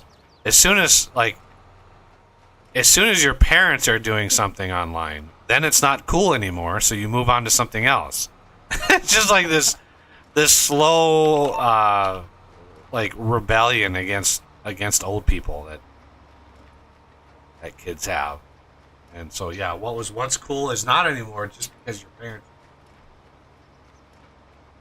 I think combined with that is a like external factors to that also. It's like something I've been noticing with Discord. I'm sure you've noticed Discord isn't really appealing to gamers as much as it used to.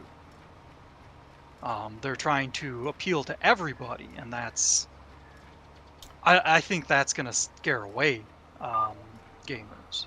Well, I think the thing that scares more people is the fact that Discord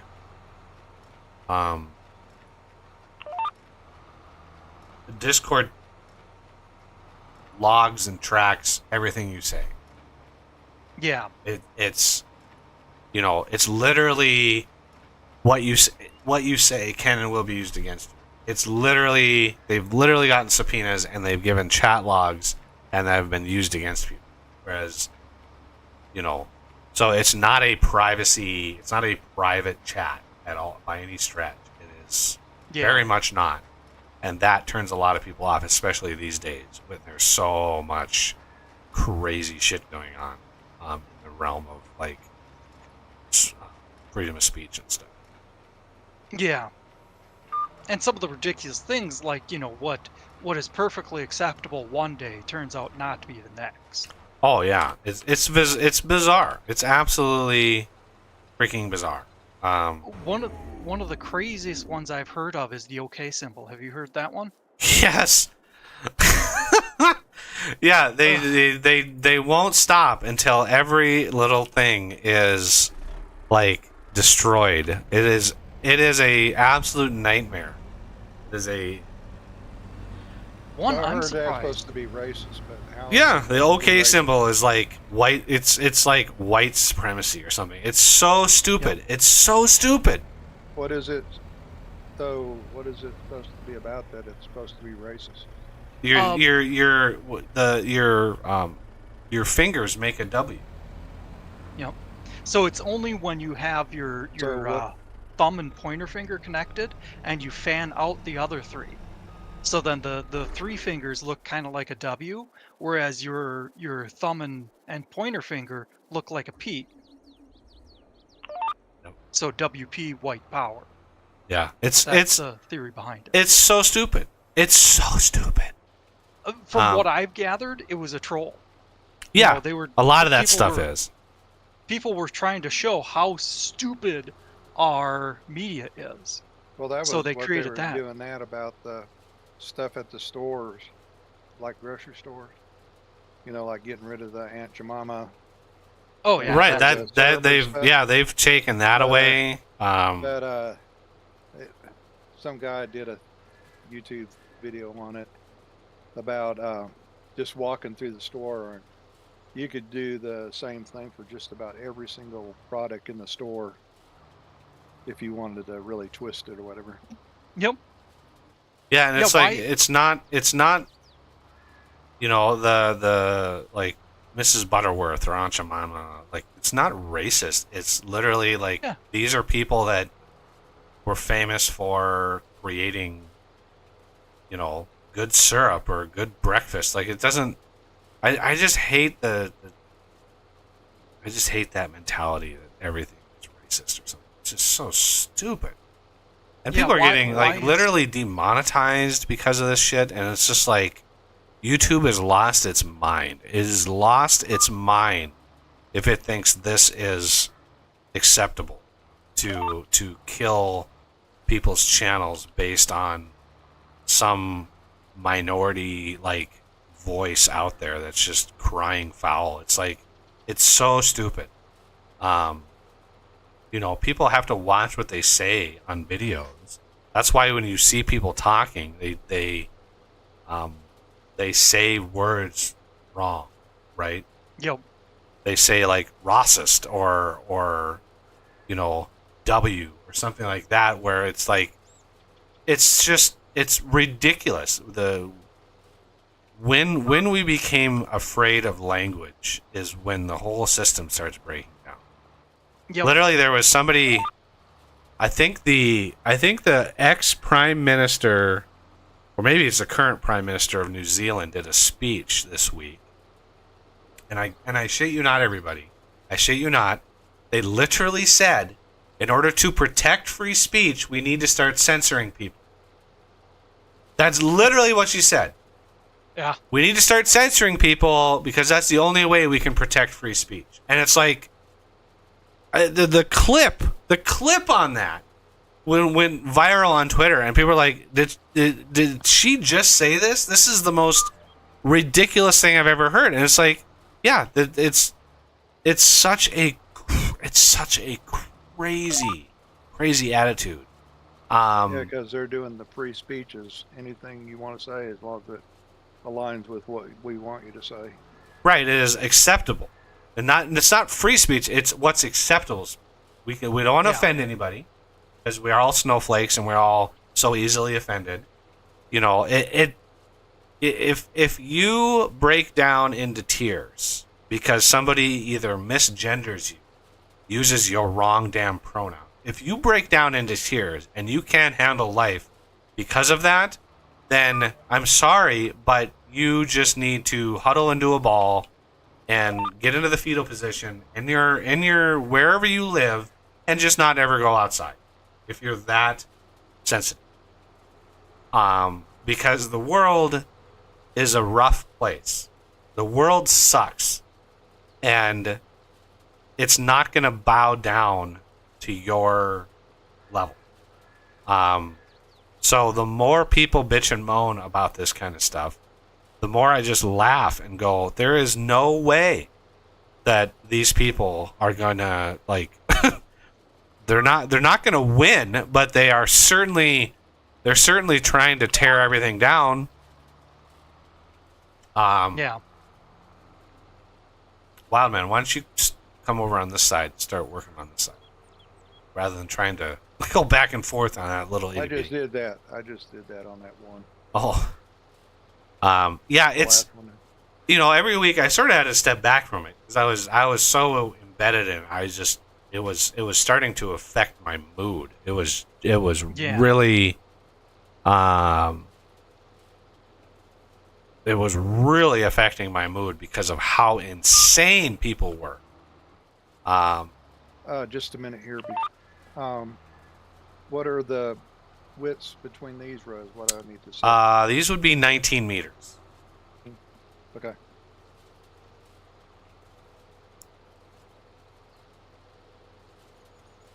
And where, yeah, this stupid thing misses some on the edge. And I didn't edit, like, some of these are just not done very well. Or whoever made them didn't really test them all that much, because... The overlap? Well, it's missing somewhere on the edge. The wind, it literally goes underneath the windrower. So the windrower touches it. It just doesn't. It doesn't grab the actual grass. It just goes right on by. It's very bizarre. Anyway, yeah, I had to I had to take a step back, but it's, my grandma. One of the frustrating things, my grandma is. Oh, she's beyond. She's got TDS really bad, like really bad,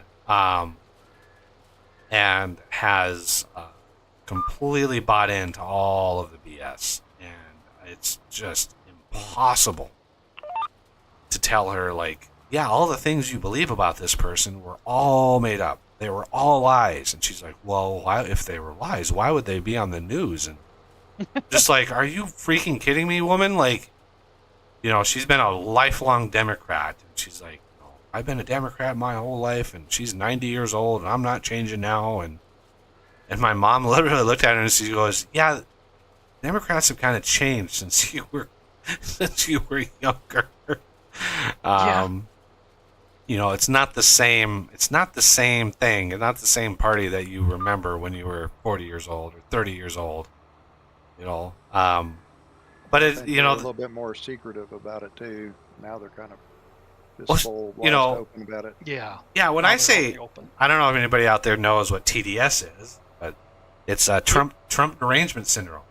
If somebody brings up that man's name, and you have a visceral reaction of, I don't care what happens, I don't want him back, right? If that is your reaction, you don't care how corrupt Biden is, and he is probably one of the most corrupt politicians that's been in power in my lifetime. But if you don't care about how bad X, Y, or, you know, X person is or Y person is, and your only concern is keeping, you know, person A out of power, then that's TDS. If you can't look at the things that this person accomplished and what his message was, you know, and how much better the economy was while he was in power, even, like, I just don't know, you know, there's no common ground to stand on at that point. So you can jump in the truck and start collecting bales. Sure. The let's see, where is it? It's on the field grass there, or less. Yeah, there's a couple of them out here. There's one on the northern part of the field. There's one There on you the go. eastern part. Start getting the bales. Yeah, start picking them up. Yeah, both of the things that Trump was impeached for, Biden has done and did even when vice president. And worse. Like, And worse. yeah, One of the things, he was even on live TV bragging about the fact that he'd done it. yeah. I told Grandma, I was like, Grandma, Biden has literally admitted to taking bribes. And she's like, what are you talking about? You know, show me the evidence. I'm like, there is an interview of this guy saying it. And literally admitting, he's like, yeah, I might have gotten some money from, you know, whatever. And it's like, nobody cares. Nobody does anything about it. And he's the laughing stock. Did you see his speech at the UN? It was like, it was an insane person talking and just making no sense. He was just rambling. And like, I've seen so many examples of this guy. There's no foreign country dignitary that respects Biden. There's nobody out there. They all look at him as this feeble old man who's just mentally not there anymore. And he's just kind of phoning it in at this point. And just nobody, I mean, he just like walked off the stage without even shaking the hands of another dignitary. Like, he just isn't there. And nobody takes this guy seriously. And I don't know why, as a country, we're just like okay with it. Why we're not getting him out of there. I don't care how bad Camilla is. She's not a good. Ooh, is that a? Oh, that's tough. She's almost more brain dead than he is. Yeah, she is. She's no better, but at least like, She's probably worse, but she's not as well entrenched. That's how I'd say it. Well, I mean, I just look at the situation and go, I mean, we're damned if we do and damned if we don't. Either way, it's a total cluster. But for me, I just look at the situation and go, like, what are we gonna do? And if people are so obsessed with not having Trump, and the Democrats are trying to tear the country apart limb by limb. They are trying to dismantle this country. I mean, look at what happened in Michigan. The Senate literally passed a law regulating speech. Now, it would never get past the Supreme Court. The Supreme Court would shut that down because it's a direct violation of the Constitution. It literally says in the Constitution, these rights shall not be infringed. And here they are trying to regulate speech, right? So you have a bunch of people in office who take an oath of office to uphold the Constitution, then turn around and do the exact opposite. And they keep getting elected. And it's like, how the hell are these people getting elected? Did you see the video of AOC trying to speak in front of her constituents while the crowd was yelling at her? Did you see that video? Hilarious. Nope. Hilarious. She is completely ignoring all of her people, all of the constituents that basically elected her into office. She is completely ignoring while telling everybody we need to give these 400,000 immigrants like work visas and like temporary citizenship and jobs. Yeah. And it's like all they're doing is importing votes. All they're doing is trying to import enough votes to win the next election cycle. And more people are becoming very, very aware of what's going on. Name a U.S. president, as bad as all of them were, name one in history that was indicted under charges. Name one president in history that has gone to court because of some bullshit Department of Justice like thing. Nobody. Even Trump, when he was running, and talking about lock her up, Hillary Clinton is corrupt, lock her up. When he finally made it into office, he didn't pursue that because he knew the optics of persecuting your political rivals is not a good. It's not a good thing, right? There's not a lot of good history around, political candidates sort of messing with their rivals. Election. It's like they're literally indicting Trump for like election interference while they're interfering with election. This whole process is to interfere, and yet that's what they're charging him with. Yeah, they're only doing it because they don't want him to run. Right, they're trying to block him from the ballot. And anybody with a good head on their shoulders sees that. But anybody with TDS doesn't see it that way. And that's the problem, is you still have a large group of people, like my grandma, who don't see it. They have bought in to the media hook, line, and sinker, and they just do not see what's going on. And the crime rate, the number of things that drive you crazy when you watch the news, the number of things that I've seen that went, oh my God. People getting executed. That old man in New York getting executed in front of his wife by that black guy on his bike. This guy just goes by and shoots him in the back. Like, what the hell is going on in this country that this is becoming okay? Jeez. Those two teenagers that ran over that retired sheriff. Like, what is that all about? They literally were streaming it. They streamed it. And they're just laughing the whole time. They ran this guy over on a bicycle. Yeah, it's getting to be evil, sick. It's mind-blowing. Like, it's mind-blowing what is going on. Where do I dump off the bales? The farm supply factory. Okay. The thing parked, the thing built right next to the sawmill. Okay, yep. I'm sitting at 98% full. I just need a little bit more to finish this bale. Did I just go over there and dump it off at the farm supply, what I got left? You can eject the bales. Will it pick it up? I have no idea. You can drive it over. Just dump it off. Yeah. You have to turn the baler, you turn the baler off and drive it over there and then, back it up or whatever, and then just hit Y and it'll eject the bales out of the back. All right.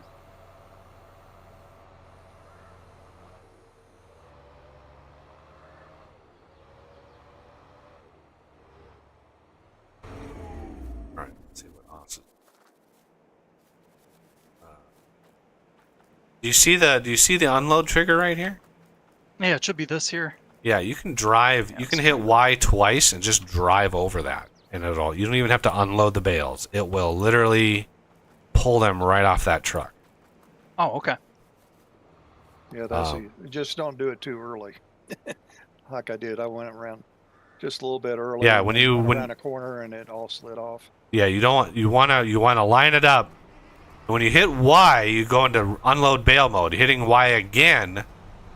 Well, okay, well that didn't work. Jesus Christ! They're all disconnected. Oh man, this is entertaining. You're welcome. Okay. Yeah. I mean, I've avoided being political on this channel for 8 years, almost 8 years, 7 years. But there just comes a time when you just like, oh my God, this is insanity. This is insanity. How can anybody like see what's going on and be okay with it? How can anybody be okay with what's going on? I don't understand how crazy things are. And it's very concerning. Trying to talk to my grandma. Because as soon as she starts losing the argument, she'll just put her hands up and be like, "I don't want to talk anymore." Yep. Right? I don't want to talk anymore. As soon as you start poking holes in their argument, then the conversation is over, right? And that is the mark of somebody who knows they are full of shit, and they just don't want to talk about it, or they don't want to admit it. And it's like you run into that in interviews with people on the left, and you run into that with like when you start giving them counter arguments and they start losing, they'll just walk away, and it's like. Then you know that it's not a belief, or it's not a fact-based belief. It's a faith-based religion. It's a religion that. And so you're dealing, instead of dealing with facts and the world, now you're dealing with faith and a religion, and it's damn. That is nice. That was a nice entrance right there. Thank you. Kind of interesting too that try to blame the Republicans, saying, especially Trump, that they're racist and stuff. When the Democrat Party's been the most racist party of all. Oh, it's what's amazing is, and I've talked to my brother about this, and he's the one that originally got me in, like. Really kind of showed me what's going on. What's amazing about the situation is how good the Democrats are at their messaging, because they are experts at accusing Republicans for doing exactly what they're doing. The Democrats are rewriting history. The Democrats are destroying freedom of speech, and yet they're not only accusing the Republicans. They're doing the Democrats are doing far worse, and trying to tear this country down, piece by piece. Look at the immigration that's going on. It's insane. Just one day this week, just in one day, there were like 10,000 immigrants pass the border in Texas.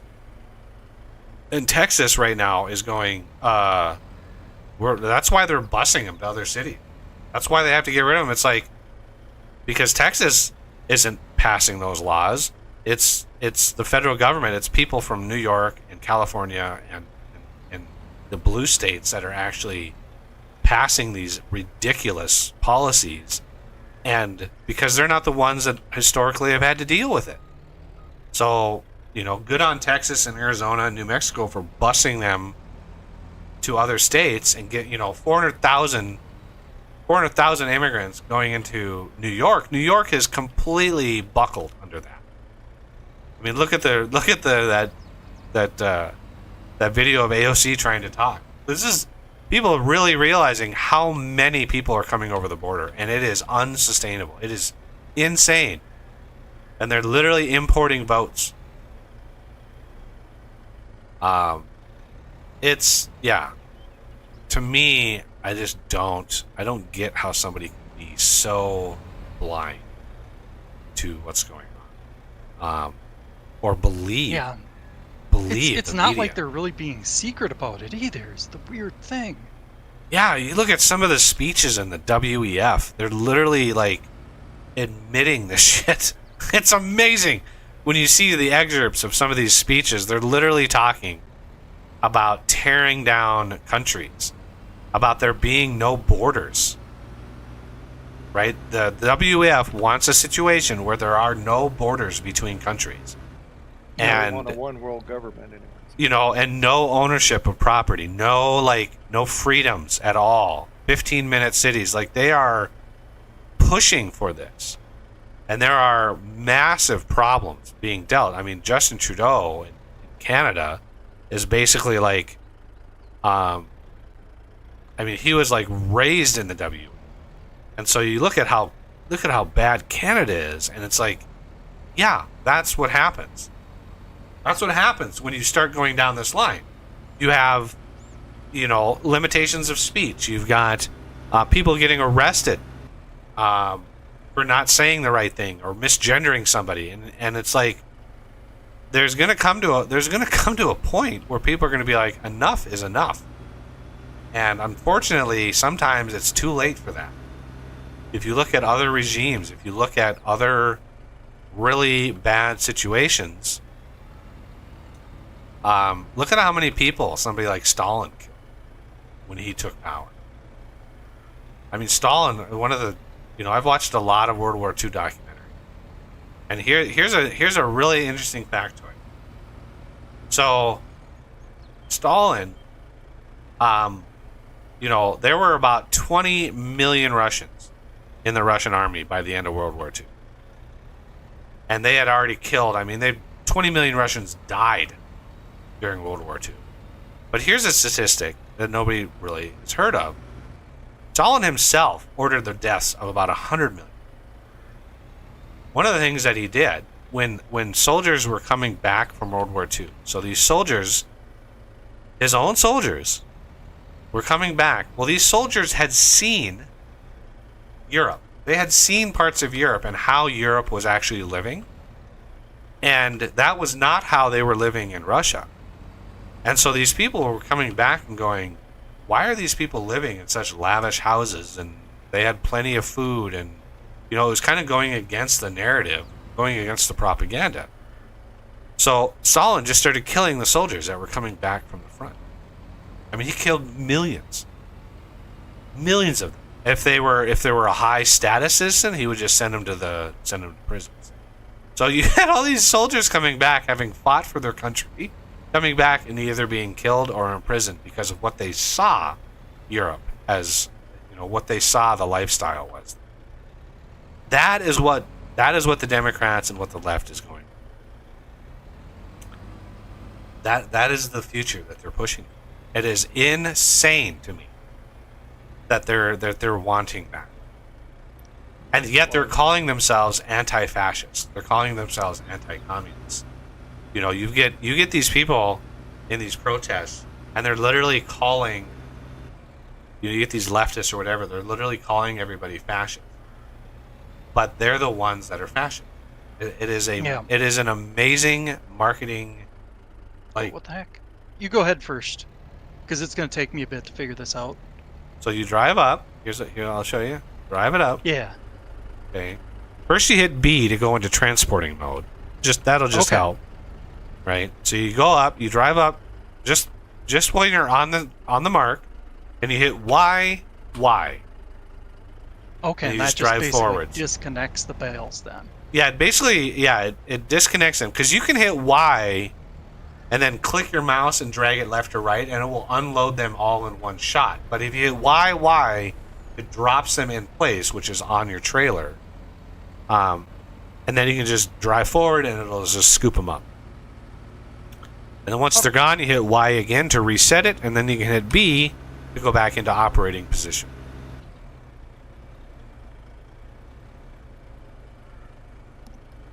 Yeah, that's another reason why their Democrats are so big on gun controls, because they want to take away the gun. Because once guns are gone, then they can do whatever they want. They can do whatever they want, exactly. And anybody, Second you know, Amendment is protects don't- the rest. They don't care anything about kids or anything else. Just an excuse to get rid of the guns. I saw Yeah. somebody post something that was so hilarious that because okay, so you think of an average intelligence person, right? It's just somebody of average intelligence. Now realize half the people out there are dumber than them, right? Yeah. That's how statistics work. So you have an incredible number of people who are not bright. So somebody posted on Twitter. This was a few weeks ago when the whole gun control argument hit hard again. Somebody posted on Twitter something to the effect of, "We need gun control. Like, if we had gun control, then you know nobody's going to be able to rob you at gunpoint because we have gun control. Why? How could somebody rob you at gunpoint if guns aren't being sold, right?" And it's like you look at that, and first of all, you have to ask yourself, is this a parody? Like, is this somebody just trolling people? Yeah. And there's a lot of that on Twitter. Holy crap. Is there a lot of BS, like, parody accounts? So that does exist, and I fully acknowledge that does exist. Sometimes it's easy to catch because some of them are just so outrageously bad that it's like there's just no way. There's no way that's real, right? But some of them are just like, man, that sounds. Oh, is that a troll or not? But there are people that are stupid enough that believe that. Like, how could somebody rob you at gunpoint if guns were more restricted? If felons can't buy guns, then how would somebody actually rob you? It's a ridiculous notion. And it's like, if you look at the states that have the most lax gun control laws, those are usually the states that have the least amount of crime. Yep. There is crime. You can't have a population as big as, you can't have millions and millions of people and not have some crime. That's just not how life works. But yeah, it's amazing to me that somebody can actually think that, and like, how can you have crime when nobody can buy a gun? It's like, oh, Jesus Christ, how do you argue against stupidity? Yeah, all it is then the only the criminals have guns then. Right, and that's what happens in the cities that are like really bad with gun laws. Most of the crime, right, the gun crime, nobody can respond to it because it's literally like, how do you defend yourself? And then a lot of these cities are God, I wish I could do this in Australia. This would be so nice to be able to do this in Australia. A lot of these cities now, especially the blue cities, most especially, you don't even have a right to defend yourself. So somebody enters your home and literally has a gun, and they enter your home and they're threatening your life. You don't have the right to defend your home. The laws are such that if you are capable of leaving the house, you leave the house. You do not have the right to, like, shoot this guy. And there are people on Twitter that I've seen post, and they said, if somebody enters your home and they're armed, doesn't matter what they're armed with, it does not give you the right to kill them or shoot them. And these people have obviously never had to deal with somebody invading their home, because you know, the terror that you feel if somebody's violating your space, right? Especially if you have, imagine you have family, imagine you have kids in the house, Yeah. and somebody's breaking into your house at 1 a.m, right?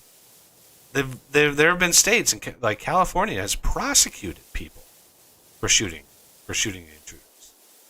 The homeowner gets literally imprisoned for defending their house. Now, that same thing in Texas, that person is in a pine box. Nobody has any problem. Nobody has a second. Nobody, like, thinks otherwise. When you actually are able to defend your property, and I don't understand that mentality. You don't have the right to defend your own home. I don't understand how you can justify limiting somebody's ability to defend their family. And that's another one of those, like, we give more rights to criminals than we do, like, normal citizens.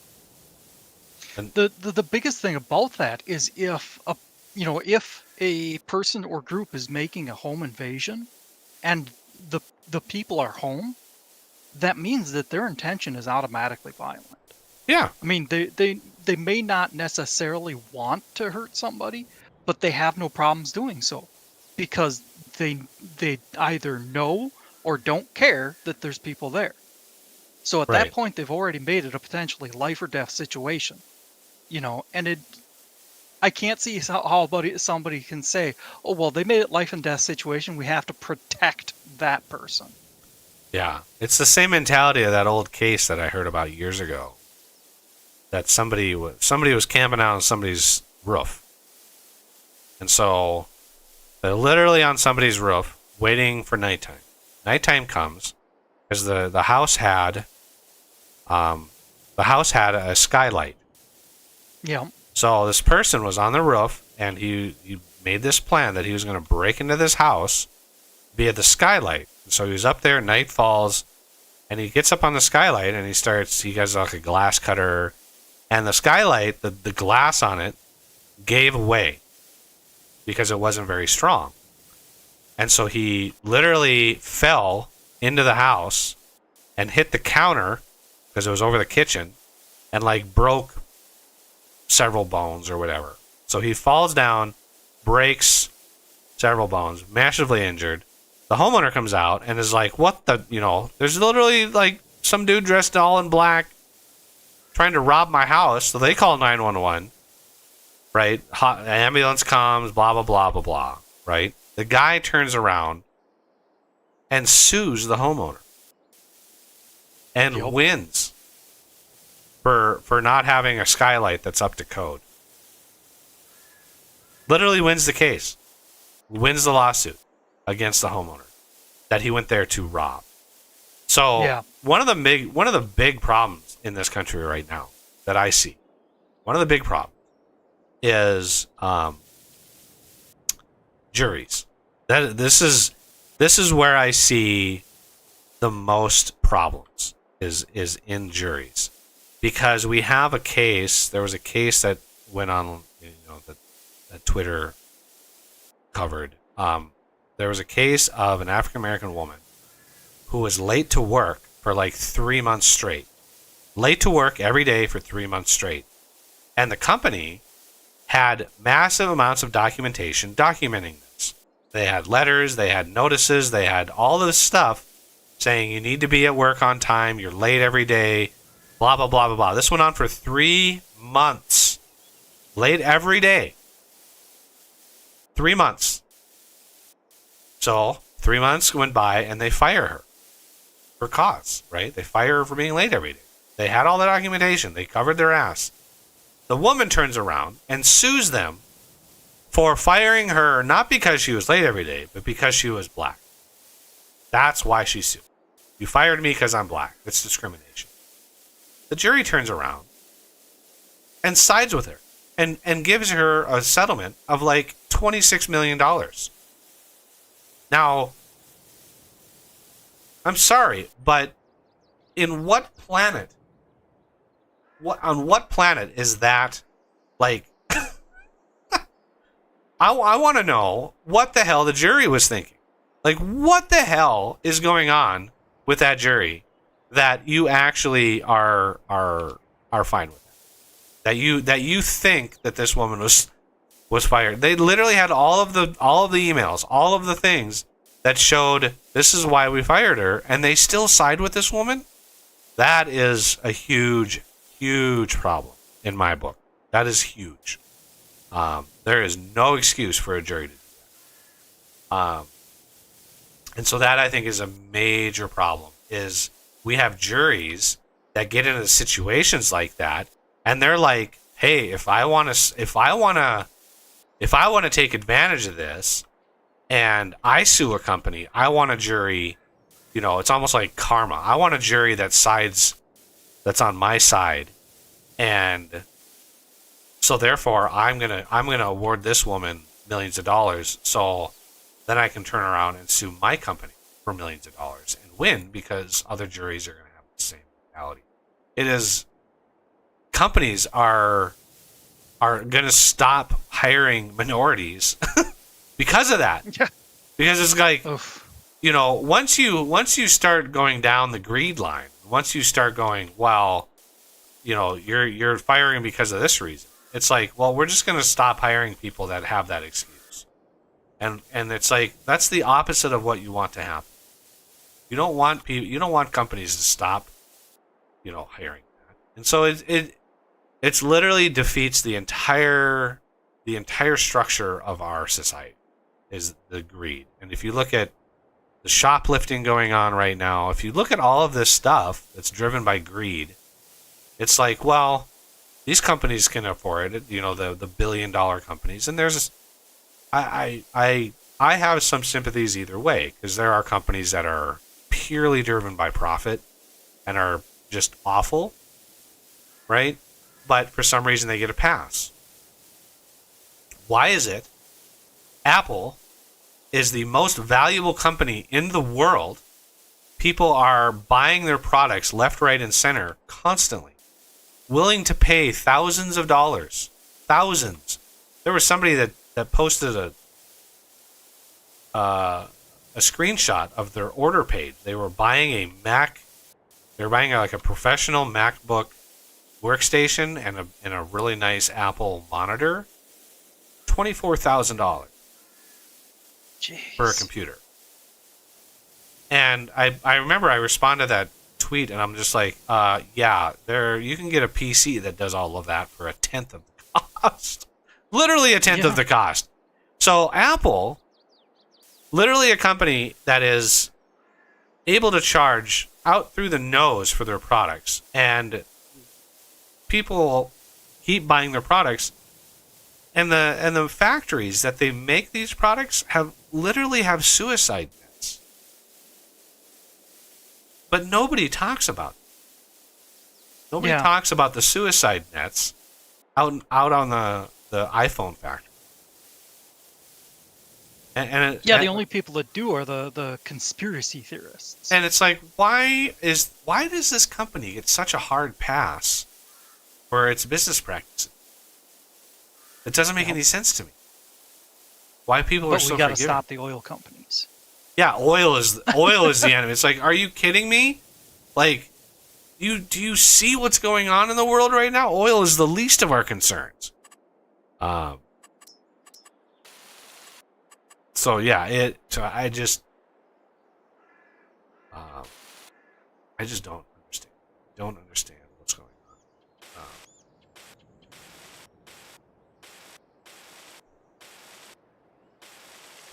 So to me, you know, saying certain things, I know people don't watch streams to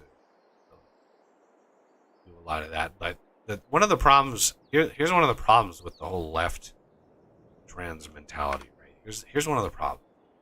Nobody stood up for years as it was getting worse and worse and worse. Nobody stood up and said, enough is enough, right? Enough is enough. You can live your life. You're an adult. You can live your life. We don't care. Whatever you want. You can live your life, right? But no, they kept pushing and pushing and pushing and pushing and pushing, and nobody took the time to evaluate and go, what is going on here? And so now kids as young as like 9 or 10 are getting surgeries, are getting hormone treatment, and everybody is kind of coming into it and going, wait a second, what just happened? Like, we went from accepting gay marriage as a country. I've never had a problem with it, but as a country, we went from accepting it to now we're transing kids. And there is a massive thing going on, right? That most people are not aware of, right? As soon as they become aware of it, your average everyday person, your everyday family person, a mother or father, or an everyday person is not aware of how insane things have gotten.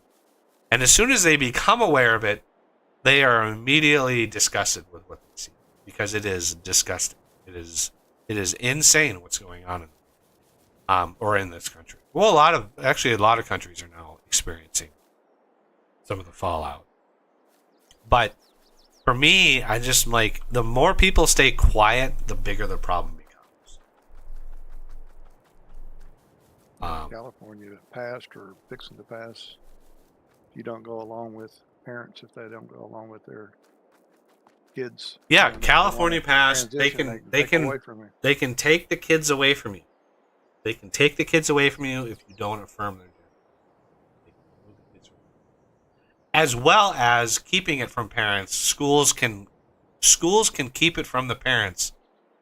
And so the schools are transing kids without the parents even knowing. The insanity of that. I just think back to when I was growing up. You know, the lessons that they're teaching.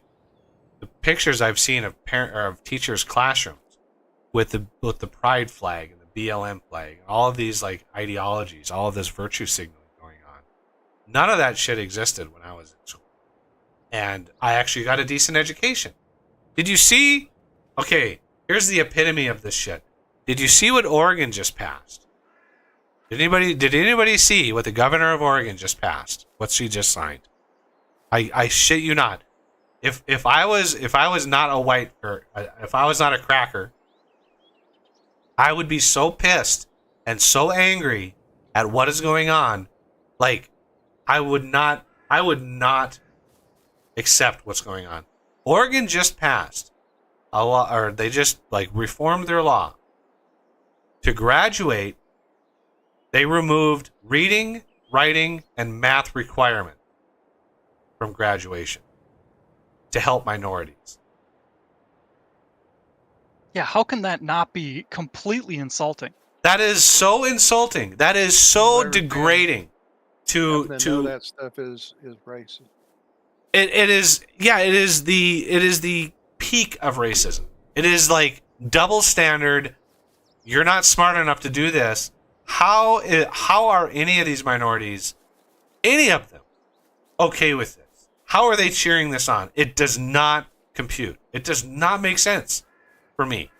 Like, what is going on? So yeah, it is insane to me. So for me, I just look at this and go, well, you know, at some point they're going to realize just how bad it is. And there's already signs, at least in the African American community, that they've lost a huge chunk of their support. Democrats have lost a huge chunk. So like, one of the polls that came out in like 2016 showed that the African American community, it was roughly like, it was something around, I want to say something like 95% support for Democrats in the African American in 2016. whereas the poll was just redone. And that number is like dropped. It has dropped like to like 75%. It is plummeted. So they've already lost a huge amount of support. The Democrats have lost a huge amount of support. So they are desperate for support. Well, lo and behold, they're importing a bunch of votes. Look at that. Like, Who would ever imagined? yeah, the nobody believes how much ballot harvesting they did back in 2020. Nobody really believes, and nobody really knows the extent of which that it was happening. But it was happening, and it's insane to think. Like, oh wait, what am I doing? Did you catch that movie? What was it, like 2,000 Mules or something like that? Oh, yeah, you Yeah, got to I look see into that. it. Dinesh D'Souza Yes. is the Is it a guy like behind it. it's like a YouTube documentary, or like where is it? No, it's a full-fledged. You could even see it in some theaters. I'll see if I can find the name of it just to make sure I'm accurate. We need to sleep through a day here. I don't want to plow that up. Let's see. What is this thing set? This thing should be running. Ooh, it's going fast. Glorious. Okay, yeah, it was released last year, and it was named 2,000 Mules. 2,000 mules. But is it like Yep. streaming on a thing? Like how do you watch it? See where Because to so many watch, platforms now TV would Guide. so many platforms Oh, would yeah. censor that shit now. It can be very hard to find. Yeah, a lot of places they were trying to stop it in theaters too. You want to see how everything is going and the plan and everything is to watch. Right. Yeah. Who's holding up our sleeping? Oh, problem with me because I'm looking at stuff. I'm Try- back now. Go ahead and try Try again. this. There you go. Sorry. Yeah, it's I was trying to talk to my grandma about this. I was like if you look at the statistics, when Trump said that he got the most votes of any incumbent president to be reelected in history, he is right. He literally got more votes than any other incumbent president to be reelected, and yet he was defeated. How? How is that possible? Well, it's possible when you send out thousands of people to harvest ballots as the Democrat. That's how it's possible. It's not popularity. It's walking a neighborhood and handing out ballots to people and saying, hey, fill this ballot out. Your vote counts. And then literally picking and choosing which ballots you hand in, which ballots you process. It is an insane system. So for me, Also using the voting machines too. You can cheat on that too. to me, it's just a crazy situation, and it's like, yeah, if you look at it, it is crazy, and more people are aware of it. More and more people are like, God, this is wrong. This has to stop, which is good. It's good that more and more people are aware of it, but it's still frustrating seeing a bunch of people who either have their head in the sand or just don't want to acknowledge what's actually it's unfortunate. I'm not finding anywhere to watch it. I'm looking on IMDb's website for where to watch, and I don't see any links for it. It's weird. Usually they have at least a section. Oh. Yeah, anywhere it'd be on something like Rumble or whatever. Yeah. It would have to be a platform that is actually supporting free speech. Well, it was, I don't know if it still is. There's the Great Awakening. I think it's called the Great Awakening 2023 or 20, maybe just 23. And that kind of explains the whole thing, what's going on anyway. it's a documentary type thing. I mean, there's a YouTube channel that does good documentaries. My brother is quite a bit on it. For me, it's bizarre. Even without evidence, without stuff, if you just look at the rhetoric, just look at the propaganda the Democrats, and there are definitely some Republicans that are. I mean, but the you know, my dad is one of those like, but what about these other people, right? So it doesn't matter how bad XYZ is. My dad is always like, but the other guys are bad too. And it's like,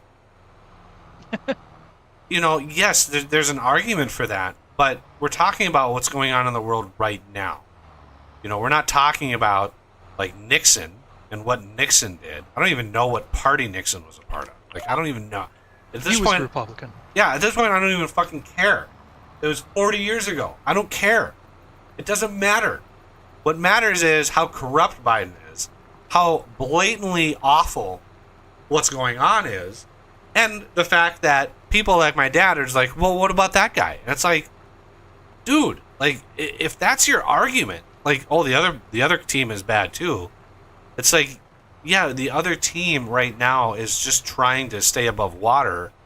The mentality of the Republicans is a lot of it is just like, I mean, some of them are just trying to play fair and hoping that people like kind of start to realize it. But the Democrats, I don't know, they're just so good at propaganda. They're so good at messaging and twisting the truth. They're so good at it. Part of me is like admires, because it is straight out of like a movie, right? It's straight out of like a conspiracy movie, how bad it is. And you just, part of you just gotta like, wow, there is somebody behind the scenes managing the messaging. Why is it that so many politicians tweet out the same shit at the same time, right? So many of them are tweeting out the same rhetoric, the same propaganda at the same exact time. Somebody is coordinating all of this, and it is amazing. It is an amazing manipulation. And so part of me is like, wow, they have people behind the scenes that know, they just know how to manipulate people, and they are masters at it, and they are getting away with it, and they've been getting away with it for a very, very long time. So part of me like admires that. It's like, wow. Yeah. It's kind of like a train crash. Watching a train crash, sure, it's horrible, it's horrifying, but at the same time, just the scale of everything going on, the destruction, the movement and the twisting and bending of the metal is impressive, but horrible. Yeah, any disaster. I mean, look at that video, the explosion in Beirut that happened a few years ago. Like, this massive explosion in downtown Beirut. This warehouse just suddenly explodes. The explosion is unreal. The videos of it are unreal. To this day, nobody knows why. I've not been able to find out what the hell caused this explosion, but it was unbelievable. It just vaporized an entire city block. There was one that was near the docks, whatever, I forget what town it was, but they had tons and tons and tons of fertilizer. Yeah, it was assumed that it was like a fertilizer thing, but what set it off? Like, why did it all of a sudden go up? Oh, I don't know. It was like, what the hell is going on here? So, I try all my life. I've looked at sort of the Hollywood trope of like a secret cabal, pulling the strings. I've looked at those and I've thought about those as just total BS. Like, there's no way there's some secret like organization pulling the strings. But we're at a situation that is literally happening. the WEF, the billionaires, like Bill Gates, they're the number, like, here's a weird statistic. The number one owner of farmland in my state, Bill Gates. In the Number one country. owner of farmland in my state. And it's like, it's insane to me that this man would have so much farmland. Why is he buying so much farmland? Well, you can just take a guess. It's not altruism. You know, Yeah. it's not giving back to the people. He's got a plan. Oh, And- he'll make it look like it is, though. He's very good at that. You know, the conspiracies around like vaccinations and what problems. I remember 20 years ago, there was a big stink about vaccination causes autism. And it was like, no, you know, my generation was vaccinated. My parents' generation was vaccinated. Autism rates were very, very low. Well, then I come to find out the number of vaccinations has like tripled since I was a kid. The number of vaccinations they're giving kids. It is insane how many there are. And so it's like, yeah, when you know, I had like the MMR, the polio, like I had maybe 5 total vaccines, maybe 6. Now they're giving like 25. It is insane how many they're giving. And it's like, why? Like, why are And you the giving big so thing many? is, they want to stack them all at the same time. Just All jam at once, them all yeah. into a kid right at once. Yeah, And now, whether that actually causes autism or not, you know, it's we can say probably not. But can we say now at this point definitively not? Because I've heard that in 50 years, half of the population is going to be autistic. I mean, it's to the point now where it's hard to ignore the noise. It's hard to ignore and say, well, you know, this is conspiracy. It's like, no, this really needs to be looked at. The problem with the COVID vaccine, you know, the problem with that is like, you know, people are like, well, no, it's safe, blah blah blah blah blah. Well, then why are so many like young athletes dropping dead, right? You really didn't hear about young athletes dropping dead before, and now suddenly there just a couple months ago, like an 18-year-old ultimate UFC fighter dropped dead, heart attack. 18 years old UFC fighter, peak physical condition, dropped dead, heart attack, and they're not the only ones. I saw somebody post on Twitter, and now that Twitter is literally the only place you can go to actually see statistics on this, somebody posted that the rolling average, if you look at the last 40 years, the rolling average of number of athletes per year that actually have deaths or some other health problems is the average is like 40 per year actually have problems or drop, you know, they die from something or complications. Okay. Last year, okay, remember, rolling average is like 40. Last year, 1,600. Okay. So when you look at statistics like that, and when you learn those, you just look at this and go, okay, something is obviously really, really, really wrong with this thing, because people should not be dropping dead if they're athletes, if they're professional basketball, football, if they're athletic, if they're in athletics, they're usually in pretty decent health and they take really good care of themselves. They should not be just dropping dead from heart attacks. So what the hell could be causing it? Well, almost all of them were forced to be vaccinated. Because we got into our heads that vaccinations are always good. And, you know, once I really learned what these companies were given, I was like, oh shit, this is a problem.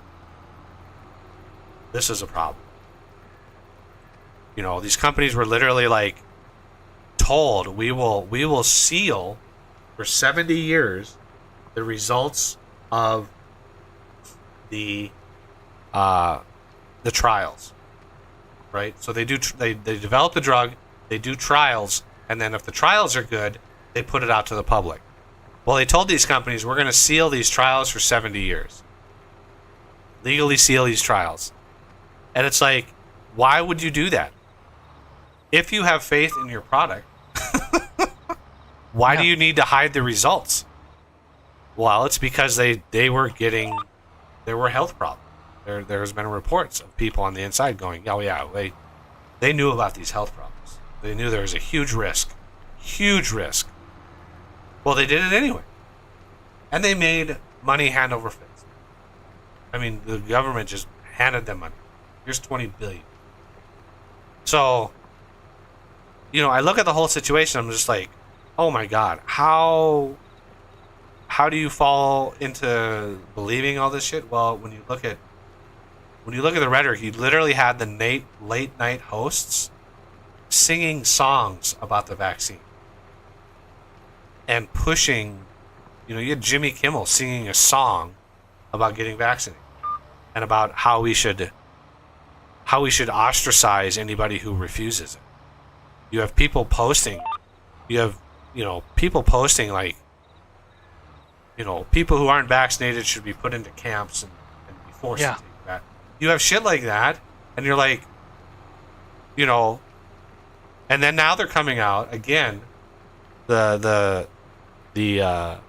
Prime Minister of New Zealand came out and said, well, nobody was forced to take the vaccine. Yeah. It was completely voluntary. And it's like, motherfucker, you go back and you read the rhetoric. We are going to restrict your flight. We're going to restrict your credit. We're going to restrict your shopping. We are going to drain you with as much will as we can. We're going to beat you down until you relent. How is that not forcing somebody to take the vaccine? I don't understand. Yeah. How people how their memories are so short term. Have the government not forcing you, but forcing the businesses to require that you have the vaccine or you can't work there anymore. Yeah. And then they say, well, we didn't force you to, the business did.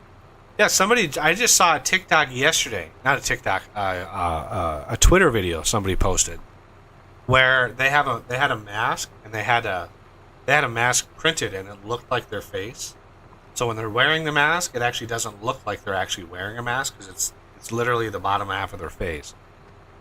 Because they said that where they work, they still require masks where they work. And so it's a video of him walking into, literally, he shows the mask off at the very beginning of the video, and he walks into where he works, and within 10 seconds, you hear somebody in the background say, you need to be wearing a mask. And he's like, I am wearing one. And they're like, no, you need to be wearing a mask. And it was like, right now, if you're working in a place that does that, quit. Leave now. Get the hell out of there. Because those people are insane. They are literally insane. Masks don't do shit. It's been proven. It's been said. Even Fauci said it in several interviews. They don't do anything. Especially not against COVID. The virus is tiny. It's tiny enough to get right through. They don't do anything. There are literally pictures of masks where there's warnings on them where it says these are not shown to be preventative of anything. They are ineffective, and yet people are still requiring them. How how is that possible? How can you look at somebody? When I flew back from visiting my brother way back in August, on one of the flights, the chick next to me, who was this young, probably 20-something woman, wearing a mask on the flight the whole way. Just wearing a mask. And it was like, it's now become almost a mental disorder. It's almost imprinted itself on these young minds, these people who are young enough, 3 years ago, who were young enough to have almost like a mental break. And masks do nothing. They don't do anything. And I don't understand why there are people in their cars alone wearing masks. There was a video of Oprah. Oprah's in like a Zoom call. She is at home, alone, on the video, wearing a mask. That's an insane thing. That's an insanity right there. There's an insane thing going on. When you're home, alone, like, why are you wearing, like, are you wearing a mask, like, everywhere? To bed? Like, when does it end? It's stupid. It's so stupid. Yeah, they were saying that people were wearing masks for some of the smoke, and they said, yeah, don't wear the masks, don't do any good for the smoke. Right. And which just goes to show about for the COVID, that COVID's smaller than the smoke particles, and Oh, by a it's not good for the smoke, then by a massive amount, they're smaller than the smoke particle. yeah. Absolutely. They were saying the masks are like trying to keep out mosquitoes using a chain link fence. Yeah, I heard that too. Keeping out mosquitoes. Yeah, it's. But people like want like, and a mask. Well, the way I put it to my brother the other day. Wearing a mask right now, out in public, is a billboard to everybody around you, telling you how smart you are. Because anybody who still believes what this is like doesn't really understand. Like, these don't do anything. There's plenty of evidence. There's interviews of the guy saying, yeah, they don't really do anything, but they make us feel better. If you're still wearing a mask out in public, Where to? you know, if you're still wearing a mask out in public, that just shows I'm an idiot, and I take comfort in wearing this. And what's really funny is when you get people like, I've seen videos of people getting into fist fights because they're not wearing masks. Somebody like assaults them because they're not wearing masks. It is insane to me. So, you know, Well, they were pushing the rhetoric of you killed grandma. right. And I So, mean, yeah, I mean, the very beginning of COVID, I was doing everything. I was worried about, hurting my grandma, and my grandma, 90 years old, and yeah, I was afraid that she would get it and that would be the end of it, and I didn't want to be responsible for that.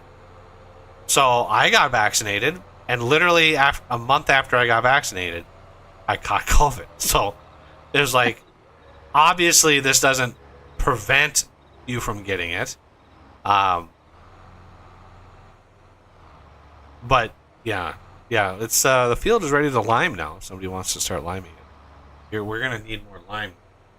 I don't know how much is left in there. How much was left? Oh, that's the washing machine.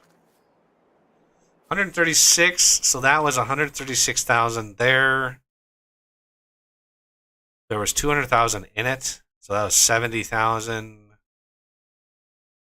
That would be 35, 70, 100, 5,000. There might be enough. There might be enough lime in there for that whole field.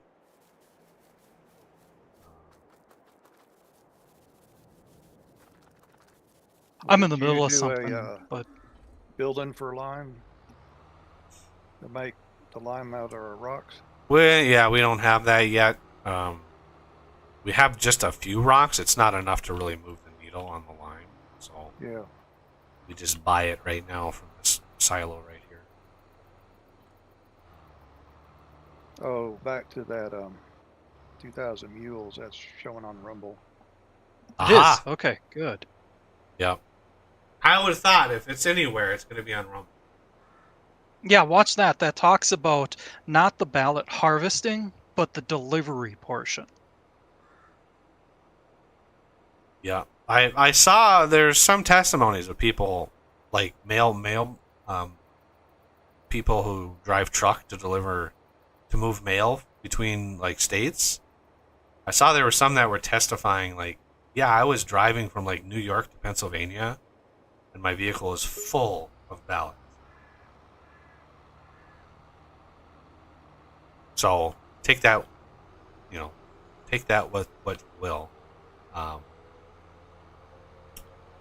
Well, yeah, legally speaking, you're supposed to be able to deliver your ballot to the mailboxes, and you'd see people with a bundle of them.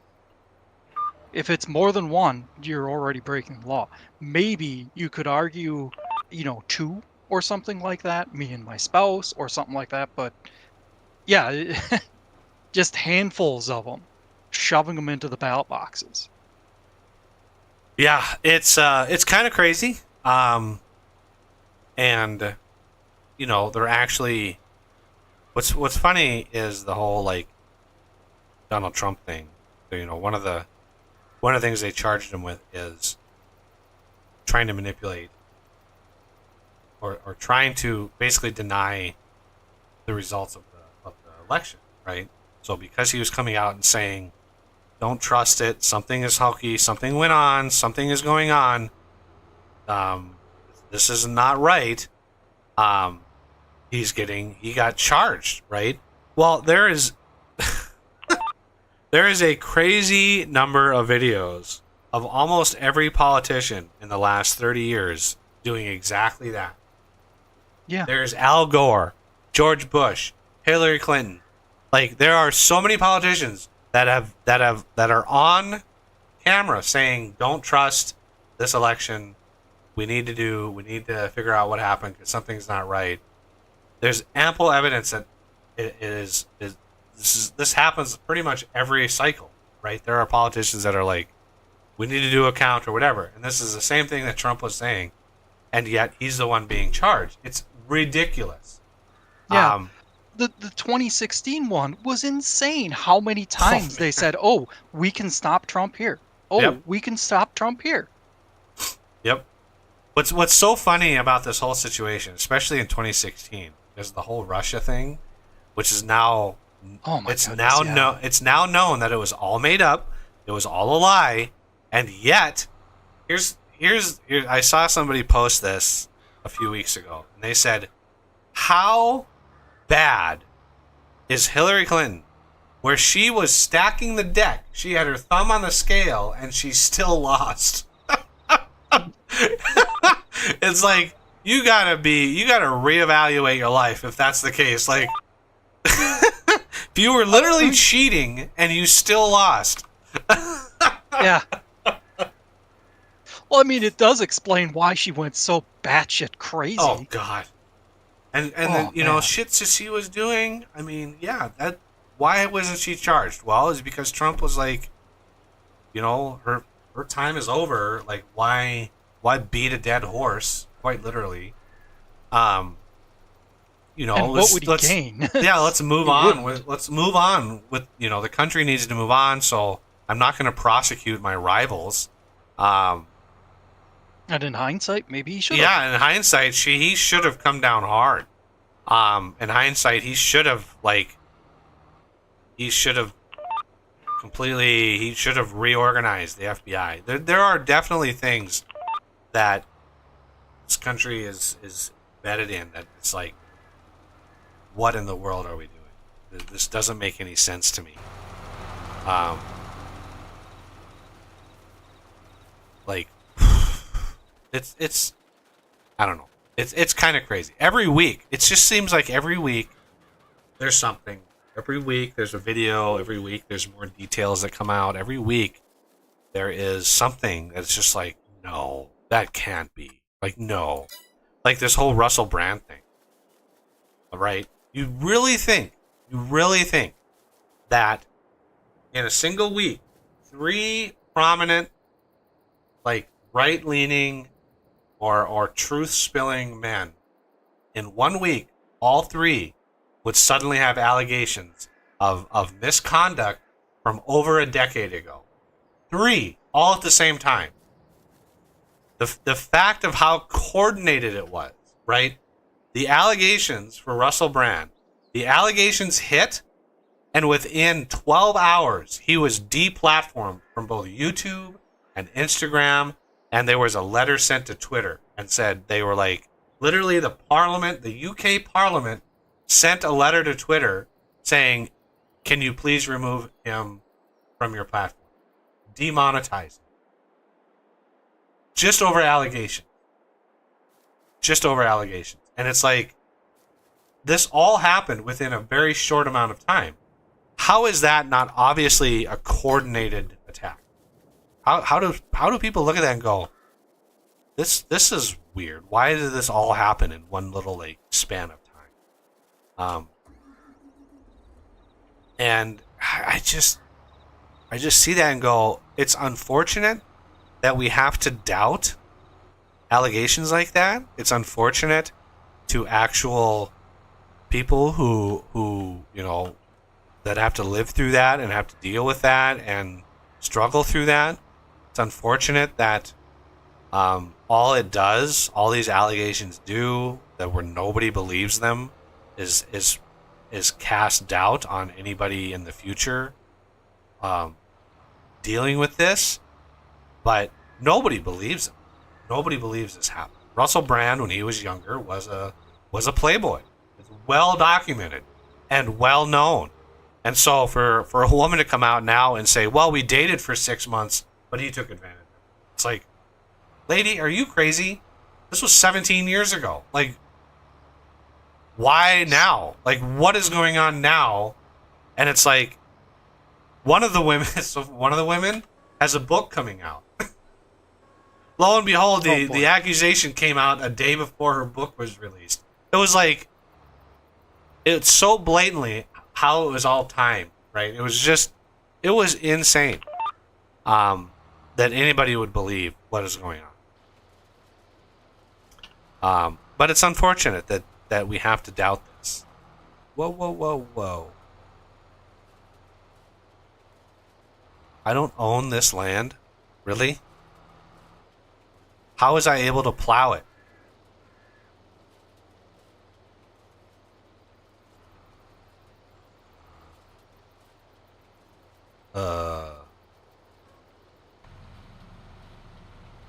Wait.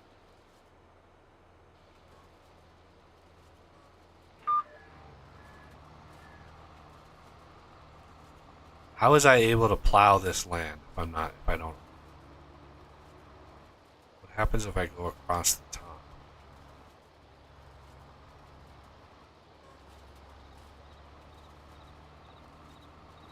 Well, that I can do. Okay, well, something. Maybe I overshot the field?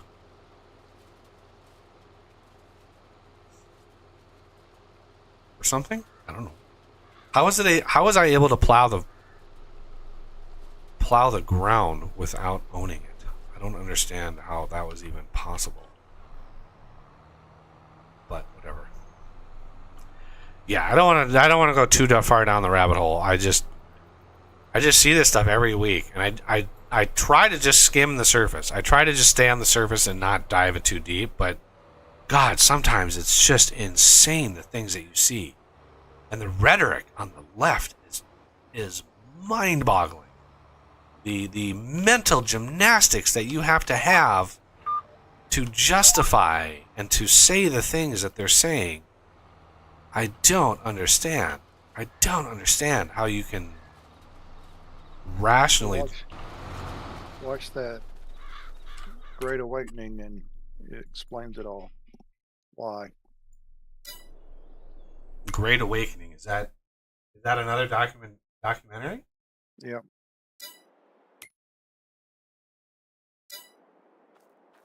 One of the most bothersome things is the double standard. Of proof. Yeah, the double legal standard, and it's, did you see the video of the Attorney General in Congress this week? No, I don't think I had it. I might have heard about it. He's testifying in Congress to a committee of, something or other, and he literally says, "No, there's no double standard. There's no double legal standard. Everybody has to adhere to the same form of laws." And it's like, what, dude? Like, please justify this. And there's a phenomenal video. I don't know what her name is, but she has a sort of Russian, sort of Ukrainian accent, but she is a elected congresswoman, and she literally spells out what is going on. And there are people. I remember somebody posted the clip of this woman talking, and she is literally saying to the attorney general, she goes, one of the hallmarks of the countries that I escaped was people were afraid of their law enforcement. She goes, do you realize how afraid people are right now of the Department of Justice, because it has been it's now being weaponized against the citizen. He's like, well, I don't think anybody's afraid or whatever. And it's like, somebody posted that video. It was just like yesterday or Thursday. They posted that video, and there were people literally like replying to that, like, how can I move into this woman's district so I can vote for her? It was great. It was so great because, yeah, she really spelled it out, and she nailed it. Like, people are afraid. They're afraid to defend themselves. They're afraid, like, of the consequences of even defending. Yeah, the thing that happened in New York with that guy, that Penny guy, like, it's crazy. It's literally crazy. But I don't want to be so. Oh, the double standard I mostly meant is like when you're arguing with somebody about something, and you bring something up, and they're like, "Oh no, that's not relevant," and then later another argument, where the facts are inverted, or not the facts, the situation is inverted. It's favoring the left rather than favoring the right. They're like, oh, well, because of this. And it's just like, you said that exact argument was invalid just a month ago. Yep. Oh, but that's different circumstances because I say so. Right. Because it just feels different. Yeah. Because I'm right this time. Yeah, and that's when I mentioned, like, knowing that it was a faith-based belief system. That's what really puts the nail on the head. Is when people just flat out reject reality in favor of what they believe. Right? Religion is the same thing. And you can believe whatever you want. If it brings you inner peace, if it brings you comfort, more power to you. You can believe whatever you want.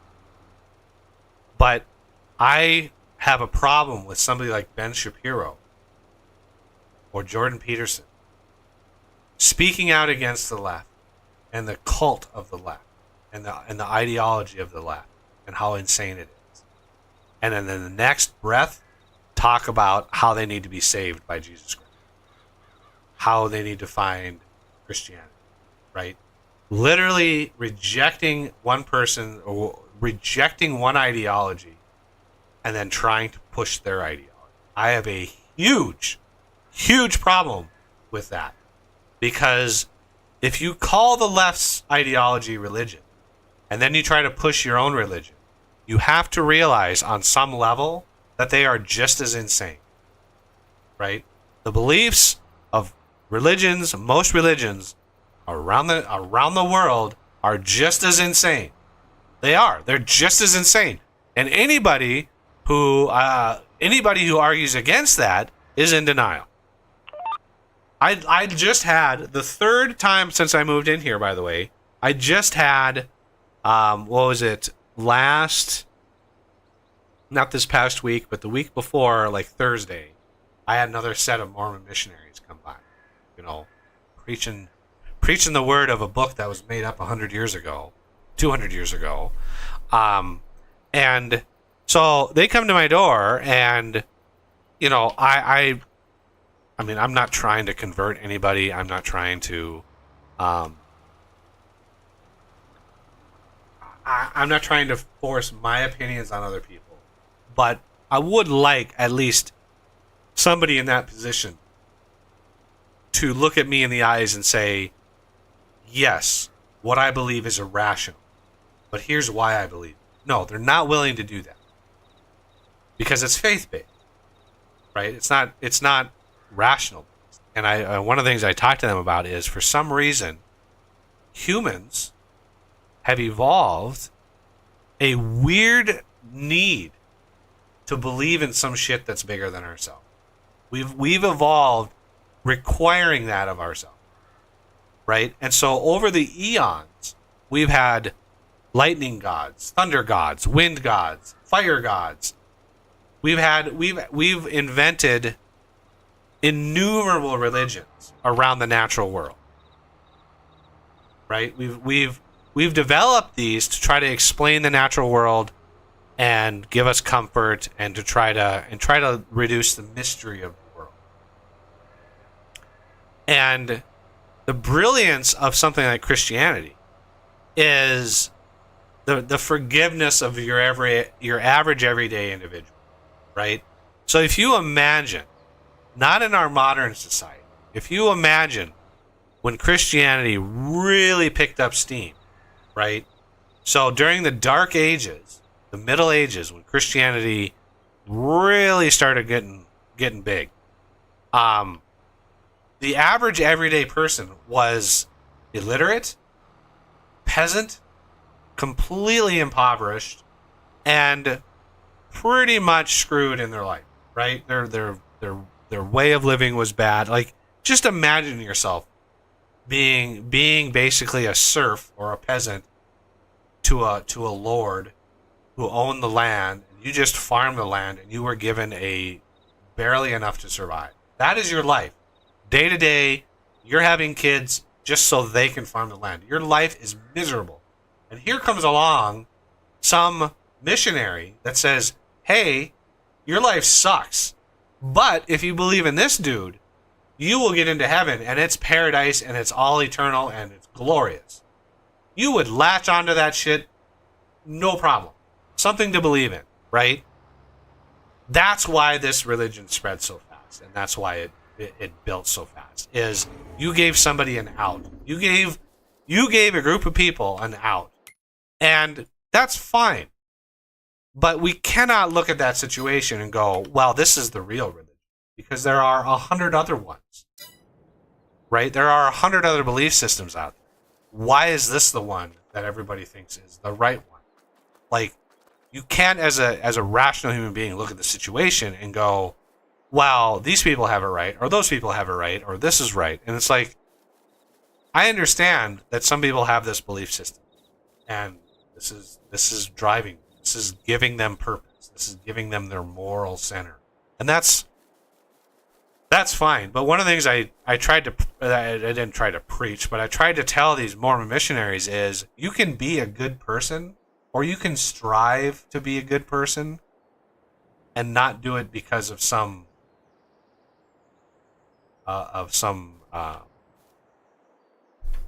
order from a higher up power. You can just be a good person. Do what you do. Don't hurt anybody. Don't victimize anybody. So you can be a good person. We are born with that innate sense of sort of moral. When you're 6 years old and you lie for the first time, when you discover lying and you're like, no, I didn't take that cookie. And then you get away with it, and it's like, oh my God. But you still feel that you got away with something. All you need to do as an adult is tap into that. You just tap into that feeling of, well, am I getting away with something? And depending on what you do, if you hurt somebody, or insult somebody, or you victimize somebody, you get that feeling, unless you're a sociopath. And in that case, sorry, but there's no amount of religion that's going to hold you in. But for me, I look at the left's ideology and the insanity of that in the same realm as I see insanity of other religions, the other insanity, justifications of that. It would give me comfort to hear other people like acknowledge that, yeah, these are both kind of insane belief systems, and some are a little bit more violent right now. The left seems to be hell-bent on sterilizing swaths of children. But,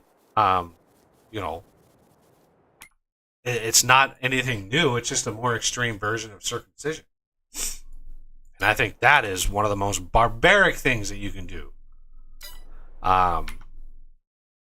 So, it is what it is. But I think any parent that wants to have their child circumcised, a requirement should be that they have to not only watch their child circumcision, but watch a video first of another circumcision.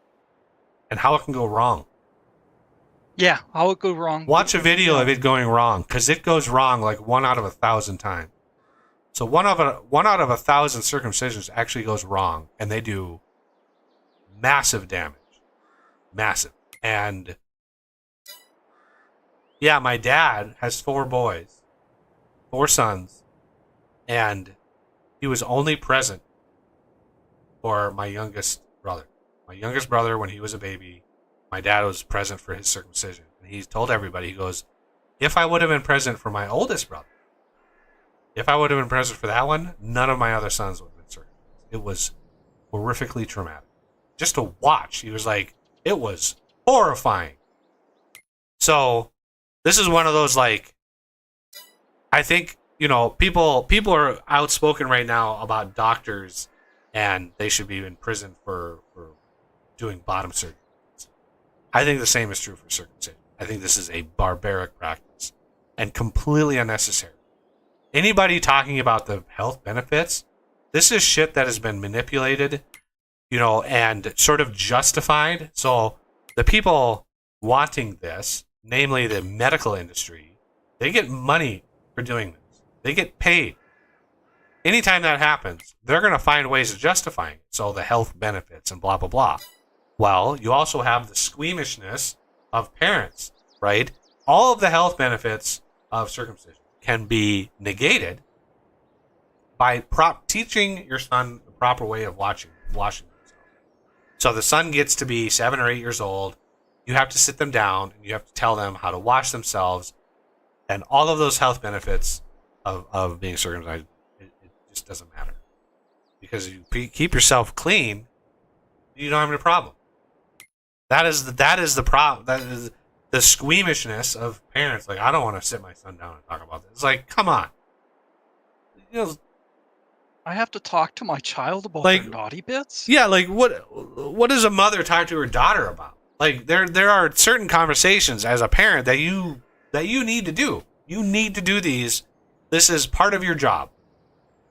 And to weasel out of them because you're squeamish is just such a cop-out and such a BS excuse. I'm just like, come on. This is what you signed up for. Right? Would you rather change poopy diapers? I mean... Right, you're wiping your kid's ass all the time when you're changing diapers. Yeah. Like, what part about this process makes you squeamish? Like, this is part of life.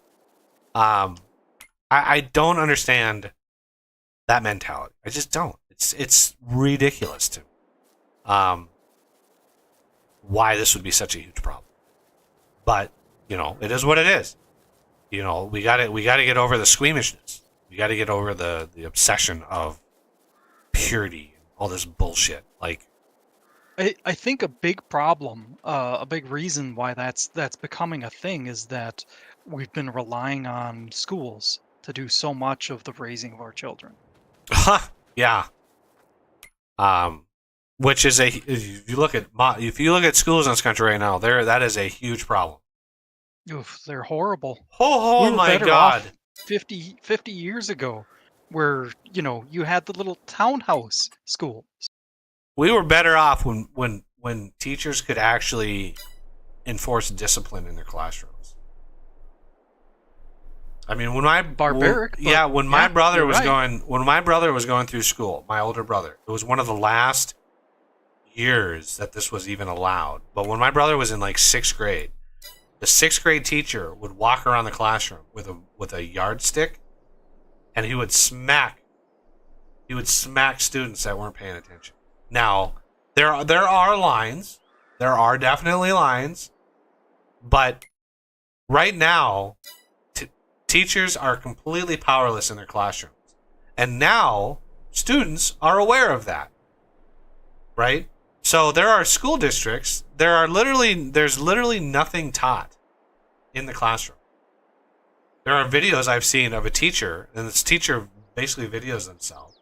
They put their like camera or their phone on the desk, and they're standing up in front of the class, and you can hear the class going on. And she's holding up her hands and being like, let's get started. Let's get started. We need to start our lesson. And the students don't shut up. It's social hour. And they just keep going. Because they know the teacher can't do anything. And so literally the whole hour goes by. The bell rings. The students all file out. Nothing was taught. Now, you look at that and you're like, okay, that's a problem. Now you multiply that by all of their classes, and you multiply that by graduation. Now you understand why Oregon had to sign a bill that said, in order to graduate, you don't need to know how to read. Because how many students are graduating who don't know how to read, who don't know basic math, right? Somebody posted a thing on Twitter, and they said here's like a little word problem, right? They said, when I was 6, my sister was half my age. Today I'm 60. How old is my sister? Right? Below that, you had replies. Guess what the replies were? Probably 30. 30. Yeah. Somebody was like 30. Can you give me a harder question? That is when I talk about the average intelligent people, that's what I'm talking about. There are people out there who literally have answered that question with all of the confidence that they answered it right. And it is mind-boggling that those people vote. That reminds me of a joke, that question you just did. There's supposedly this ball player that was failing in math, and the coach says, man, he says, can't you pass him because we need him to play. And the teacher said, well, okay, I'll give him another test. So why don't you just give it at there at the field? And so he did it in front of the crowd there, and he goes, okay, what's 2 + 2? And the ball player thought a minute and says 4. And then the crowd starts roaring, give him another chance.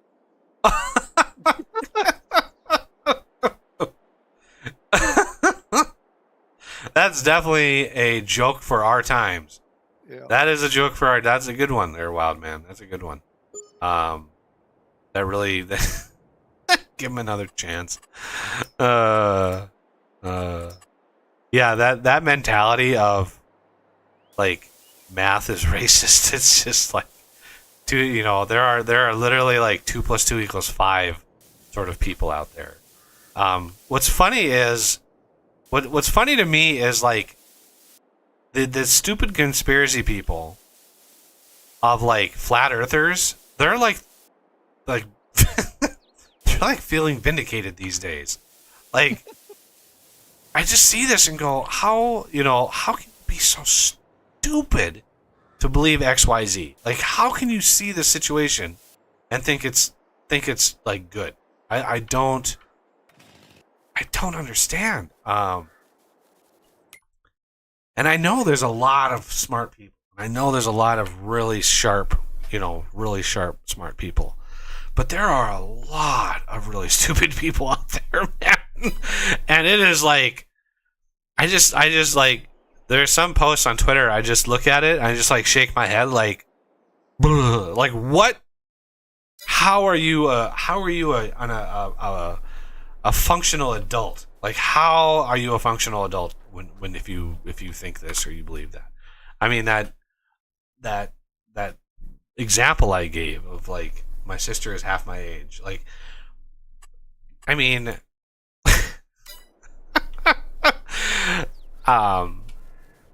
yeah, it's a really interesting situation, and It's both entertaining and super depressing. Yeah. Yeah, it's really fascinating to me.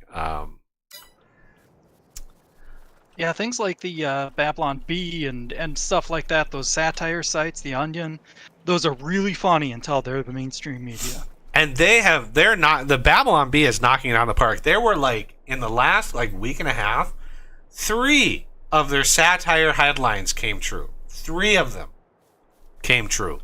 Like one after the other, like crazy headlines that they put out as complete satire.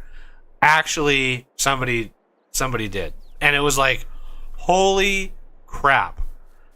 This actually happened. And yeah, there was one after the other. And I know that they keep track internally at the Bee. They keep track. Oh yeah. And I saw an interview of like last year. The owner of the Bee came out and he's like, "Yeah, we're up to like 70 now. Like 70 of their headlines have come true." Because yeah, the satire is real life now. It is insane, and it's fast. It's, to me, it's fascinating.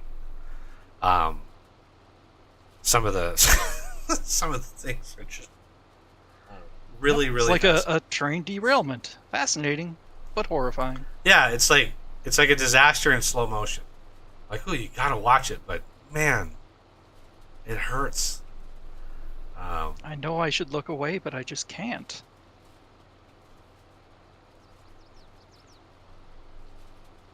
Yeah. But so I mean, every week there's something new. Every week, I mean, it's entertainment. It's sad entertainment, but it's still entertainment. And unfortunately, the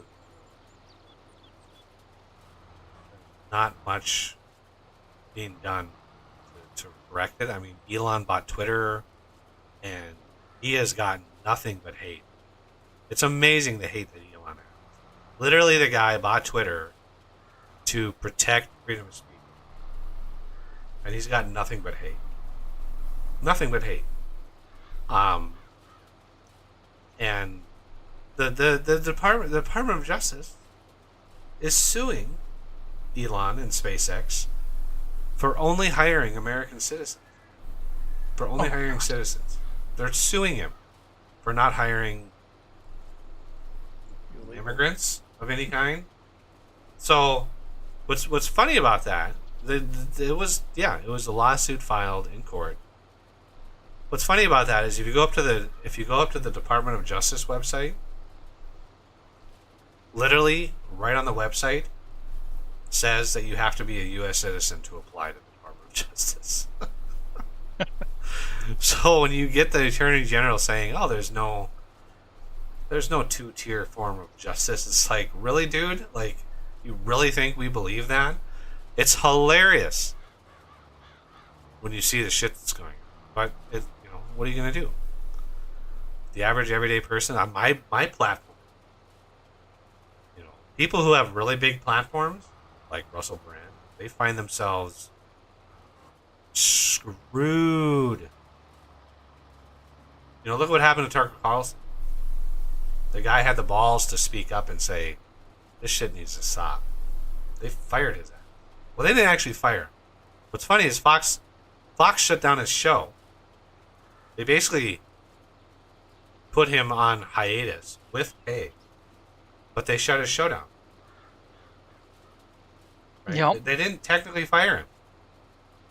And so, his viewership on Fox was averaging something around.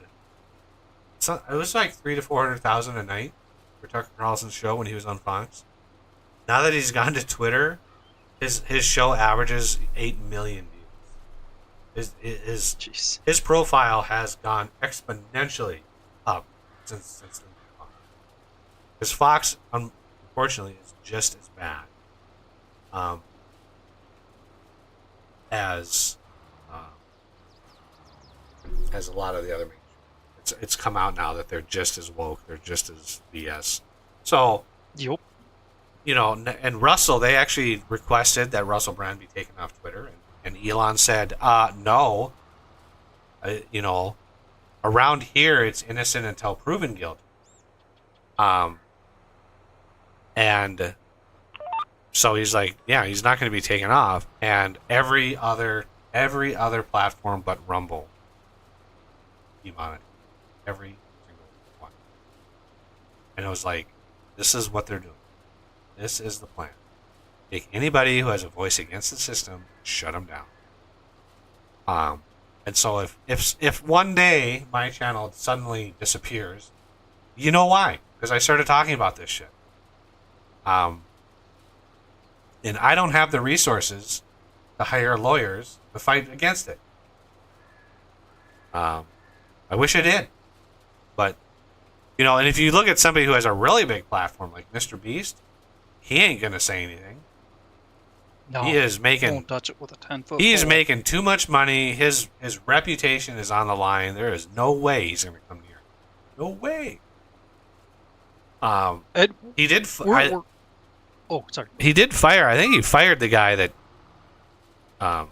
One of the people on his channel, one of the guys on his that's been part of his channel for years, like suddenly came out as trans, turned his back on his own family, and started his transition. And I could imagine the conversation that happened between him and Mr. Beast. Like, Mr. Beast was probably like, "What the hell are you doing?" And yeah, he hasn't appeared on any one of the. I don't think he's appeared on a Mr. Beast video in a while. But yeah, like literally front and center, this guy, high profile, just insane. An insane move. Like, why would you do this? And he turned his back on his whole family. He's got a wife and kids, and he's just like, nope. I'm a woman now. It's like, Jesus Christ. The mental gymnastics are just like, what? I mean, fine if you want to live your best life, but don't You act made like obligations. You can't. yeah, don't just act like abandon you're not abandoning your family, for God's sakes. Like, Jesus. Yeah. Kind of putting them out in the pasture. But yeah, one thing why I can totally see you going actually speaking out against things is we're hitting the point where you have to reference that quote. I didn't stand up for the Jews because I wasn't a Jew.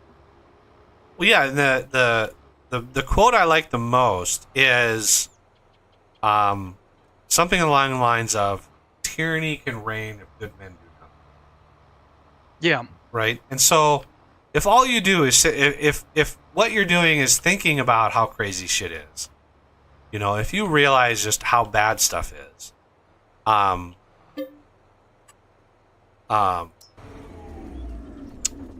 you just sit around and you don't talk to your family about it, you don't talk to anybody about it, you just sit around and think it. Well, that's fine. That's one person. There's 300 million people in this country, and it doesn't take a lot of them to be insane to radically alter our way of life for the worse.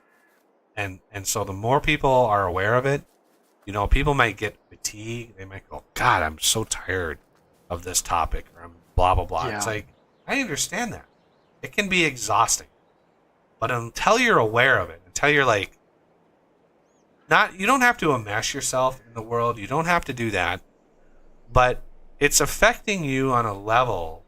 It's affecting the crime rate in the city. It's affecting the immigrants that are appearing. It's going to affect you more and more and more. Look at that Italian island. Are you guys aware of this? No, I don't think I've heard of this. There's an Italian island. Native population of Italians, 6,000.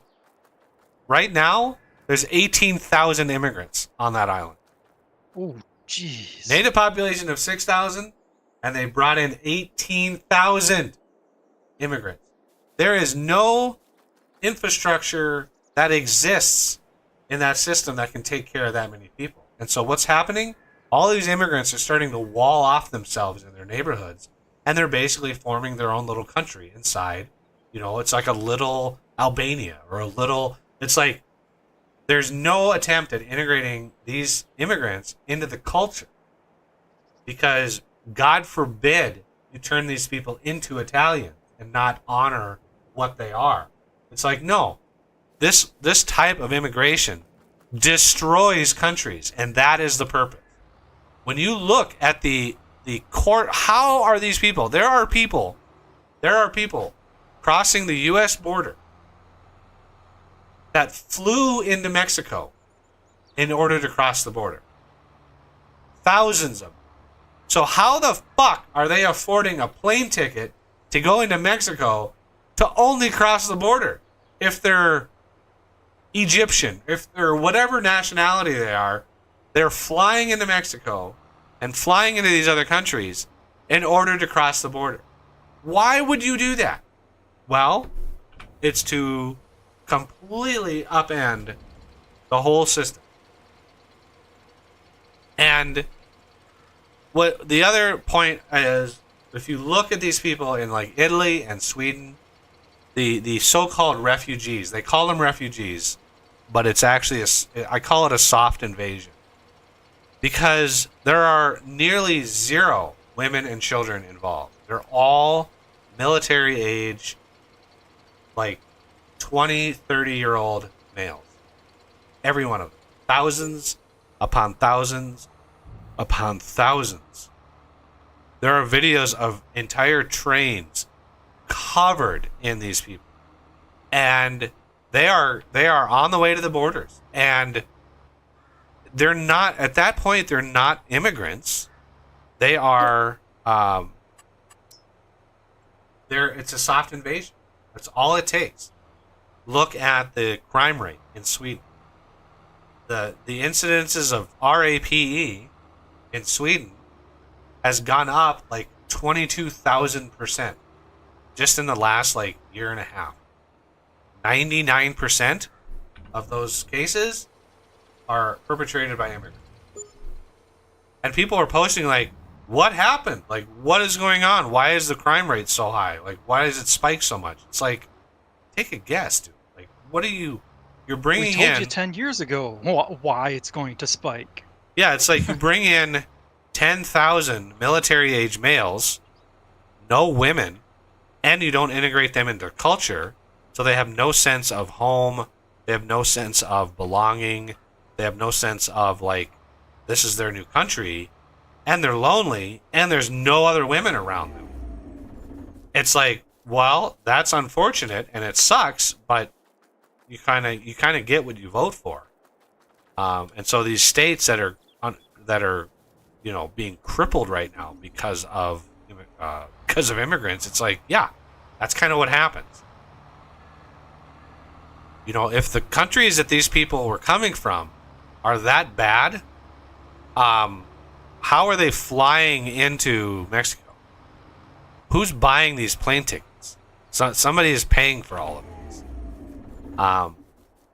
So for me, it's just like there's a massive problem going on, and not very many people like discussing what the hell is going on.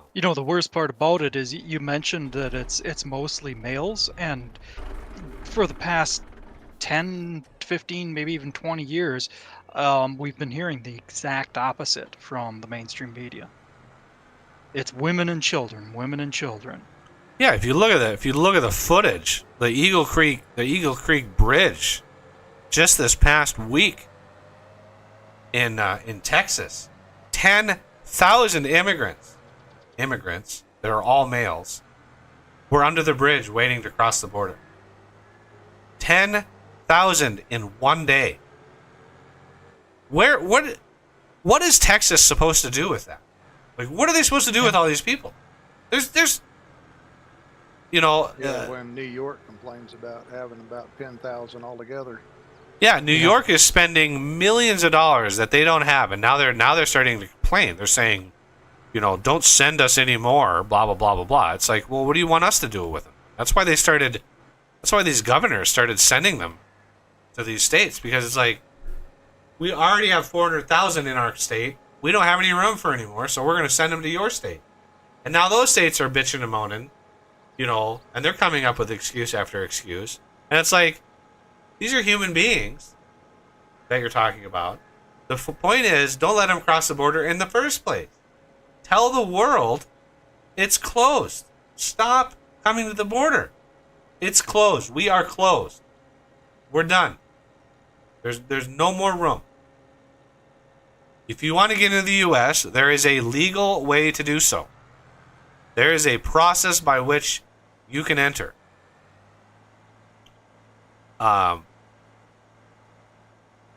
So yeah,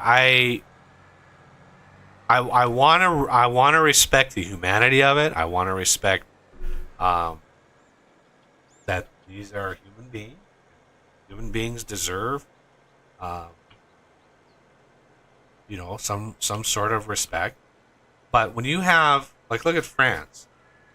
They were clapping, they were cheering when these boats full of immigrants were coming into. They were happy to help. And what thanks did they get? These immigrants burned down the country. They were burning historic buildings that lasted through 2 world wars. 500-year-old buildings. They were burning them to the ground. 9% of the population devastated that country. 9%. That's all it took. And they're still bringing it. It's insane. It's insane. So I don't know.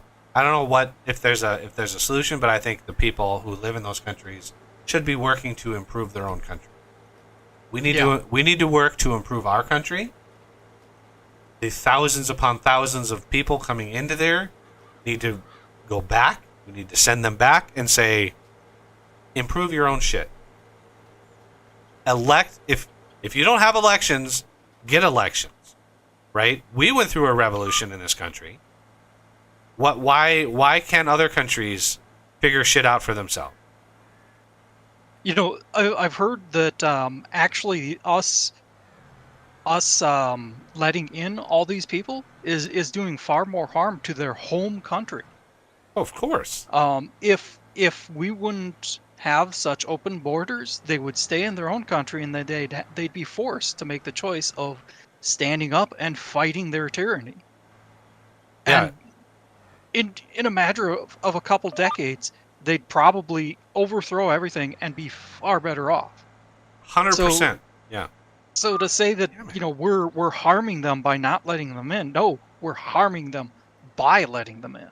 Yeah, we're giving them an out. Human beings, okay, I have certain beliefs, right? Human beings will always, or nearly always, there are definitely exceptions, will go to the path of least resistance. We, with few exceptions, will do the minimum amount of work. Minimum amount of work. And I understand that. I am 100% guilty of this, as are most people. There are a few exceptions. Yeah, I'm one of them. I always go Wild man, when it comes to chopping wood, he is number one. above and beyond anything I'm ever asked to do. So when you are aware of the limitations of humanity, and you say, okay, well, how are we going to fix this? Well, unfortunately, there are a few people who would do the work to actually get that done. Most people are afraid. But again, tyranny is allowed to flourish when good people do nothing. And so if you are from a country that really sucks, right? As a group of people, as a population combined, if you decide shit is just too bad, this is just awful, it's up to you to change it. We in this country had a revolution. Ironically, it was over taxes. It was over like a minuscule tax. It was over something ridiculously stupid. By today's standards. By today's standards, right. It was like yeah, it was less than 2%. Yeah, it was a ridiculously small tax, and yet we were like, no, and then now we're at 40%. That was the straw that broke the camel's back. Yeah, I mean, yeah, there's something to be said for like self-governing. The fact that the king was so damn far away and trying to exert his will, and it was just like, dude, you should have known when the colonies were formed that you weren't going to be able to hold on to it. Like, they're just too far away.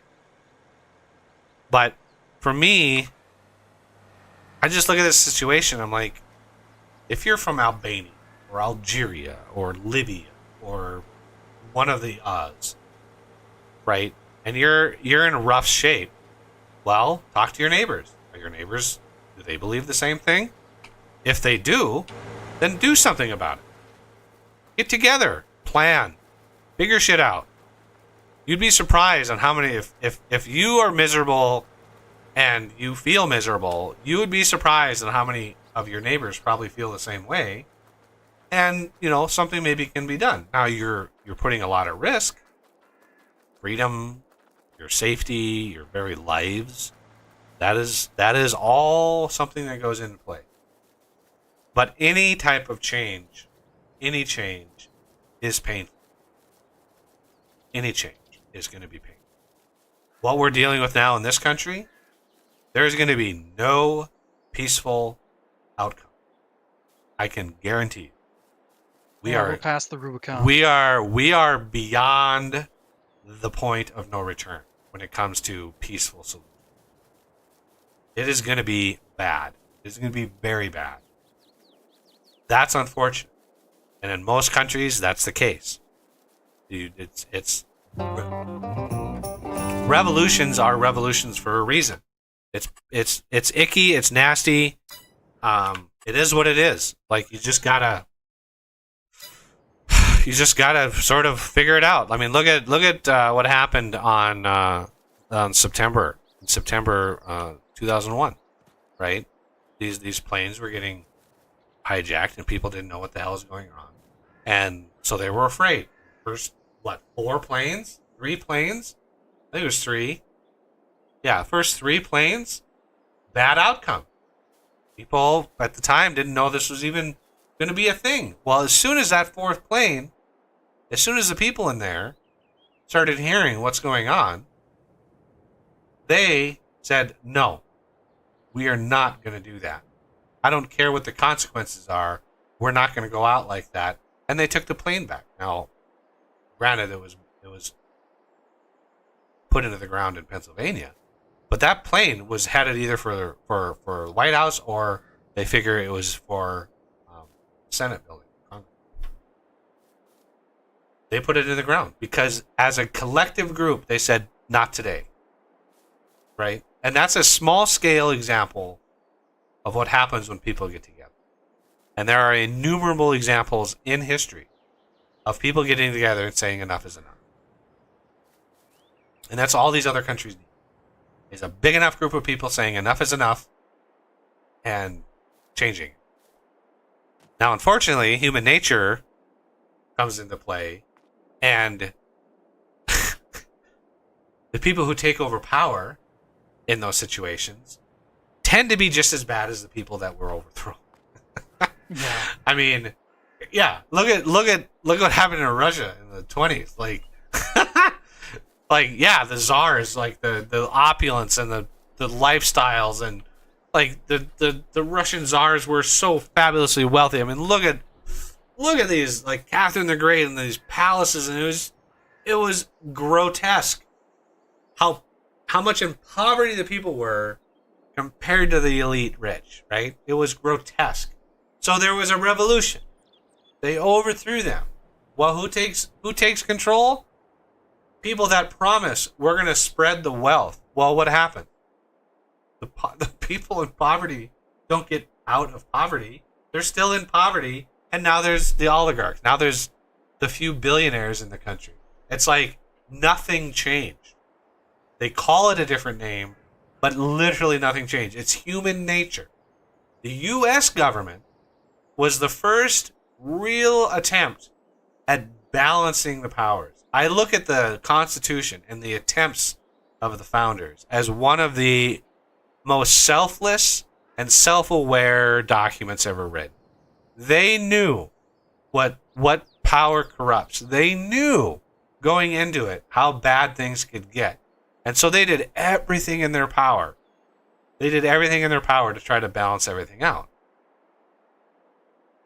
Now, there are certain things they couldn't anticipate, like the internet, social media, propaganda, the nightly news, right? There are certain things that they said freedom of the press, but they just assumed the press would be impartial and free. Not that giant corporation conglomerates would own them and buy dozens of papers and spit out one super biased message. That was a massive, massive problem. There is no legislation to try to prevent the biased nature of news. Like, it's all biased. Closest thing would be antitrust laws, but for some reason they just haven't been applying them to me. Yeah, we've largely ignored those for the last 40 years. Yeah.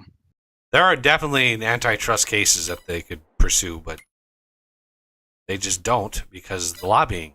I mean, the number, if you look at the U.S. and you're like, oh, we're in some dire straits right now. Like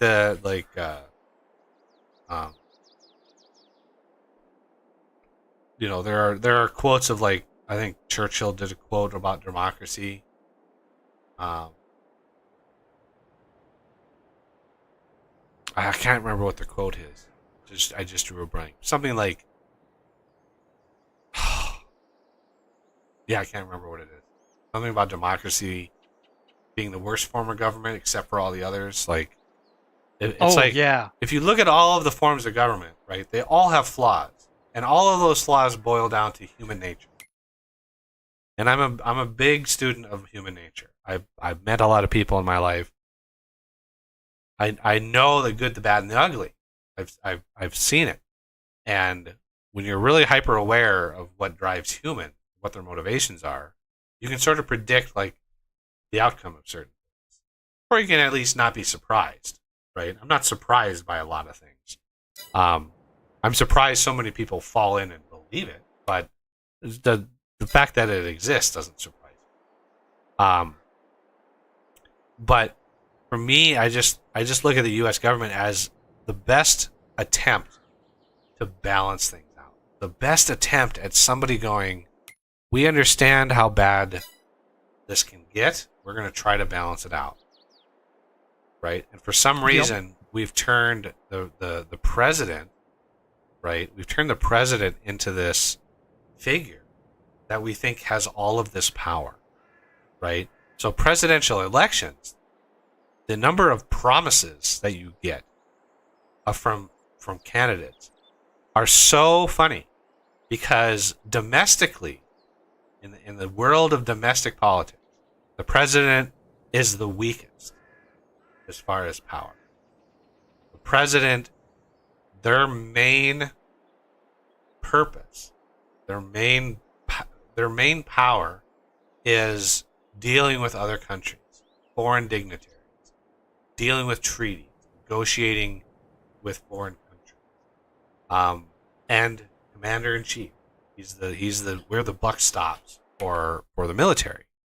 So, and that's, again, dealing with foreign countries. Like, so the president's role primarily is foreign affairs, and yet we think he is imbued with these powers of, like, the gas prices and all of this stuff. And it's like, yes, he has some influence. There are executive orders. Biden has done a great job of screwing the economy. The executive orders that he has written, those have gone a long ways to screw over this country. But executive orders can be overturned. There are checks and balances to those. They can be overturned by the Senate. They can be overturned by the Supreme Court if anybody challenges them. The Senate and Congress, their power is domestic. So their power is budgets, interstate commerce, and managing the affairs of the actual people. There are elected officials representing the population, right? And yet, here we have a number of senators throwing money at the Ukraine. What the fuck is going on there? Like, what is going on? Why are we supporting this? This is insane.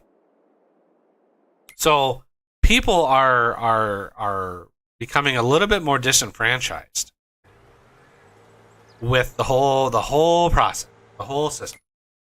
And that's good. The more people become, more people are made aware, the better. Right?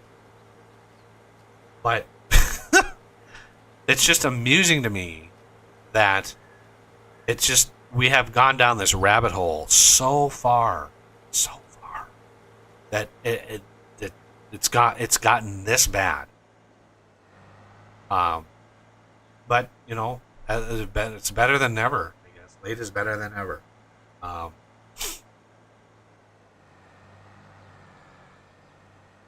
Yeah, I Ghostbusters quote: "Better late than never." better late than never. Yeah. Oh, here's a trivia question. Who said that line? Cheech. Oh, all right, he knows. He knows his 80s trivia. Fantastic. Yeah, I remember the guy because I like saw it, but when I first saw him, I didn't really know who Cheech was, but I think I had seen other people watching clips of those movies, so I knew that he was somebody, and I'm like, hey, isn't that one guy? And then as I got older and found out, the content or the material that he helps create, I'm like, oh, okay, Yeah, that's why he's so out of place. I remember in like junior high, right? 'Cause we're very close to the same age. I remember in junior high, kids joking around about Cheech and Chong and about this, and I had no idea, like no idea. I was such a sheltered individual. My world awareness was almost nil when I was young. Like there was no effort to sort of educate me on how the world works. I remember in 6th grade, there were kids in my class joking around about going to visit this place called Mona's. And now remember, I was in 6th grade. I was living in Nevada. They were joking around about going to visit Mona's and about whatever. And I was like, Mona's, like what the hell? Only years later did I realize that it was a brothel. But this is like 6th grade. They're joking around about this, and I had no idea, what was going on. Like no concept, and yet a bunch of these kids knew, like they just knew all this stuff. But yeah, very very sheltered as a young person. Yeah, me too, to a pretty high degree, I'd have to say.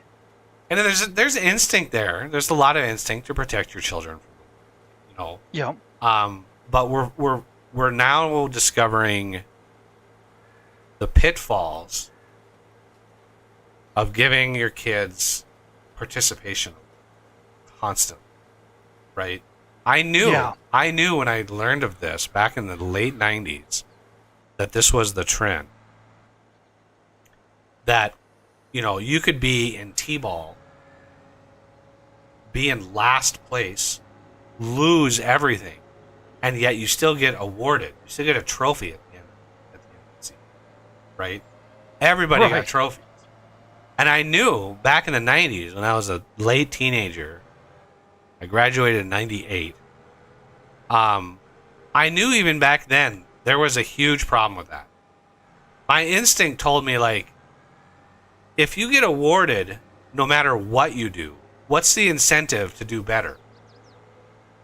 Right? I just instinctively knew, like, if we're just coddling these kids over and over and over again, like, where's the incentive to improve yourself, to grow as a person, to like be a better person, to practice? My brother played a bunch of sports. He played basketball and baseball. He practiced all the time, right? And now you've got kids that are like, they just don't even try. They just don't even care. They don't try. and yet they still expect the world. They still expect everything. And it's like, okay, well, it is what it is, I guess. Like, you kind of reap what you sow. And since we're playing a farming game, that's a pretty apt metaphor.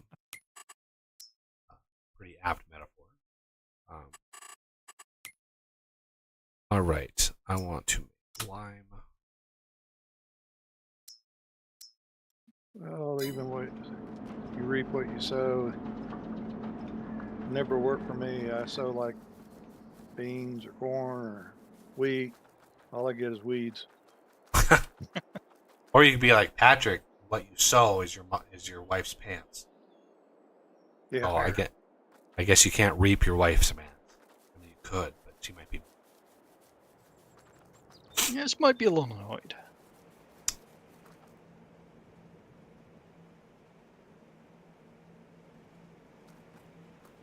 Just we could sell. Is fertilizer in the list? It is. Liquid fertilizer isn't. I should have waited on that. Damn it! I should have waited on that silage. We needed the money, but I should have waited to sell it. Like January. Oh well, got some money. All right, so we have a crop of oats and a crop of corn ready to rock and roll. Oats are 3 months away. Corn is 6 months away. We could buy another plot somewhere. I would like an actual grass plot, but if we plant a grass plot, that means we cannot move it because it just regrows. Like you can till it, plant it, fertilize it, and then it just regrows. And you can just fertilize it again, let it regrow, good to go. And then what I want to also do is build a beehive because I don't know if anybody caught this, but there is a mod that's in I added a secret little mod. Construction, animals, bees. There is a very expensive beehive in here. And the mod is set as Prairie Flats Forest. So that means it comes when the mod has the name of the map, that means it comes with the map. This Uber beehive, it is an Uber beehive, everybody. This baby has a very wide radius because the normal like $19,000 Langstroth hives, right? So the bee benefit. So the hives themselves has a radius. Okay, so let me backtrack a little bit. One of the things with this map is most crops benefit from bees. And they benefit more from bees than they normally do. In the vanilla game, there's only like 2 or 3 crops that actually have a bee bonus on them. Like, crops you really wouldn't think. Like, there's one that's canola, there's like 3%. And there's a couple other ones that give you a bee bonus. So it's not ubiquitous. So in this map, as well as the prairie hills, I made almost all crops benefit from it. Now the problem is the radius of the hives. So the normal average beehive, the Langstroth hive, has a radius of 150 meters. So on a really big field, even if you lined the entire field with them, it's only going to get so far in. Because 150 meters, if we look at our map, and you're like, well, how much is 150 meters? You look at this map, there are 10 squares going across. So it's a 4,000 by 4,000 meter map. Each square is 400 meters, right? Each width of the square is 400 meters. So that means that is 400 meters, and then that's another 400. So that's 800 meters roughly away, right? So if you have a beehive, you would have to ring the entire field in beehives, and you would still miss the majority of the very center of the field, right? You wouldn't get the bee bonus. So as a little itty bitty test, and I'm hoping this is a good test. I need to place a pallet for the honey. I want to place it near the selling. Well, I can't really put it. It's going to be safe.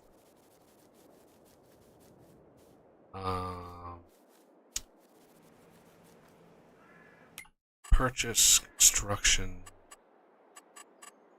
animals, bees. There's the beehive honey pallet location, but I have a mod on here that's supposed to give me bigger pallet productions, but I don't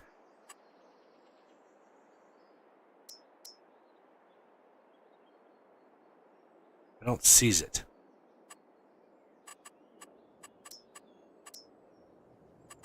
Orchards, it's not in orchards, it's not in generators. Chickens, bees. I don't see it there. Doghouse, no.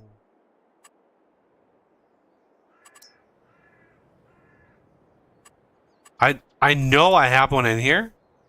I just don't know why I'm missing it. I have a mod on this pack that is like bigger beehive spawn locations, but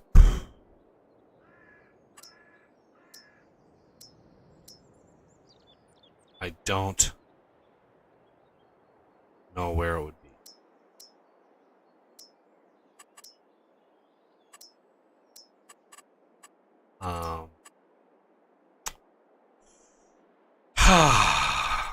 So I guess we just have to put one of these in.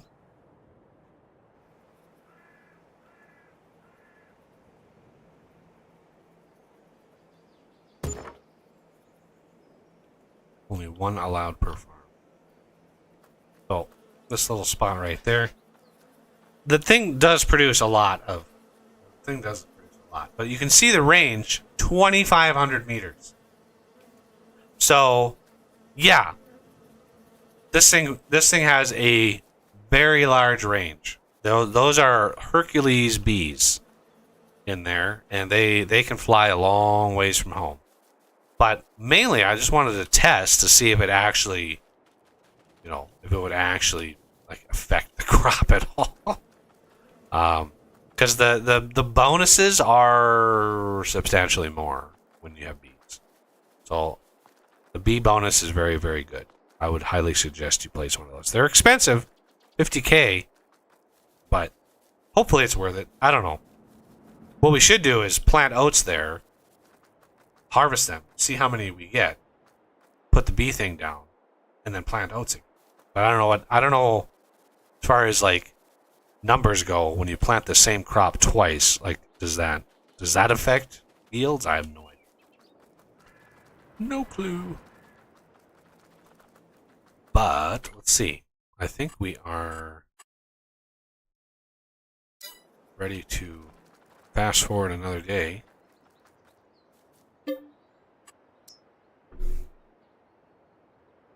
Sorry, the delay? So the whole point of this series is not any money. Like, it's not to get $1 billion or anything like that. It's just to have a giant farm. I want us to have enough coordination where if we have 7 different fields, any given month could easily have a field, right? We could easily have a time when it's like, okay, here's a new month. Let's get these fields rotated, and everybody knows we're practiced enough where it's like, people hop in a couple combines, they do the headlands, they get those workers hired. Somebody comes in after, starts picking up the straw, gets all of that ready to go, either baled or whatever, and starts picking that up. And then we start working on like, all right, let's get a fertilizer out there and spray it with fertilizer. And we just have this like routine that's like, okay, what are we going to plant? What are we going to go for? Let's get all of the buildings covered. Let's get all of the crafts covered. That's one of the reasons why I lowered prices for everything, because I wanted to make sure that we were making cereal and we were making, all of the things, right? And just kind of pushing forward that way and actually farming and going out and having a big field of oats and a big field of corn and cotton. We were able to buy the equipment and expand out and just do things like that. I think it would be nice to sort of just relax and everybody kind of knows what's going on. And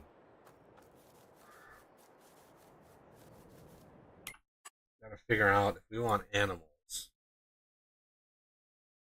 what plot should we use for our grass?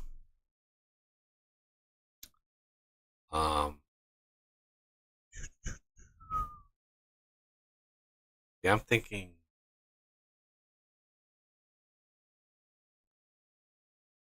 like 26. We don't need more than one plot, right? So if we have 26,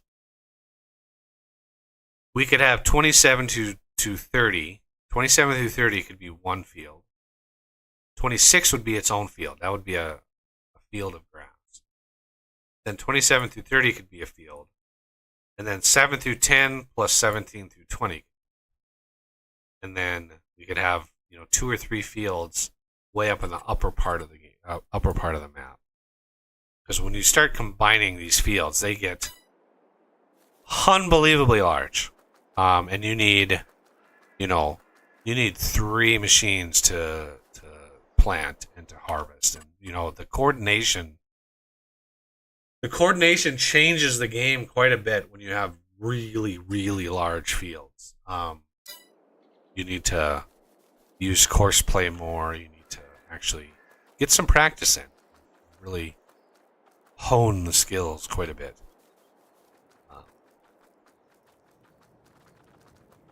But getting a field of grass would be nice, because that way you just put the M500 on there and just hit higher work, and it would just mow.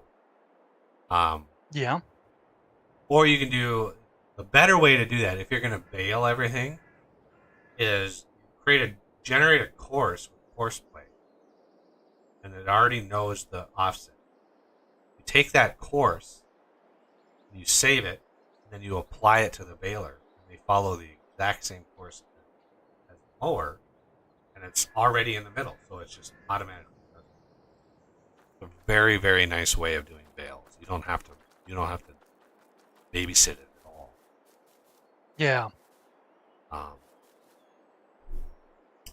Or you could even attach the baler to the back of the mower, but then you have to skip rows, which is possible. You can do it, but you have it skip every other row. So it does one row, and then it jumps over and skips a row, and then goes on another row, and it does all the way on the line, and then it turns around and it gets the other side. So it reduces the turning radius which is really Oh, gotcha.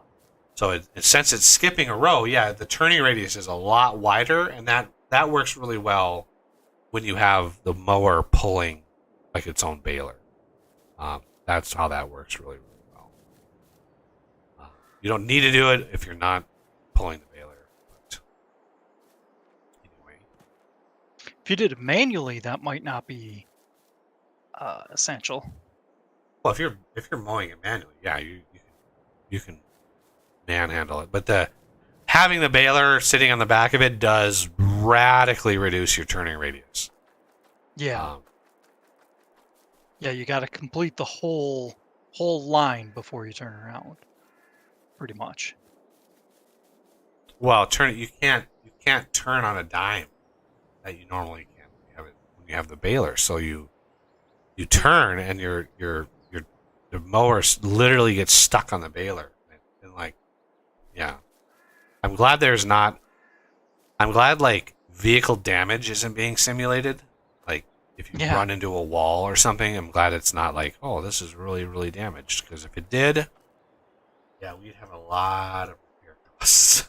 It would be rather expensive to repair all the things. That it would. Especially all the trees I've dropped onto the trailer. Yeah. We'd be pretty broke from him alone.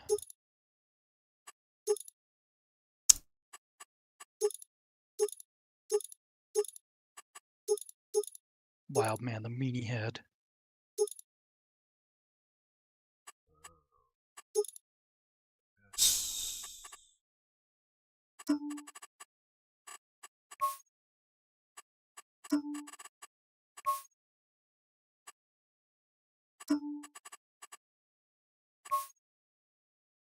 Welcome back, Patrick.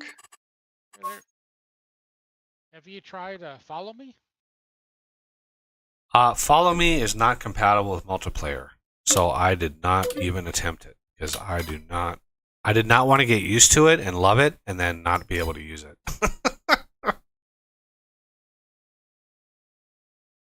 Right.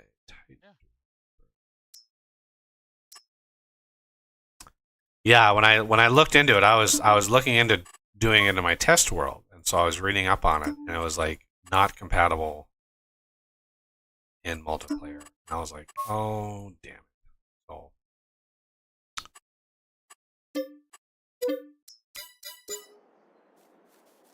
So we don't need the articulated.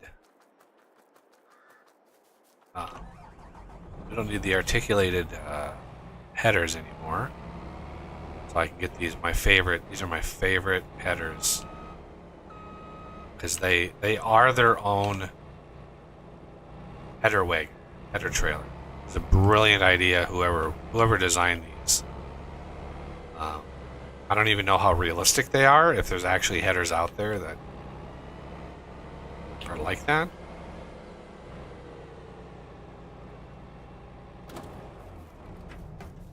Ready to go. Wanted to get that because I didn't want. Well, that reminds me, we have a loan. I forgot we start on hard with a $200,000 loan.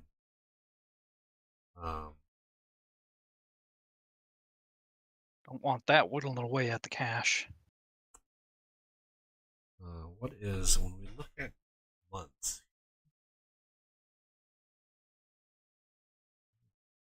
Loan there's a subliminal message. The loan interest on our loan is $666. 666. Now, if I was superstitious, I'd be like, what are they trying to say? We only start. I thought we started with a $500,000. I could have sworn we started with a five. We start with 500,000. Like, I don't think we've. I mean, I haven't paid anything off. That's weird.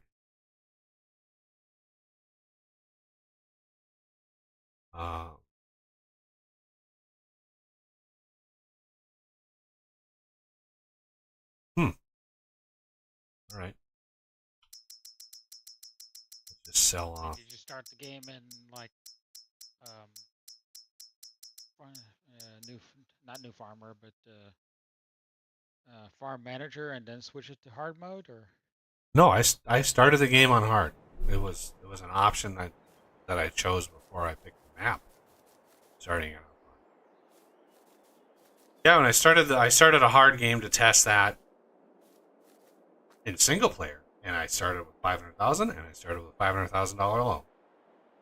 But I did the same thing here. I started with 500,000, but it was only $200,000 loan. So I don't know, like, yeah, it's weird.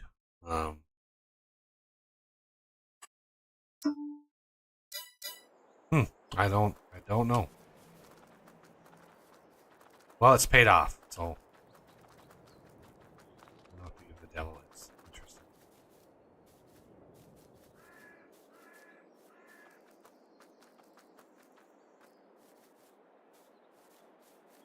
yes, that that loan interest is kind of devilish, isn't it? It was 666. It was $666 a month for that loan interest. Lay gasp. You know, there's an interesting little fact about banks. So one of the first main banks was the Medicis in Italy during the Renaissance. So the Medicis, one of the most wealthy, powerful families in Italian history. You know, they basically made their mark by the bank. Well, what's funny is how close they skirted the system, how they had to basically bribe their way to not make waves, because at the time, charging interest was seen as like evil. Like you would be excommunicated or even severely punished if you were caught charging interest, right? If a neighbor borrowed money from you, they were expected to pay it back. But if you then turned around and charged them interest on that, you would be punished.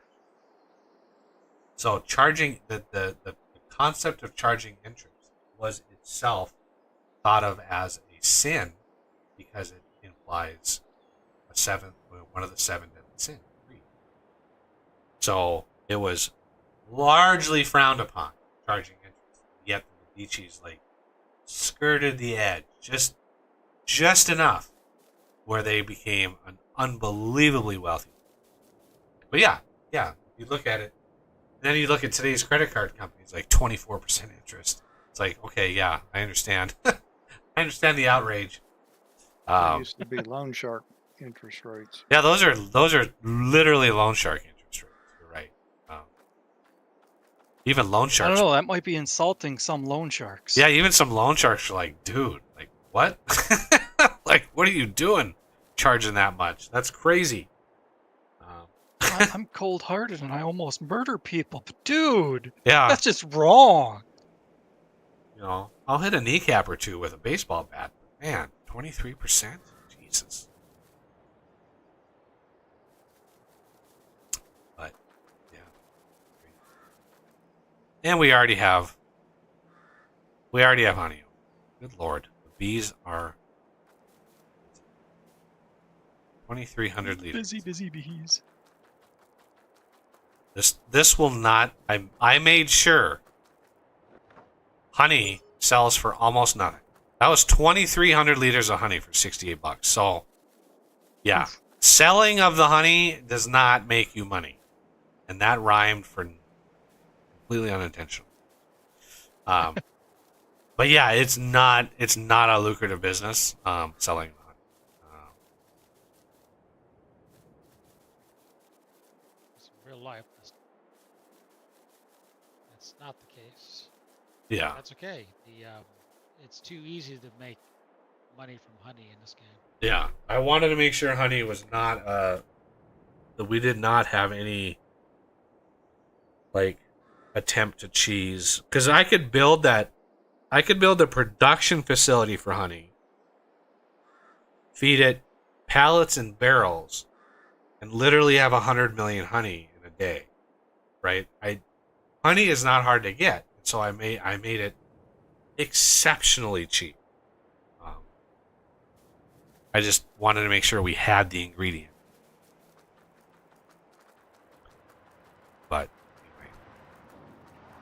All right, so I get a feeling everybody's sort of winding down already. So we've got two big fields. Just to summarize here, we've got two big fields. The smaller one here is oats, and probably once that comes in, I don't know what we're going to want to do with it, but we're going to want to start branching out whatever money we can get as we buy more and more, like the cornfield, right? So oats is there, corn is next to it. Well, the next time we go to plant that, I want it to be expanded, like big time. So one of the things I like to do is, nobody's picked it up yet, is to mow the ground first, collect all the grass off of it a month before you want to plow it. You mow it all up, you gather everything off it, you fast forward a month, and then you plow it. And that gives you the first level of fertilizer, which is nice because it saves you from having to spray it. But so once these oats are done, we're going to want to expand that field. So we might end up having to get all that wood anyway. But we want to go up to the field up in the north. So 26, 37, 47, 46, 30, 45, 44, 34. Like, I really want to just jump on all these plots. And that way we have a lot of stuff. We have mowers out in the field. We got bales coming in. Just humming along. Somebody doing plowing. Getting that nice and organized. But I'm really tempted just to do a permanent, like, July. Just be like, permanently just show me. I don't care about the weather or the sunrise. Like, it's, yeah. Later in the, like, December, like, the sun doesn't rise. So it's really dark early. Get enough of that in real life. Yeah. It's coming at us. It's already, the nights are already, oh yeah, rough. Super rough.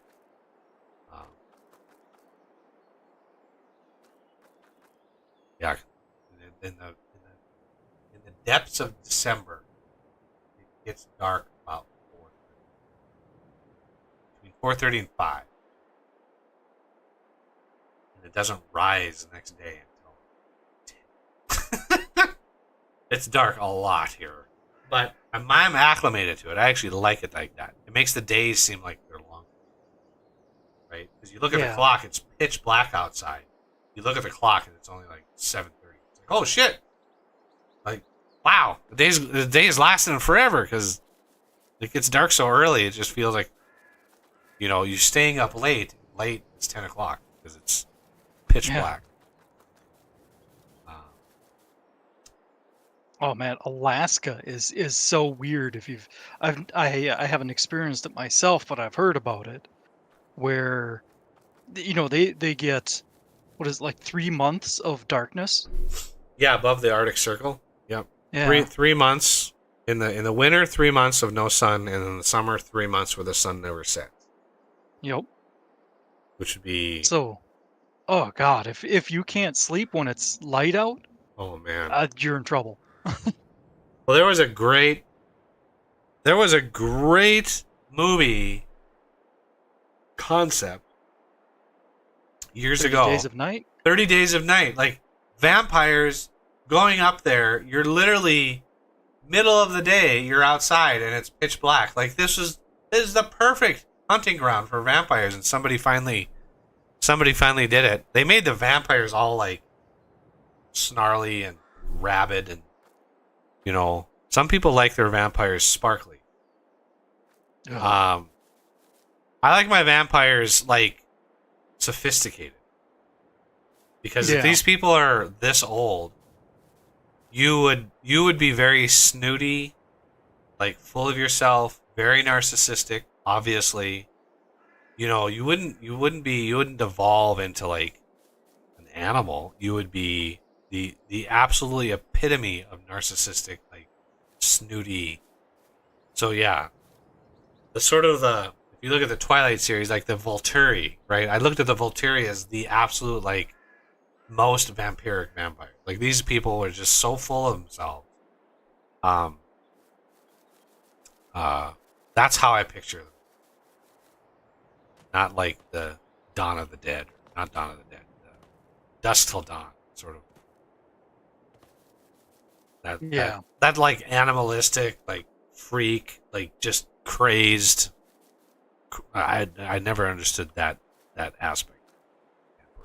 Well, was it the Underworld or that series of movies? I think they put them. It's pretty sophisticated. except Yes, for the Underworld did ancient it. guys. Underworld did it really, really well. Yep, Underworld. Except for the ancients. Yeah, Underworld did it really well. They jumped the shark a little bit near the end of that trilogy or whatever, however many movies they did, but I did like They did a fourth one, but it sucked. I like that concept of whoever is in charge, they hibernate for a century, and so they just take turns and they basically hibernate. So they sort of leapfrog through time, and then they're woken up, and then they rule for 100 years, and then they're returned to sleep, and they sort of like leapfrog. It's a really interesting concept. It's hard to wrap your brain around, but imagine it's the year 1900, and you have your way of life, and you as a vampire go under, and you get put into this state of hibernation, and then 100 years later you're woken up, and it's the year 2000. What a fucking shock to the system that would have been. Like, imagine waking up and suddenly going, what did I miss? Holy shit. Like, what is going on? You would have so much, because if you look at centuries past, before 1900, shit did not change all that much, right? Even from 1800 to 1900, literally the only thing that changed was railroads and telegraphs, right? Railroads and telegraphs are the two biggest, like, leaps. So you had steam engines, and you had a little bit of communication. And so I was like, wow, this is crazy. Like, this is some major advancement.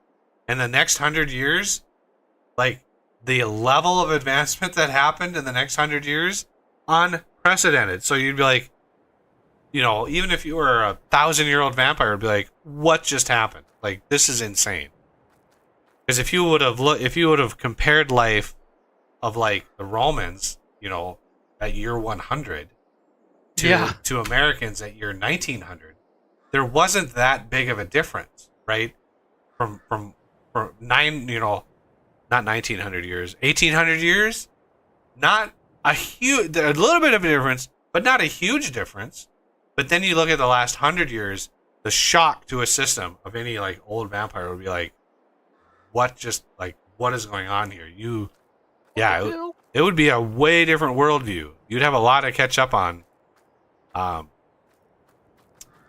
yeah, there was one series that I really wanted to love, and that ended up jumping the shark so many times. Oh no! That I was just like, oh my god, I cannot deal with this anymore. It was a spin-off of another series that was gagging, but it was called The Originals. Okay? Oh yeah, yep. So the vampires in The Originals were based on the lore of Vampire Diaries, which is a ripoff of Twilight. But The Originals was the story of the original vampire, the family, basically, that spawned the whole thing, and it was all built around this whole magic thing. A mother trying to protect her kids and basically made her kids immortal, but vampires, etc. And through their progeny, they created vampires. The whole thing. But so I like the first and the second season, I really like that. I really like the sort of lore, the building, the telling of the history. But the series devolved. I don't know if anybody out there has ever watched any of the series that's out there, but the series devolved into, hey, there's a problem. Let's fix the problem with magic. Every single problem. And usually the problem was because of magic. The magic that they used to fix the last Yes. time. So the problem was generated by magic. Then they immediately were like, well, what other magic can we use to fix the problem, which would create its own problem with, then it would turn to magic. And I remember watching that series going, are you effing kidding me? Like, one thing after another, after another, after another, it was all like magic. I think the writers in that show, like, literally could not, like, handle coming up with something. Like, the writers were, I could have just imagined the writers sitting around the table going, all right, well, here's the problem. How do we handle this problem? And somebody raising their hands like, well, if we just invent a spell, it's like, let's do that. It's like, this is about vampires. The entire show is about witches and magic. Like, and the originals, like, you know, it's like, well, let's use, so one of the tropes of the show was nobody could kill an original, because if you killed an original, all of their progeny would then die. Right? The origin of all of the thousands of vampires that they created would immediately die if they died. So nobody could touch the originals. Plus, they were the most powerful. You know, like, and so through the show, they slowly eroded that off of the original. Right? They separated them from their progeny magic, and then they oh man, it was just infuriating. I just hated that shit. Yeah, they had like no originality. They took this like let's like an origin story of vampires, and they just got obsessed with like magic. And there's a right and a wrong way to use magic. And Brandon Sanderson does a great job in some of his lectures talking about this. And Brandon Sanderson, if nobody knows that name, I highly suggest you look that name up. The man is a brilliant author, and the Stormlight Archive is his magnum opus. The stories are some of the best written I have ever read. Even my mom, I talked into like getting these books, and she got them like audiobooks, and she is even like, when is the next book coming? Like, my mom got into these books. They are so well done. And Brandon comes out and he does a lecture, and he's like, if you have a magic system in your book, you have to be extremely careful not to rely on it to solve every problem. And so he goes to great lengths in his books to make the magic system like have a big cost and be limited and you know, have an impact in the story. But it's not a cure-all.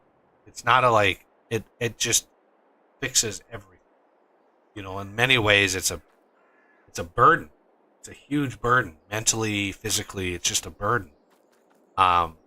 Sometimes the cure is worse than the disease. Right. And so you have characters that struggle with it. And you know, that's the point. Is it's a tool, but it's not a tool for everything. But he does a great job of talking about it in that context.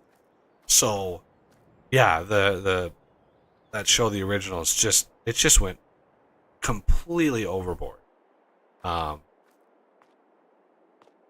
Similarly, it's like the MMOs, specifically World of Warcraft, was starting to get a lot of criticism for it. Every release, they added a whole bunch of new dragons. Dragons, did you say? Dragons, yep. Okay. You know, we need a new boss. How about a dragon? They couldn't think of anything bigger or tougher or meaner. Yeah. Dragon is the epitome. Well, I mean... You know, there's a lot of bosses, you know, like each raid would have anywhere from, you know, like 3 to top, possibly even 10, depending on the size, bosses. Some of them were probably mini bosses, but regardless. And, you know, you're almost guaranteed that one of them is going to be a dragon, even if it's only the 3. Yeah, man, there are few things now. Like most of my entertainment now is watching either YouTube videos. I watch one Twitch streamer, but he just went over 10,000 hours just this past week. He just rolled over 10,000 hours in his game. 10,000 hours. That's 5 years of a full-time job. that he just put into this game. And it's one of the most complicated games that I've ever seen. I don't know how many people out there are familiar with EU4, Europa Universalis 4.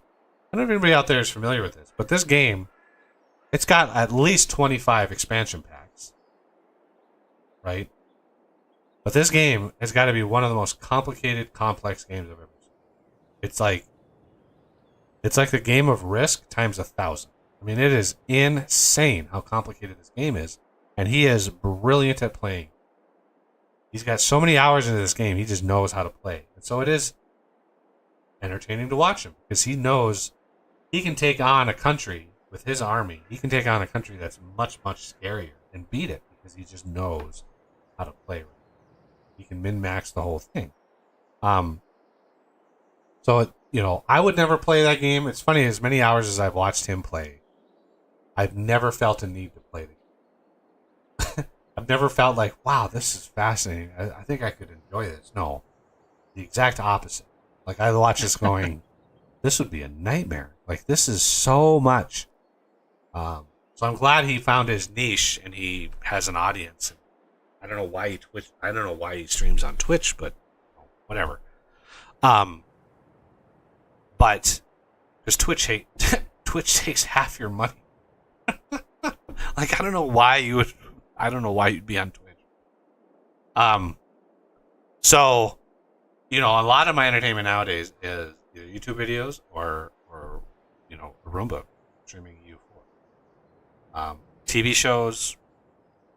I can't really afford much streaming services, but there's nothing that's been on TV in a while that I'm interested. My brother's recommended a few things. There's a couple of shows that he would recommend, but I'm sort of hoping that the streaming services start coalescing, right? They start combining, and all of these companies are starting to realize, like, there's not a lot of money in actually running your own streaming services. There's a lot more money in just licensing stuff. Like, if Netflix is like, I'll pay you $30 million to license this show, right, for the next year or whatever the agreement is, that's just money that they can take. That's just cash that they can take. It doesn't cost them a goddamn dime to actually host this stuff, right? So companies are like finally starting to realize there's a lot more money in just licensing this content than there is hosting. Like, Yeah, I was really disappointed when Netflix and all the others started, creating their own content. Netflix Because had then- to. well, I don't mind them creating their own content. I was really disappointed when all these companies stopped licensing movies and stuff. Because Yeah, Netflix that's used to what be, Netflix used to have tons of like classic hits, TV shows and movies. Like tons. You can go to Netflix and watch Die Hard and all these other like really classic movies. And as those contracts expired, they weren't renewing them because these companies were like, well, we're going to create Paramount Plus or what, a CBS All Access. We're going to create Discovery. We're going to create. Now there's, they became like 30 different streaming services because everybody wanted that piece. Well, they're realizing now, years into it, that it's like it costs a crap ton of money to host all of that, to actually manage all of it. And so they're starting to pull back. You're starting to see a little bit more stuff on Netflix now. Like Amazon might be getting some more stuff. There's little hints, there's little trickles of it. It's not a flood by any means. Disney, I think when the time comes, Disney is going to shut down Disney Plus, and they are going to start licensing stuff out because they are losing unbelievable amounts of money from Disney. They are losing money hand over fist. It cost them, I think their last quarterly report, Disney Plus lost like $700 million last quarter. Previous quarter, it lost like $1 billion. Like it's losing unbelievable amounts of money every month. So it's unsustainable. And Disney has to be looking at this going, well, it would be more profitable if we were to license our popular shit and not put out so much garbage. Because the Disney content is just trash. It is so bad. Nobody is watching. Nor is it driving new views. It's not driving new subscribers because nobody wants to see it. They're doing too much woke stuff. Yeah, it's awful content. It's awful. Ashoka, awful. Mandalorian, awful. They're just ruining all these IPs trying to generate content for their streaming service. That's all they're doing. It's horrible business practice. And they're feeling it. So, yeah, interesting. But Yeah, Netflix had to start doing their own stuff to keep alive because everybody had pulled all their stuff from them. And they had to start creating originals because they lost so many licenses for stuff. Wow. Especially when Stars pulled everything. Yeah, and I remember early days Netflix. I mean, I was watching so much shit on Netflix. It was great having all that stuff available. Yeah, and now there's rumors that Amazon is going to add an additional charge, Amazon Prime, if you want to watch Amazon Prime without commercials. That's going to be like an extra like $2 or $3 a month for Amazon Prime without commercials. Otherwise, you're going to be forced to watch commercials. And it's like, because companies realize the purchase option without commercials is actually losing them money because of how much they could charge for commercials. So a streaming service at $9 a month or $10 a month. Well, if you say, well, we're going to give you a cheaper option, say $7 a month, but you get commercials, they're not making up the $3, the difference of $3 a month. They're making an additional $25 on top of that with commercial, with how much they're able to charge. So they can profit so much higher if they have commercial, because how much they can charge. Because viewership, you can track that by each individual. The statistics that they can get. Targeted ads. Oh my God, the statistics they can give advertisers of who's watching, how old they are, what demographic are they in, what city are they in, what region are they in. You can track all that shit. And it's highly, highly valuable to advertisers. And so they can charge a massive premium on that content, on those ads. And so it's much better for them the more people have the ad version than the ad-free version. But there's a huge resistance of going for the ad version because nobody wants the ads. So yeah, nobody wants the ads, and so that offer is kind of null and void because nobody wants to sit through so many ads. It's annoying. Digital ads are annoying because you usually get the same one over and over and over and over and over again. Yeah. To some degree, that will lessen as time goes on because they'll just, increase their profile. You know what I'm really worried about? What's that? I'm really worried about something that was shown in an episode of Black Mirror where somebody's watching a screen and an ad comes up and they close their eyes or they avert their eyes and the ad stops, it pauses and says, you need to watch this ad. Yeah. And as soon as he opened his eyes and looked at the screen, the ad started playing again. It knew when he was looking at the screen. That is what I'm worried about. The episode that appears in is one of the scariest that I've ever seen. It is because it was so realistic. Like this could literally happen.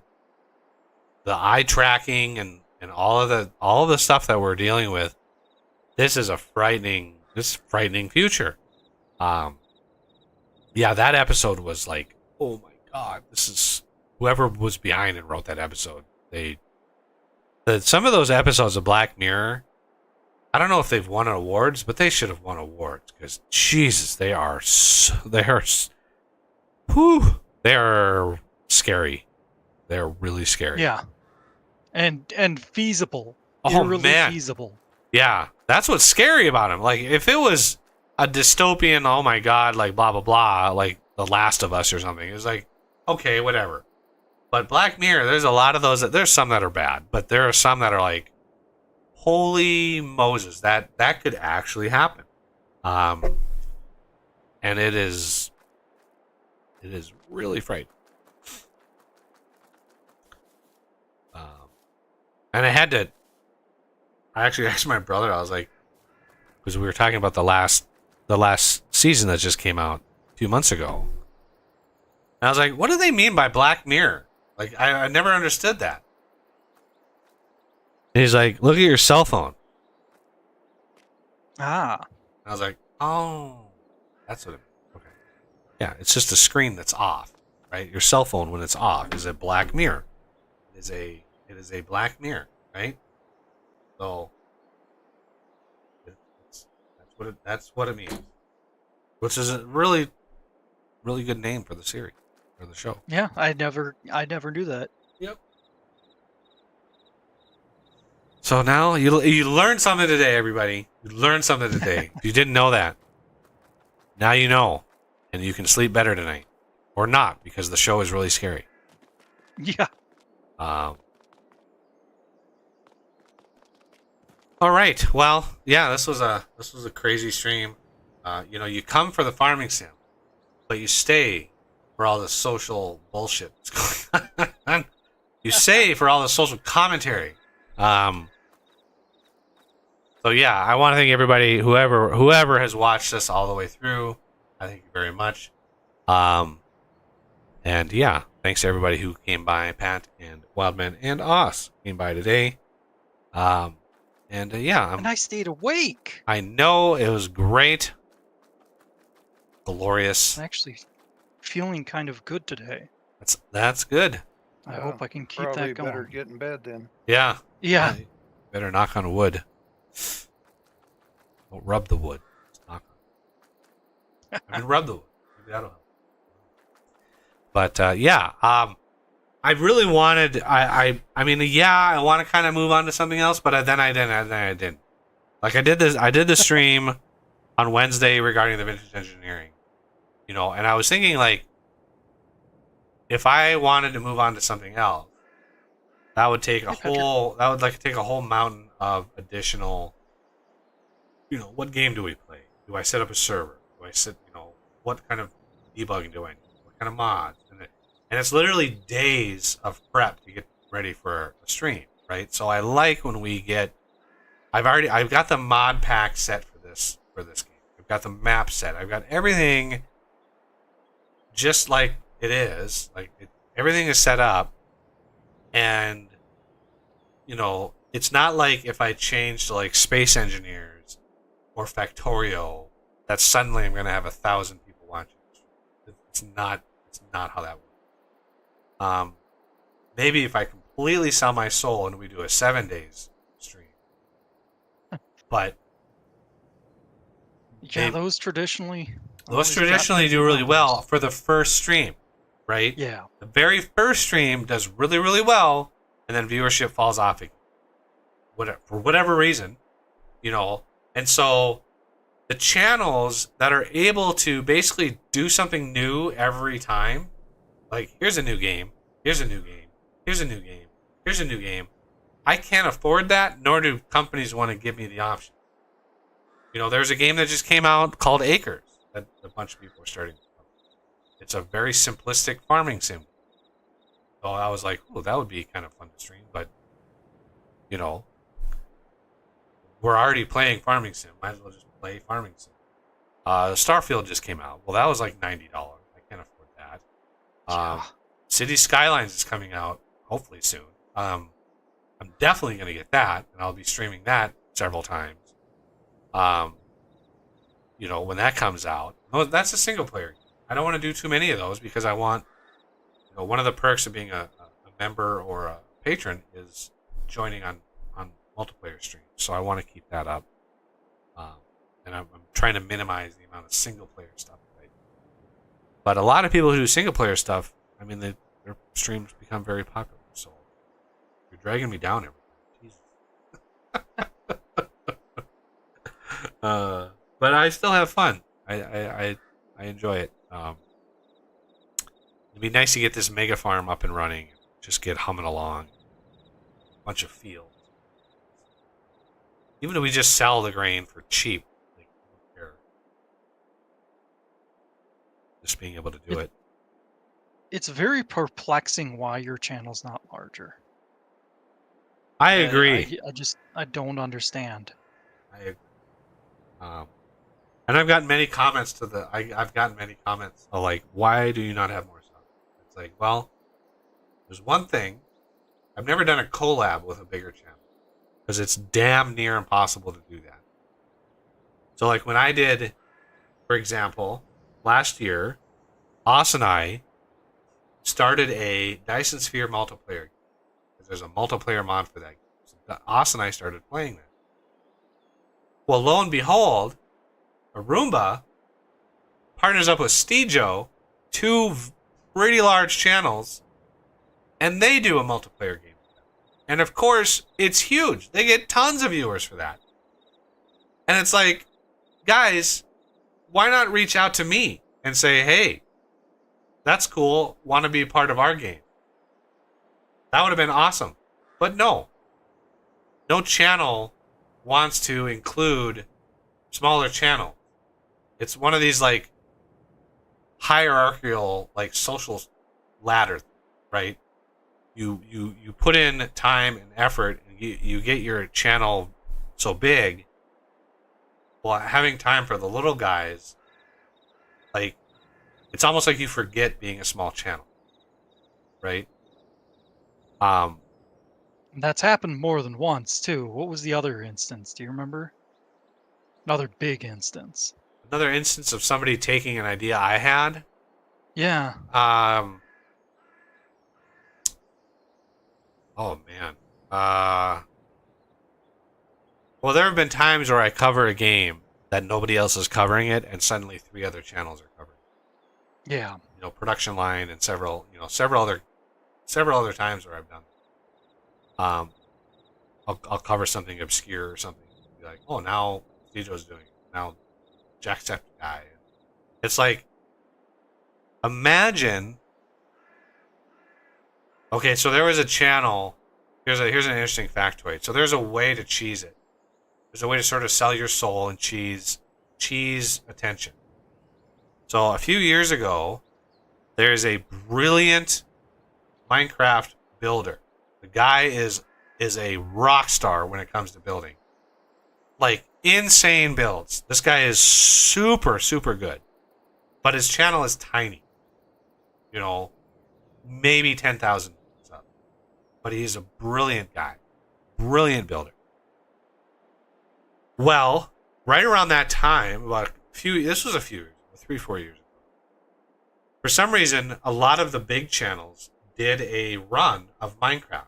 So PewDiePie, Jacksepticeye, Markiplier, like the top end channels at the time were all, for some reason, all at the same time, decided to do a Minecraft series. Individually. Not together, but individually. And so this guy, his name is Trixie Blocks, he's like, oh my god. And so he takes, like PewDiePie, he takes his base, all the buildings that PewDiePie made, and then he redesigns them. So he takes whatever basic design, and then he's like, I'm going to make, and so he was able to put, like, in the channel title and description, he was able to put, like, PewDiePie and Markiplier. So he's like, I'm going to remake or redesign PewDiePie's base in, with my techniques, right? And he does I've seen the videos, they are magnificent. And his channel literally goes from like 10 to 15,000 subs to 250,000 subs in a matter of a month. And it's just like, wha-bam, just unbelievably large. So you can do videos that sort of associate themselves with other creators. I would frown upon it. You know, I have a huge problem with any channel that does like reacts, like XYZ reacts. So there's one called Asmgold that all he does is react to other people's videos. I have a huge problem with it. On one of his episodes that he reacts, and he's literally he downloads and plays somebody else's video, and then he just inserts little comments throughout the video. You know, this 10-minute long video. Just like inserts its own little banal comment. But he uses this entire guy's video. And I post a comment on it and I say, how much of the revenue are you making from this video is going to the original video? Because if all you're doing is reacting to somebody else's content, I think they deserve a little bit of that money too. That's the way I feel. If somebody was taking my videos, whatever they were, and just adding on top something ridiculous, it's like that's my work that you're just repackaging. You know, it's like going to a store, buying a Honda, and then selling it for more money, and like I just have a problem with that. So, you know, maybe my ethics prevent me from selling my soul and growing the channel that way, but like, you know, I don't do clickbait titles, I don't do clickbait videos, I don't do clickbait thumbnails, and that's what works. People hate it, but that's what works. And I don't know. How wrapping up the farming for today? Yep, and wrapping it up. Right. So I wish I knew the secret sauce, right? I wish I knew how Not Farming got 70,000 subscribers. Because all he does is mow grass every day. Yeah, he does some other farming, but the first hour and a half, 2 hours of his series, every one of them is him mowing grass. And like, yeah, it would be nice to know. You know, maybe if I was did talk about serious topics and just was like, you know, pranking one another. I just don't. I don't know. So, if you have ideas to get the word out, or if you know a big YouTuber and you know they're willing to do a collab, I'm willing to do it. It's just, yeah. Anyway, that is gonna do it for the stream, everybody. I thank you all for coming by, and yeah, I hope to see everybody on Wednesday. We will probably continue this if I don't have any major developments with the vintage engineering mod. Then we'll continue with this. So, yeah, I mean, I'm enjoying the game. It's relaxing, and you know, we can chill and talk and see how everybody's week is doing. Anyway, I wish chat was more active, but Yeah, you know, happens. Be nice to have people in there and asking questions or commenting, having their point of view, all that kind of stuff. That's what it is. So yeah, thank you all for coming by, and I will see you all on Wednesday.